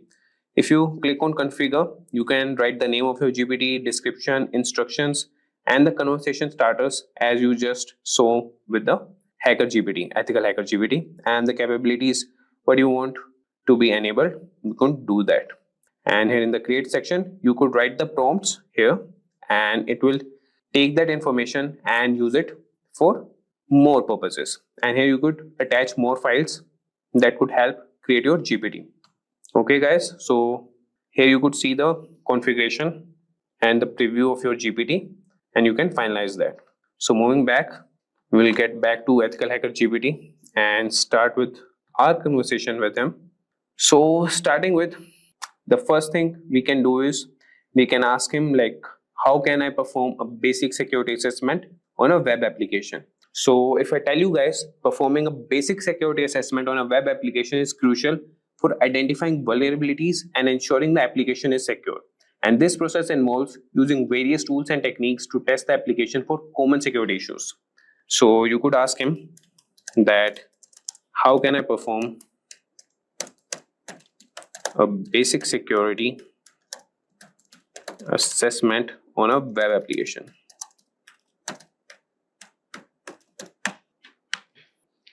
And just wait for a few seconds, and you could have the response from Ethical Hacker GPT. So you could see that performing a basic security assessment on a web application involves several key steps, and these are the key steps. Number one is preparation and information gathering. And how you can do that, these are the steps: identify the scope, gather information. Then is the second step, that is reconnaissance, and you can use the tools Burpsuit, Nikto, and others. Similarly, you could see all the steps here. So I won't be guiding, or I won't be reading what responses are generated by Ethical Hacker GPT. I have used that, and he provides very accurate, like I would say around 95 to 96% accurate results. Here I want to show you guys how you can utilize it. So I will show you prompts and what things you can ask him. So this was all about, repeat. So this was about the general security thing. Now we'll move to ethical hacking, and we can ask him how we can perform a SQL injection attack ethically on a test environment. So these are the prompts that you can write. That would be, how do I perform a SQL injection attack, and that too ethically. If you write this, that would be good on a test environment.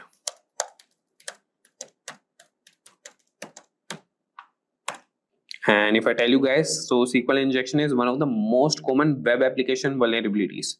And understanding how to perform a SQL injection attack ethically on a test environment can help you identify and mitigate this risk in your own applications. And you could see he has responded and he has provided you the steps that you can set up a control test environment first thing, then preparation, and you could use these tools. Then you have the manual SQL injection testing.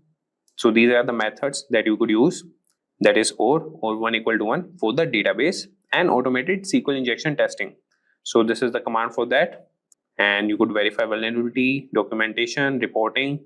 So you could see that this GPT is capable of answering the basic questions as we have discussed the basics question till now. Now we'll move to scripting and automation. So here you could see how he respond to this. So we'll ask him, can you provide a Python script to scan open ports on a network? So let's see what he provides. Provide a Python script, and that too to scan ports on a network.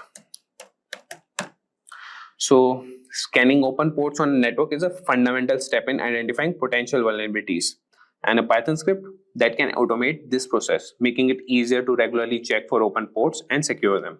So this is the Python script. You can use any ID and run on that, and you could see that he's explaining the code also. Yeah, you can ask him like, can you explain the code line by line, and this Hacker GPT will do that for you. And how to run the script, that also he has provided you. And similarly, we can also ask him that how we can write a bash script to monitor and log unauthorized login attempts. And if you want, I can also run this prompt. How do I write a bash script, and that too to monitor and log unauthorized access, unauthorized login attempts. So we can monitor and log unauthorized login attempts, and that would be essential for maintaining the security of your system. So as you can see, he has written a bash script, and that can help you automate this process, and this will provide real-time alerts and logs for further analysis. And you could see that he's providing the explanation and how you can run the script, and he's writing the note also. Like, you can write more prompts if you have any doubts in any of the script or any of the responses that Hacker GPT has responded, and he will definitely provide you with good responses. So now moving on, now we'll ask this Ethical Hacker GPT about some specific security tools, and we could ask him about burp suit. And so let's write a prompt. Can you explain how to configure and use burp suit? Or we can write for web application testing. So if I sum you up, so burp suit is a powerful tool for web application security testing, and understanding how to configure and use it effectively can help you identify and address a wide range of security vulnerabilities in your applications.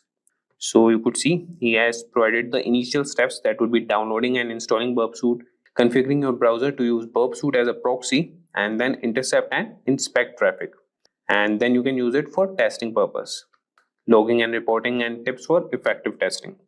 So this is the response for the security tools. And if we talk about incident response, we can ask him to write a script to collect system logs for forensic analysis. So collecting system logs is a critical part of incident response and forensic analysis. And this script can automate processes that can ensure that you have all the necessary data to investigate security incidents effectively. So if I write here, we can ask this Hacker GPT, and I'm sure he will provide the response for that and write the script. So can you provide a script to collect system logs for forensic analysis? So as I told you, this is the critical part of incident response, and we have covered about the tools, that is Burp Suite. We have asked him about the automation process, general cybersecurity question, ethical hacking, that would be SQL injection attack, and the Python script to scan open ports on a network. So he can write scripts also, automation tasks, and he could respond with the general cybersecurity questions also. And if you see here, for the incident response, he has written the script to correct system logs for forensic analysis. So I won't be explaining this code, as we're just looking for the prompts that we can give to Ethical Hacker GPT. If you want, you could just ask him also that explain this code line by line. And here he has mentioned also the explanation, that is directories and files to collect. And after that, he is collecting the logs, and that would be copied in the directory, that is, he has mentioned it, a variable, that is output directory. Archiving logs, cleanup, and how to run the script. So this was about the incident response. Now we'll move to some advanced topics. And in advanced topics, what we can ask him is how to perform a man-in-the-middle attack in a controlled environment. And remember these, that you have to mention some of the keywords that would be in a controlled environment. And for that thing only, he will respond or provide the response to you. So I will start here, that how do I perform a man in the middle attack in a controlled environment.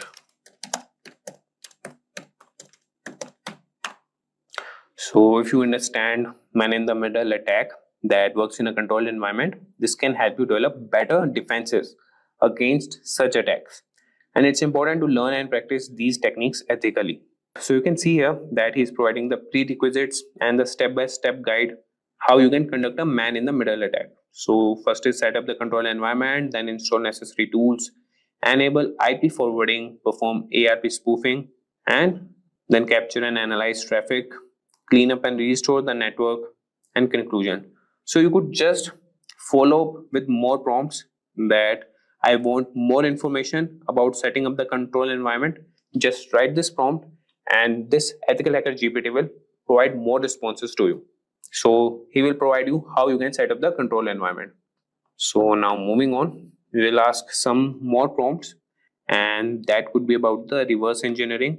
So we could ask him that, can you explain the processes of reverse engineering a malware sample? Or we can also ask about honeypot to detect malicious activity.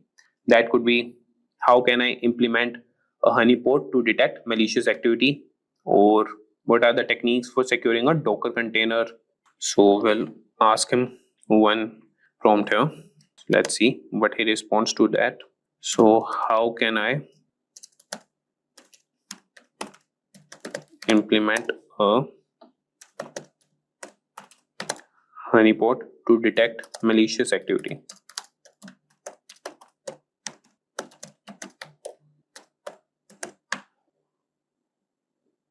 So you could see that he has started responding to that.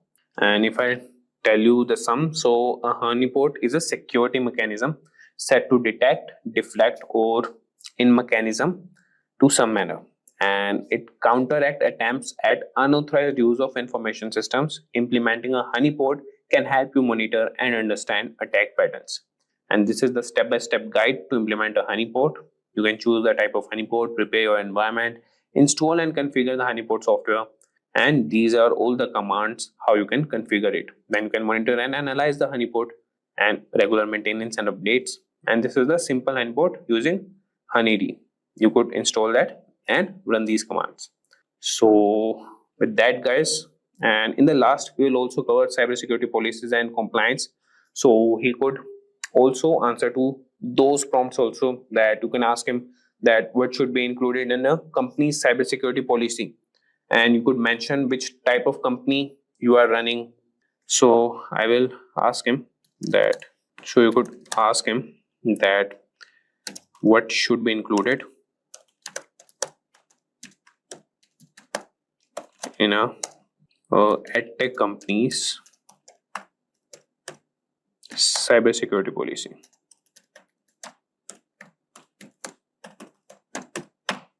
So let's see. So you could see here that creating a comprehensive security policy for an edtech company involves adding various aspects, and that would be introduction. First is the purpose for cybersecurity policy, scope, roles and responsibilities, data protection and privacy, network security, application security, user security awareness and training, incident response and management, compliance and legal requirements, physical security, device and endpoint security. So similarly, you could ask him that draft me the company's cybersecurity policy and start with the introduction. So he will provide you all the introduction points, and then you can ask him that draft roles and responsibilities. He will draft that also. So you could like break it into parts and ask the Ethical Hacker GPT, and he will respond to you, as it has some limitations of some words and some of the responses. So you could ask him in the breaking parts and he will respond to you. Do you know, friends, that Wireshark is a powerful network protocol analyzer that helps you capture and analyze network traffic in real time? It allows you to deep dive into data packets traveling through your network, giving you insights into network performance, security, and troubleshooting. In this tutorial, we'll guide you through the basics of using Wireshark, from setting up your capture environment to interpreting the data. By the end of this tutorial, you'll have a solid understanding of how to navigate Wireshark interface, set of filters, and analyze the network traffic for different use cases. So guys, let's get started. So guys, let us start first by understanding what is Wireshark. So guys, Wireshark is a comprehensive open source network protocol analyzer that basically allows user to capture and analyze the data traveling over the network in real time. It is widely used by network administrators, security professionals, and also developers for various purposes. For example, guys, like network troubleshooting, where you have to identify and resolve network issues by examining the traffic patterns and diagnosing the connectivity problems. The next one is network analysis, which we'll also be doing in our hands-on, where you have to understand and optimize network performance by analyzing data flows and interaction between network systems. The third one is security auditing. You will also have to detect and investigate unusual or potentially malicious network activities such as unauthorized access or data breaches. And finally, you have a protocol development, where you can debug and develop network protocols by capturing and analyzing protocol messages and behaviors. The key features of Wireshark are: the first one is packet capture. Wireshark captures packets of data transmitted over the network. Each packet contains a wealth of information, including source and destination addresses. And also you get protocol, types, and payload data. So as you can see all over here, I've already downloaded Wireshark, and I'll guide you also how to download it. But as you can see, these are the lines that shows that the Wi-Fi packet, graph is showing that this is how the packets are transmitting. So this is basically the real-time analysis what you can get through in Wireshark. Next one is you get a detailed inspection. Guys, Wireshark also decodes and displays data at various protocol layers. Example, you can get Ethernet, IP, TCP, HTTP, which allows for detailed examinations of network communications. You can also perform filtering and searching. Then you'll also get a chance to do data visualization, which includes features for visualizing network traffics such as flow graphs, as you can see all over here, and also statistics, which can help in understanding network behavior and performance. Wireshark is available for multi-operating systems, like for Windows, Mac OS, Linux, and many more. Now, there are certain scenarios where network security engineers use it. Suppose for network performance monitoring, where you track and analyze the performance of network applications and services. You also get an incident response. You investigate and respond to network security incidents by analyzing captured traffic. And you also do the protocol analysis, where you examine and troubleshoot network protocols and ensure proper implementation. Now, let us start with the Wireshark. So first, let us download the Wireshark. And before we download it, I expect that you would have got some brief idea regarding what is Wireshark. Now, what you have to do, guys, you have to go at this link, wireshark.org.download.html. So since I'm using Windows, so I have clicked on Windows x64 installer. Just right click on this. So as you can see, it will start downloading. So guys, since I've already downloaded it, I may not have to do it again. And the steps are very simple. Just you have to click yes, and it's going to download all the required dependencies. and your installer will be ready. And after clicking all the OKs, you are going to get something like this. So this is your entry of the Wireshark network analyzer. Now, so as you can see all over here, you can capture the network packets from these interfaces. So you can see local area connection 10, adapter lookup, traffic capture, Bluetooth is there, then you have the Ethernets, okay? So let us choose the Wi-Fi as a network interface, okay? And just click on this. So as you can see all over here, so many of the packets have started running up, okay? And this is a shark icon. So basically, it is doing the real-time packet capturing where you have all these things. So now let us try to understand what is there in Wireshark. So you can see you have file, basically for managing files. You have open, save, export. Okay, so these kind of options are there. You can also export the TLS session keys. Okay, you can export the objects, and you can do print, quit. Then here in the edit, so edit, you can modify the preferences, settings, and profiles. If you talk about view, you can adjust the layout all over here of Wireshark. If you talk about go, you can navigate through the packets all over here. Then here is a capture. You can start or stop all over here. You can restart it. Then next is analyze. So as you can see all over here, you have display filters, display filter macros, display filter expressions, and many more. Okay. Similarly, you have statistics, okay, which helps in viewing network statistics and data summaries. Here you have telephony for using these kind of protocols. Okay. Then you have wireless. Okay. Then you have tools all over here, firewall, ACL rules, MAC address. Okay. And there you have the help icon. So this is a very basic overview of this application. Now, let us do some basic exercises first. So let us try to capture a traffic first. Okay.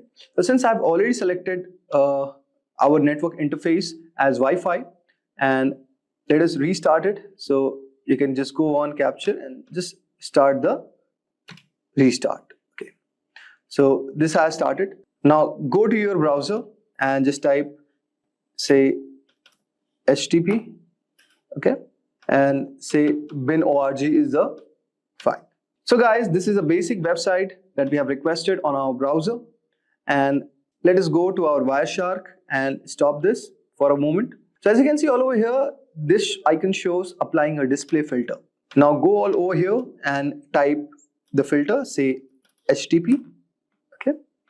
And you can say our filtering would be done. So as you can see, here you have the source, you have the destination, here you have the time, here you have the number, here you have the length of the packets, okay, and this is the info, okay. So now let us do the general analysis of the Wireshark output. So as you can see all over here, the first one is HTTP request and responses. So as you can see, this is our source, okay. We are sending a request to the destination address with 44.219.81.240. The protocol is HTTP and the length of the packet is 480. And it is basically a GET request, okay. So get HTTP/1.1. Now there is a reply from this destination all over here and to the destination at our source. The protocol is still HTTP. Now the length of the packet is increased, is 887. And what we are getting, guys, all over here, that the status is 200 and it says okay. Now, as you can see, what we are getting basically an HTML file all over here. Okay. Now, similarly, we are again requesting and we are getting a JSON file all over here. Now, getting a specific JSON HTTP 1.1 and similarly reply is coming. So as you can see, it's a to and from motion where we are requesting to a destination, which is the browser with the protocol HTTP. And similarly, we are getting a reply from our destination. So guys, this is our device and this is the given resource we are trying to access on our browser. So basically, now we can see these are the content types, which is text HTML for the HTML structure. Okay. And also you can see all over here, this is a JSON type. Okay. And these are the type of the content we are trying to access it. Okay. And this is the request what we have done to our destination, which is the browser. Okay. With the bin.org, and it is returning a text.html file. I hope so guys, you would have got a brief idea like how you can do the general analysis of the Wireshark output. Now let us try to do one more example which will make our concepts more clear. Now guys, I will show you one more use case of this, that you can diagnose the network issues with ping and trace command. Okay, so with the help of Wireshark, this can also be done, guys. So what you need next is you can open a terminal, okay, and just right click all over here. And now in this, what we are going to do, guys, we are going to generate an ICMP traffic. So with the help of ping command. Okay, so now what we do, we type ping, say google.com.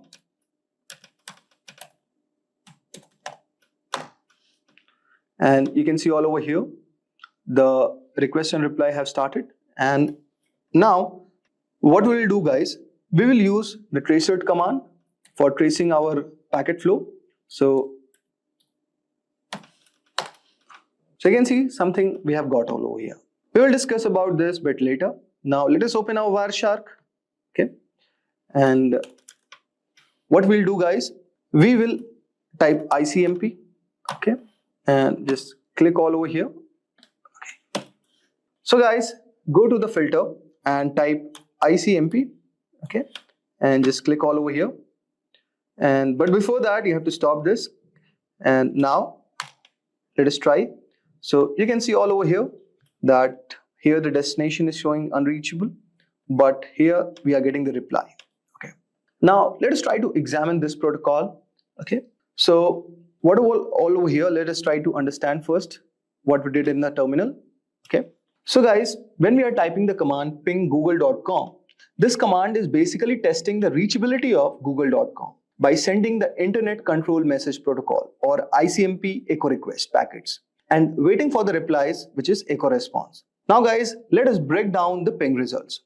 So first 3 replies, we are going to see that each reply shows the IP address of 142.250.193.110, which is one of the Google servers. And you can see the round trip time latency for the packets. For the first time, it is showing around 76 milliseconds. For second round trip time, it is showing around 88. Then third is 99, and fourth one is 30 milliseconds. Now you can see there is something called time to live also, and in this case the time to live for each packet is around 55 milliseconds.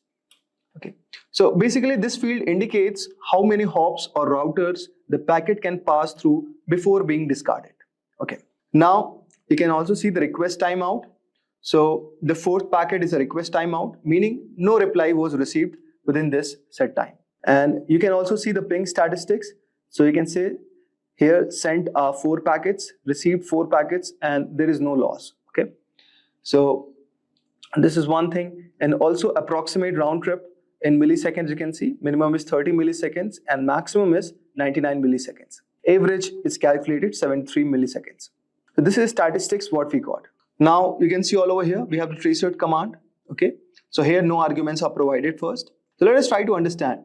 The D means do not resolve IP address to host names. Okay, where H means maximum number of hops of routers to search, and W means timeout in milliseconds for each reply. So suppose if I see tracered google.com, so guys, this will show all the hops that the packet has to travel through reach the Google server, which will help to diagnose where the delays or issues might occur on the path. Now you can see all over here there are a lot of options are given. So similarly you can read this. Now let us try to do the Wireshark analysis. So you can see all over here with our source 10.101.5.118, and we are sending the request to the Google server, and this is Internet Control Message Protocol. So you can see all over here this is echo, this is a ping request with ID 0x001, and we can see the sequence is also given, the time to live, and we are replying in 7641 milliseconds. So this packet is basically what we are doing, guys. We are saying 7630 is our packet number, and this is what we are sending as a request. Then 7641 is a reply from the Google server with the given ID, okay, the sequence number of this and the time to live, and it is also giving the request one. Now what you can do, guys, you can also apply one filter all over here. We can, okay, now with the help of this you can just see there are a lot of options as a filtering. Okay, so you can read the documentation for this, and whenever it is turning red, guys, it is showing something as error. Okay, and now let us do this and let us type our IP address, say 101, okay, 1.5.118. Okay, so this is also one of the way you can apply the filter. Okay, so it's going to filter out the IP address. Okay, say let's do this. So it is going to filter out our IP address, which is basically the same which is sending, because we have not given any other ping request. So guys, here what we can see, so this is kind of the analysis what we are doing basically. Okay, so guys, this was a Wireshark analysis for diagnosing the network issues with the help of ping and trace commands. And you can do a lot more other things with the help of Wireshark. Basically, these tools are used by network administrators, hackers, and also network engineers to understand the network performance, diagnose the network issues. Okay, so this was a short exercise which I have shown you about the basics of Wireshark. I hope so you would have enjoyed our today's video. Cybersecurity is not just a job. It's a war zone where organizations fight daily to protect their most valuable assets, data and systems. The stakes have never been higher and the demand for skilled professionals is rapidly growing. A trusted survey predicts that millions of cybersecurity job openings in India alone by next year. But here's the harsh reality. Most candidates lack the skills and the industry demands. This is where certifications comes in. You have probably heard people ask, why do certifications? Why not just get a degree? Wait, let me tell you the truth. College programs often fail to keep up with the fast changing demands of cybersecurity industry. Certifications, on the other hand, are laser focused on the skills you actually need. They are faster, more affordable and targeted. So whether you're a fresher or a professional looking to climb up the ladder, certifications are your best bet. Let's explore the top 5 certifications that can give you an edge to help you land that dream cybersecurity job. Now you might be thinking, I'm not from an IT background, can certifications really help me? Or maybe you have graduated with a computer science degree and are wondering, why bother with certifications? Let me explain why certifications are so powerful. First, if you are from a non-IT background, certifications can open doors you never thought possible.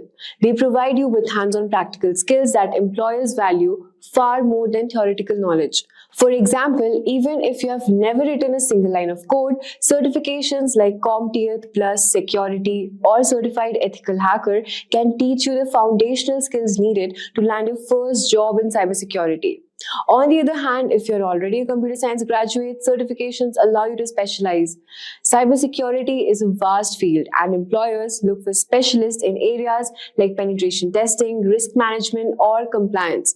A certification like CISSP can turn your general degree into a targeted resume that screams expertise. Here's why certifications are such a game changer. At first, it will help you to boost your resume by adding instant credibility, showing you have invested in gaining expertise. They also align with industry trends, ensuring your skills match with current standards.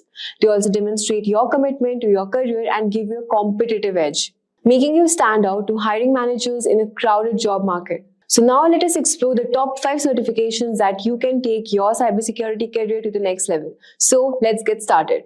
So now let's begin with the very first certification at the top of the list, which is Certified Information System Security Professional, CISSP, widely regarded as the gold standard in cybersecurity certification. It's offered by ISC and it is one of the most respected organizations in this field. This certification is very essential for professionals who want to lead cybersecurity efforts at an enterprise level. Well, CISSP is a comprehensive certification that covers 8 key cybersecurity domains, such as risk management, security operations, and software development security. It's highly designed for experienced professionals and proves you have the expertise to design, implement, and also manage a robust cybersecurity program. Organizations worldwide trust CISSP certified professionals to handle sensitive security needs. Talking about the eligibility, to qualify, you need to at least have 5 years of professional experience in at least 2 of the 8 domains, a bachelor's degree in computer science or any one of the experiences preferred. Even without full experience, you can take the exam and earn the title associate while you complete the required work experience. Let's talk about the exam details and cost. Well, the CISSP exam is about 6 hours long with 250 questions, and the cost of the exam is rupees 61,409 Indian rupees. And for US, it's around $749. This is one of the fee to register and sit for the certification exam. CISSP opens doors to senior roles such as Chief Information Security Officer, who can earn around 76 lakhs a year in India and $150,000 plus per year in the US. Also, Senior Security Consultant, who can earn around 13 lakhs per year in India and $120,000 per year in the United States. Well, CISSP is more than just a credential.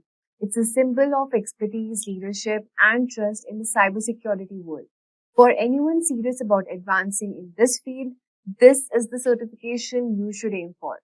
Also, if you're looking for specialized training to ace the CISSP examination, consider Simplilearn CISSP certification training. This is globally acclaimed program and is aligned with the latest ISC exam pattern, offering comprehensive coverage of all the 8 domains with live online classes, hands-on lab, and also expert guidance with features like simulation tools, test papers, and included CISSP exam voucher. Simplilearn ensures you are exam ready, plus their 100% money back exam pass guarantee also adds extra confidence as you work towards elevating your cybersecurity career. Next on our list is CISA, which is Certified Information System Auditor, a highly respected certification from ISACA, focusing on auditing, compliance, and risk management. It's perfect for professionals responsible for evaluating and improving an organization's security framework. CISA is recognized worldwide, especially in highly regulated industries like finance, healthcare, and government. It demonstrates expertise in identifying vulnerabilities, ensuring compliance, and improving security controls. Let's talk about the eligibility for this certification. Well, to qualify, you need to have at least 5 years of work experience in IT audit, control, or security. You also need to have a bachelor's degree that can waive up to 2 years of this requirement. Let's talk about the exam details and cost for this certification. Well, the exam is 4 hours long with 150 questions testing your knowledge of auditing and compliance. Exam fee is around 47,141 Indian rupees and $575 for ICACA members. And if you're not a member of ISACA, then you have to pay 62,000 in Indian rupees and $760 for USA. Let's talk about the career opportunities and salaries. Well, CISA certified professionals can secure roles like IT audit manager, who can earn around 20 lakhs per year in India and $130,000 per year in the United States. Compliance program manager also can earn around 24 lakhs per year in India and $140,000 per year in the United States. With organization increasingly prioritizing governance and compliance, CISA has become a critical certification for professionals in these areas. It's must-have for those who want to specialize in auditing and risk management. Also, if you want to boost your career in IT auditing and compliance, you can consider Simplilearn CISA certification training. As an accredited training partner of ISACA, Simplilearn offers comprehensive preparation including live classes, by industry experts, access to the official ISACA learning kit, and simulation tests to help you master the 2024 CISA exam and domain. This training provides you up-to-date curriculum and practical insights to help you excel your career. With an exam pass guarantee and flexible learning options, Simplilearn also ensures that you're fully prepared to achieve CISA certification and advance your professional journey. Let's talk about the third certification on the list, which is Certified Information Security Manager, CISM. Coming at number 3, this is another certification from ISACA, aimed at managers and leaders in cybersecurity. It's ideal for professionals who want to transition into leadership roles. CISM focuses on the strategic and managerial aspects of cybersecurity, such as governance, incident management, and program development. It's valued by organizations seeking security leaders who can make informed, high-level decisions.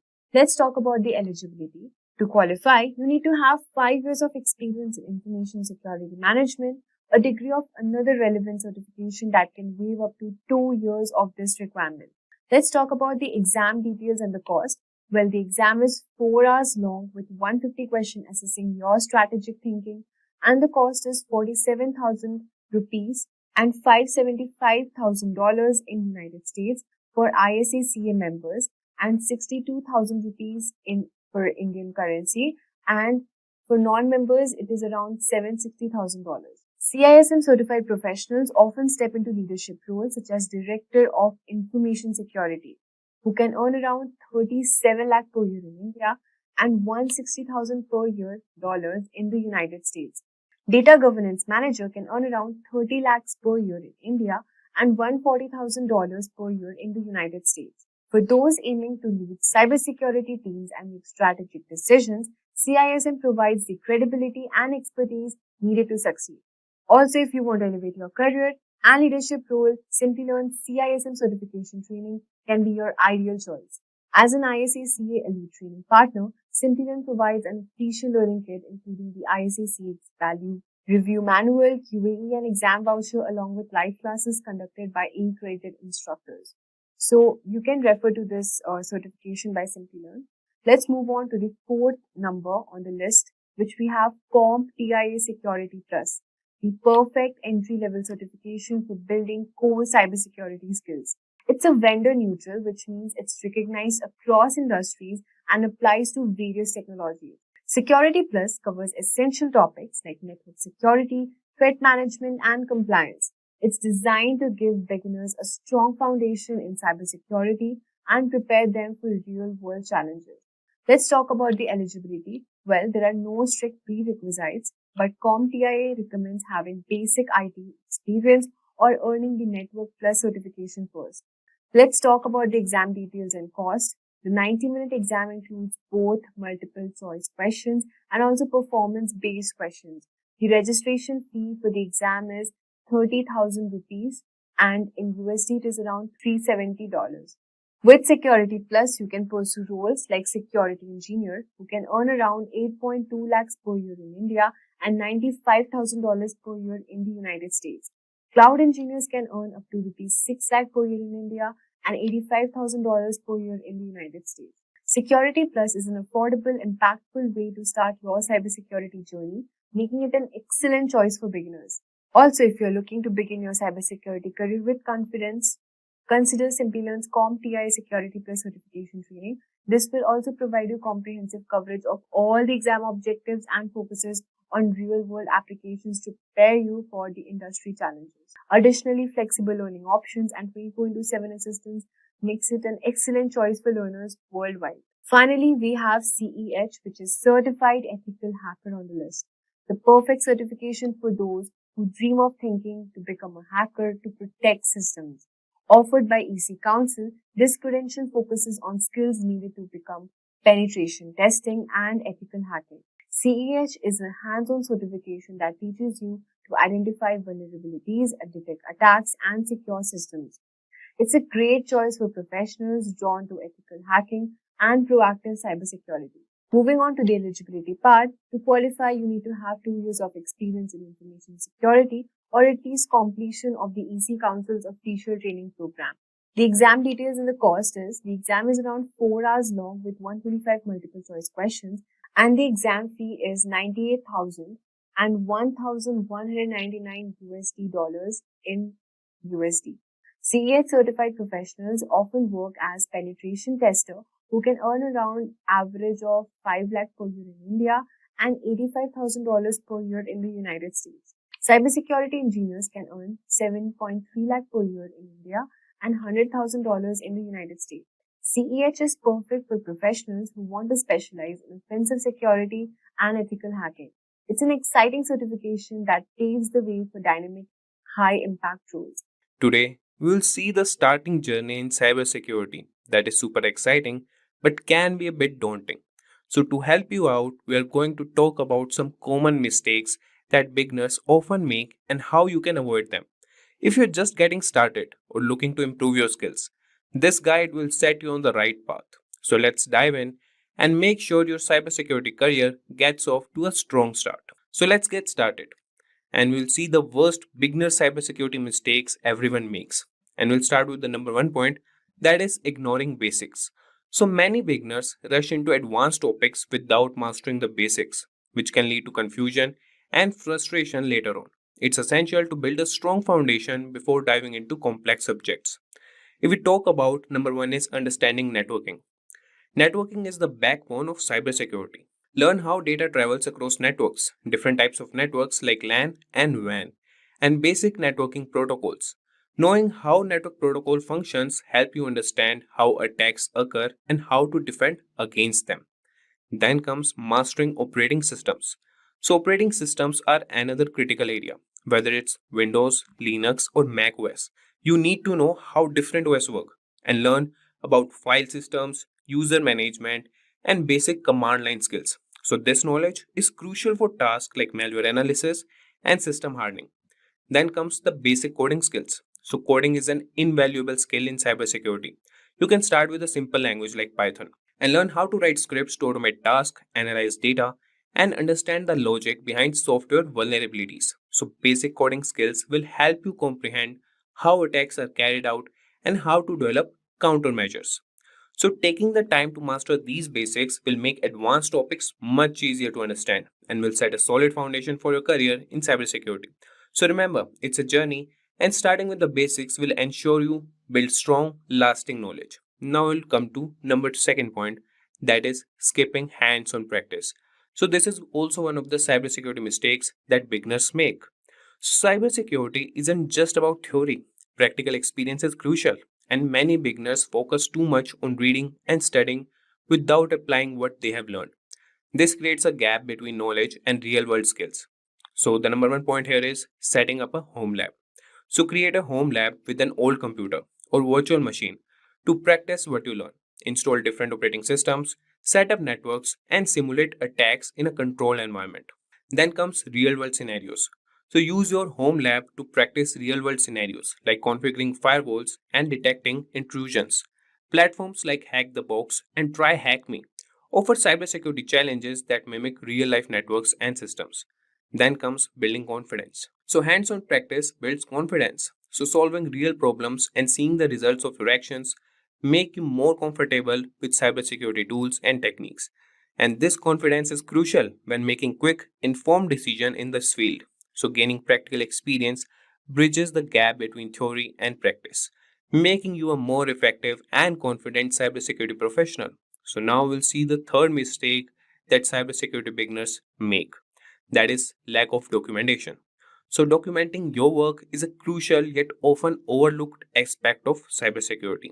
Many beginners focus solely on learning new skills and solving problems without keeping track of their progress.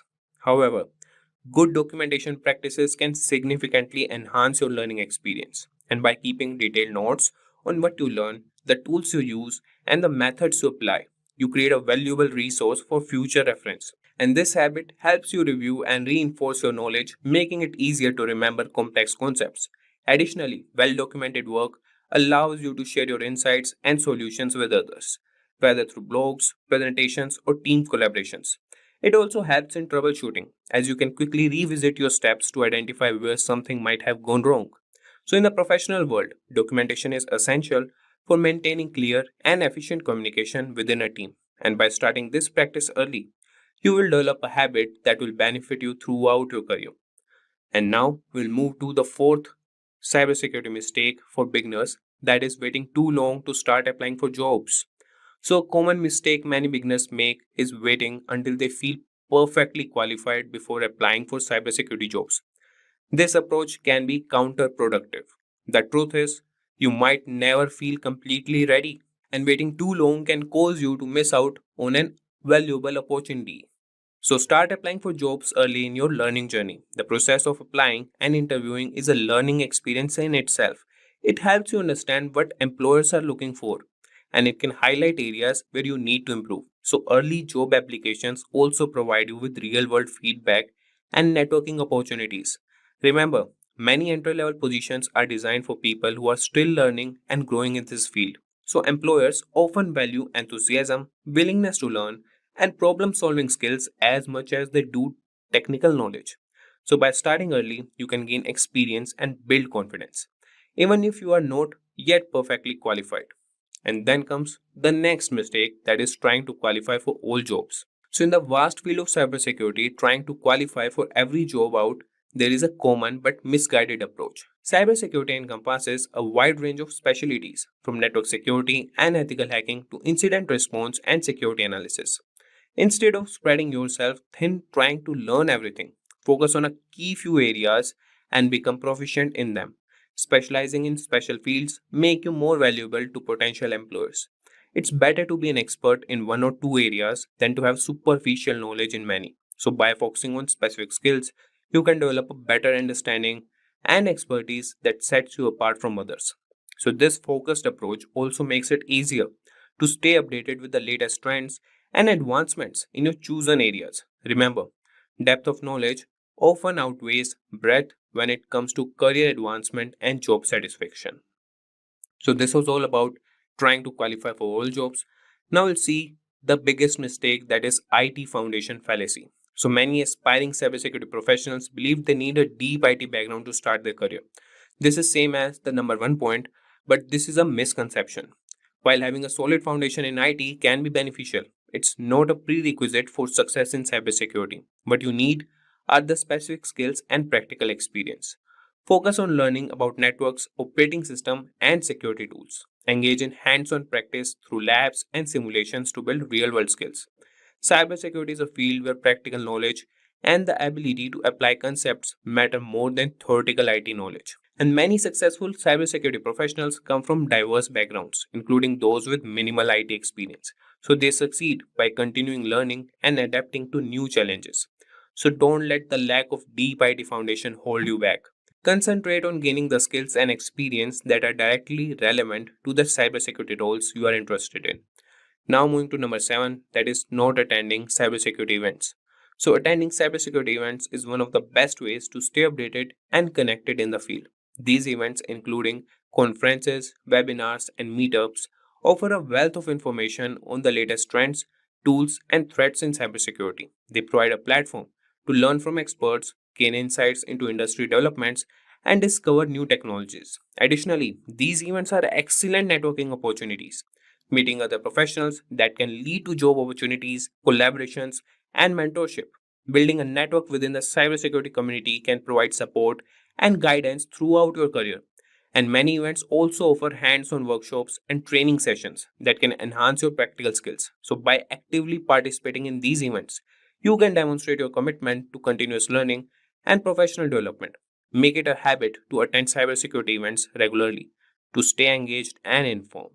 So, this was all about number 7 point, that is not attending cybersecurity events. Now, moving to number 8, that is obsessing on which specialization to choose. So, when starting a career in cybersecurity, many beginners obsess over which specialization to choose. This can be overwhelming and counterproductive. Instead of stressing about making the perfect choice, allow yourself the freedom to explore different areas of cybersecurity. The field is diverse, with specializations like penetration testing, incident response, security analysis, and more. Take the time to experiment with various topics and see what interests you the most. This exploration phase is valuable for gaining a broad understanding of this field. So, over time, you will naturally gravitate toward areas that align with your strengths and interests. So, remember, your specialization can evolve as you gain more experience and insights. Early in your career, focus on building a solid foundation and gaining exposure to different aspects of cybersecurity. This approach allows you to make an informed decision about your specialization when the time comes, ensuring you choose a path that truly excites and motivates you. Today, we are going to talk about some really interesting and powerful hacking gadgets you should know about in 2024. But remember, this is just for learning. We don't want anyone getting into trouble. So, moving on. The best way to keep your computers and devices safe is to know about the risk. So, some risks are easy to cater. Using strong passwords, And don't download from bad websites and don't hand your unlocked device to strangers. But there are also hidden dangers that can cause big problems. Some tools look innocent but can be very dangerous. Here are 7 gadgets that look normal but are actually powerful hacking tools. These tools are made for security experts to test systems, but they can be misused. So let's kick things off with a device that's small but incredibly powerful, that is Raspberry Pi. So Raspberry Pi is a compact and affordable computer that has revolutionized the tech world. Originally designed for educational purposes, it has become a favorite among hobbyists, makers, and even professionals. Despite its small size, it boasts impressive capabilities, including multiple USB ports, HDMI output, and support for various operating systems like Linux and Windows 10 IoT Core. The Raspberry Pi can be used for a wide range of projects, from simple programming and gaming to complex IoT systems and home automation. The Raspberry Pi can also be a dangerous hacking tool. With the right software, it can be used to perform a variety of hacking tasks. For example, it can run Kali Linux, a popular operating system for penetration testing. This allows it to be used for network scanning, password cracking, and even setting up rogue access points to intercept data. Its small size makes it easy to hide, and its affordability means it's accessible to many. In the wrong hands, this innocent looking device can become a powerful tool for malicious activities. Now that we have seen the potential of the Raspberry Pi, which by the way is one of the personal favorites for tinkering, let's move on to another seemingly simple but powerful device, the Wi-Fi adapter. So Wi-Fi adapter might seem like a simple device used to connect to wireless networks, but it can be a potent hacking tool in the wrong hands. These adapters, when paired with the right software, can intercept and monitor wireless communications, making them invaluable for network analysis and penetration testing. For example, they can be used with tools like AirCrack-NG to crack Wi-Fi passwords. Hackers can use Wi-Fi adapters to perform attacks such as packet sniffing and man-in-the-middle attacks. These activities can lead to unauthorized access to networks, data theft, and severe security breaches. It's like having a digital spy in your pocket. While essential for legitimate security testing, it's crucial to be aware of their potential misuse and to secure your own wireless networks against such threats. Speaking of Wi-Fi, you won't believe how sneaky this next device is. Let's take a look at a device that takes wireless hacking to a whole new level, the Wi-Fi Pineapple.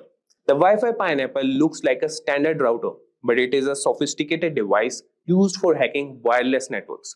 It allows attackers to create rogue Wi-Fi access points, tricking users into connecting and revealing their login credentials. Imagine connecting to what looks like a free public Wi-Fi only to have your data intercepted. This device is capable of advanced man-in-the-middle attacks, monitoring, and recording data from all connected devices. Additionally, the Wi-Fi Pineapple can capture Wi-Fi handshakes, which can then be used to crack network passwords. Its powerful feature makes it a favorite among penetration testers for assessing network security, but in the wrong hands, it can be used for malicious activities, highlighting the importance of robust wireless security. So from Wi-Fi to Bluetooth, which is everyone these days, right? Let's now explore a powerful tool for Bluetooth hacking, the Ubertooth One. The Ubertooth One is an open source Bluetooth testing tool that appears to be a simple USB dongle. Despite its unassuming appearance, it can monitor and analyze Bluetooth communications, making it a valuable asset for those testing the security of Bluetooth devices. Think of it as a spy for Bluetooth traffic. The Ubertooth One can capture Bluetooth packets, perform Bluetooth attacks, and even explore vulnerabilities in Bluetooth networks. Its ability to dissect Bluetooth traffic makes it a powerful tool for both legitimate security research and potential misuse. Understanding its capabilities helps highlight the importance of securing Bluetooth-enabled devices against unauthorized access and attacks. Continuing with radio frequency tools, which honestly sounds like something out of a spy movie. So let's discuss the Hack RF1 and its versatile capabilities. So the Hack RF1 is a versatile software-defined radio SDR platform that can transmit and receive radio signals from 1 MHz to 6 GHz. It looks like a standard electronic device, but can be used for a wide range of hacking activities. Imagine being able to capture and manipulate signals across a broad spectrum. With the Hack RF1, users can capture and analyze various radio signals, jam frequencies, and even spoof signals to manipulate communication systems. This tool is particularly useful for exploring and testing the security of wireless communication systems. While it serves an essential role in legitimate research and development, the HackRF1 also demonstrates the need for robust security measures to protect against radio frequency-based attacks. So now let's look at a tool that takes advantage of a computer's trust in USB devices. And trust me, this one's sneaky, the USB rubber ducky. So the USB rubber ducky is a device that looks like a regular flash drive but acts like a keyboard, typing commands into any computer it's plugged into. Hackers use it to execute pre-programmed scripts that can steal data, install malware, or take control of the target device. It's like a tiny digital ninja. This tool exploits the trust computers have in USB devices, making it a potent weapon for cyber attacks. It's a reminder to be cautious about plugging in unknown USB devices, as they could be rubber duckies in disguise, ready to unleash harmful commands and compromise your system security. So finally, we have got a real undercover gadget here. Let's uncover the secret capabilities of the LAN turtle.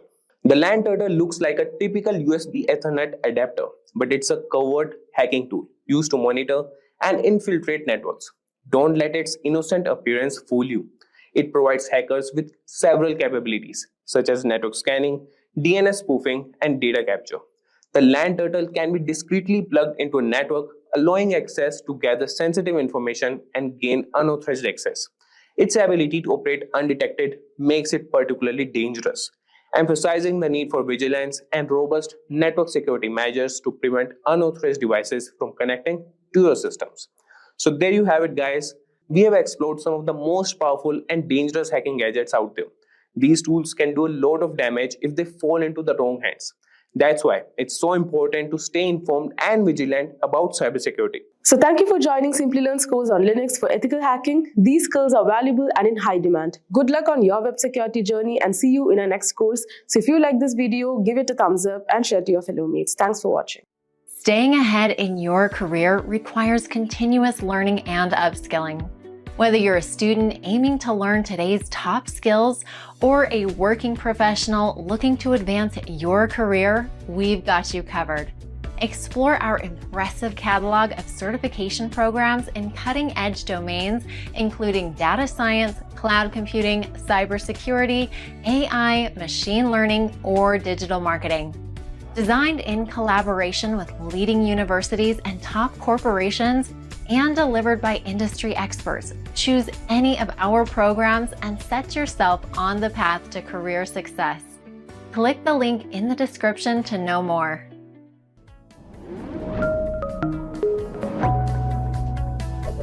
Hi there, if you like this video, subscribe to the Simplilearn YouTube channel and click here to watch similar videos. To nerd up and get certified, click here.